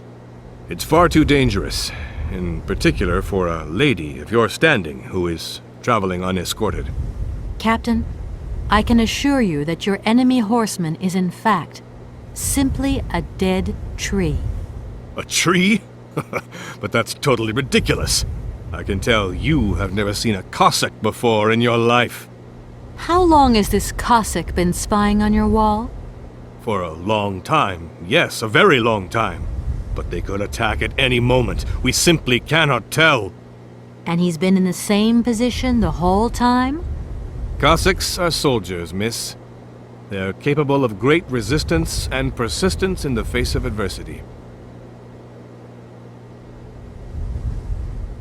Don't mind me if I retire, Captain. Please, madam. My respects.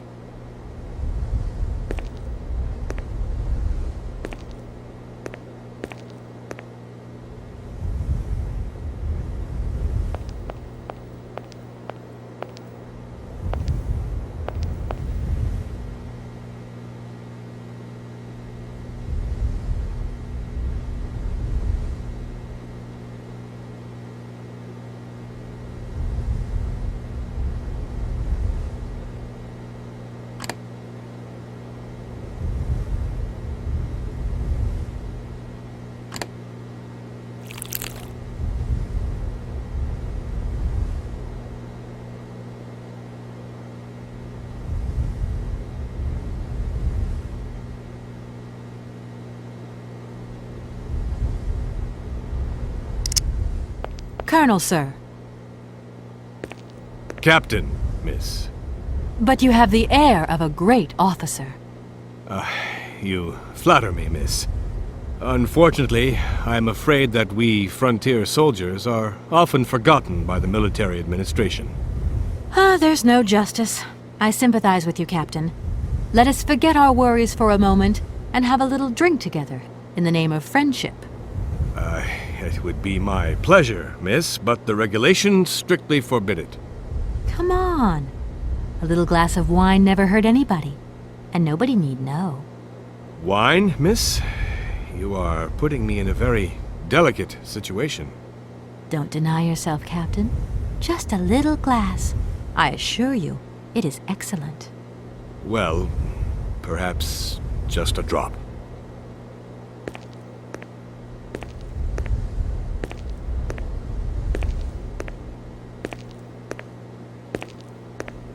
Here's your glass.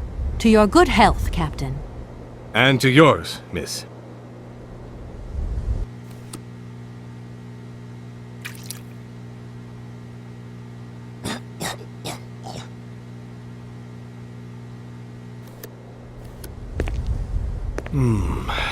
It's been a long time since I've drunk wine in such pleasant company. I admit, it is excellent. Isn't it? You wouldn't think it came from Barkstadt. It is made from the Amazon forest Sauvignon grape that has been miraculously conserved and cultivated in the station garden. Well, well, well. The university authorities kept that one to themselves. You know, Captain, it is essential that I continue my journey eastwards. Please, don't even think about it. As I've said, it's extremely dangerous. The enemy is spying on us. Perhaps your Cossack horseman isn't quite what you thought. Perhaps it's just a dead tree twisted into a strange shape. You should take another look. You never know. Go on, Captain. Give it a try. So be it. I will make this concession to the fairer sex, miss. but it does seem to be quite ridiculous.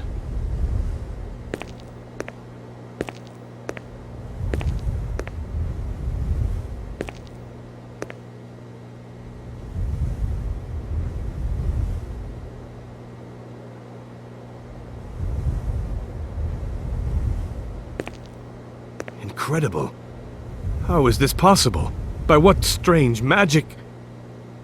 How could I have been so wrong for so long? The enemy was only a tree. I'm so ashamed. It's not that bad, Captain. It's only human to make mistakes, after all. A tree. Nothing but a dead tree. Pull yourself together, Captain. It's okay. And now I suppose there's nothing stopping you from issuing me a visa? Yes, of course. There is no more danger. All these years. And now the Cossack has gone. There is nothing left to watch. Captain, you should be delighted. From now on, you don't have to stay pinned to your watchtower. Travel can start up again normally. You will be able to resume your regular duties like issuing entrance and exit visas. You are right. I will sign you a visa to cross the wall frontier immediately. 1,000 apologies. Here, miss.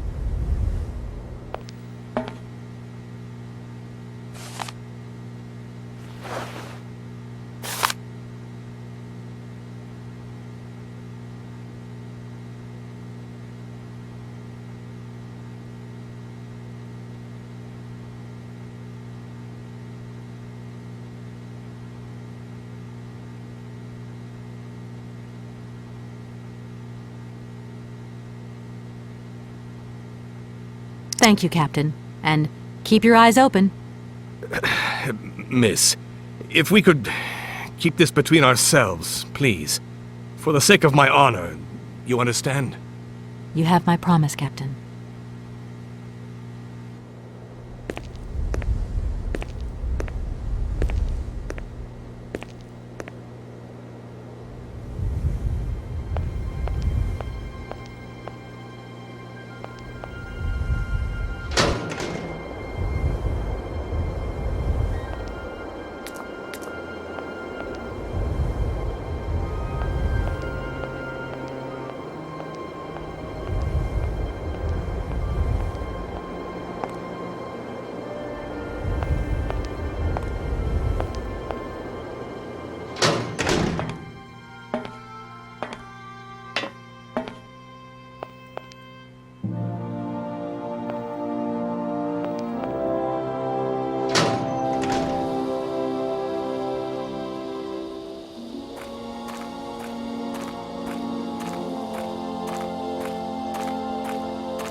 Oscar, can't you please forget about procedure just for once?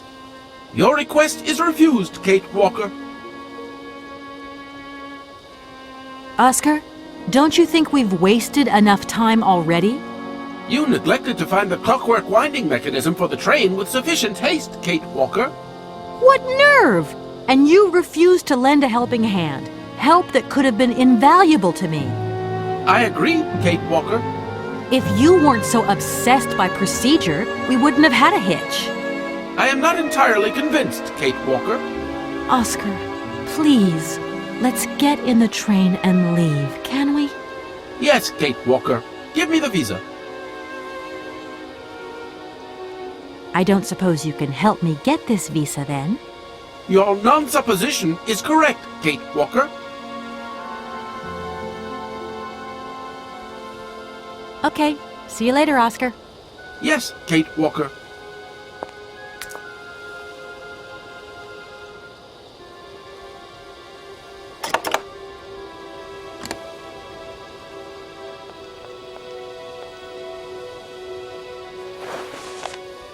Here is the visa. I hope it's regulation, my dear Oscar.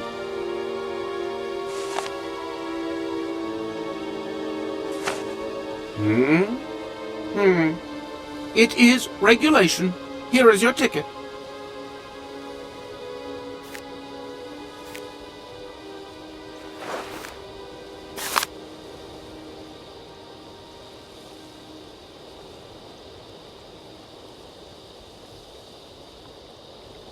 Have a good journey, Kate Walker. So, can we go now? Indeed. We are already very late, Kate Walker.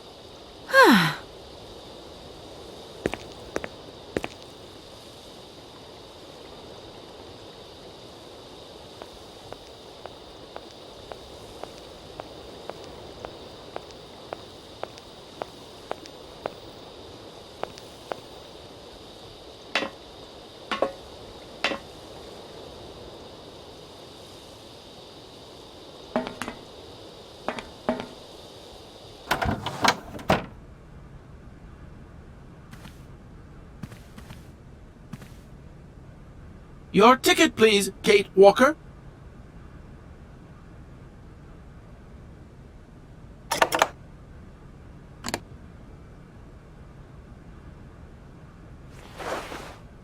Here you go, Oscar.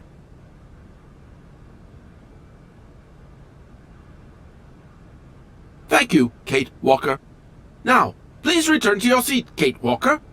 Yes, Oscar. Immediately, Oscar.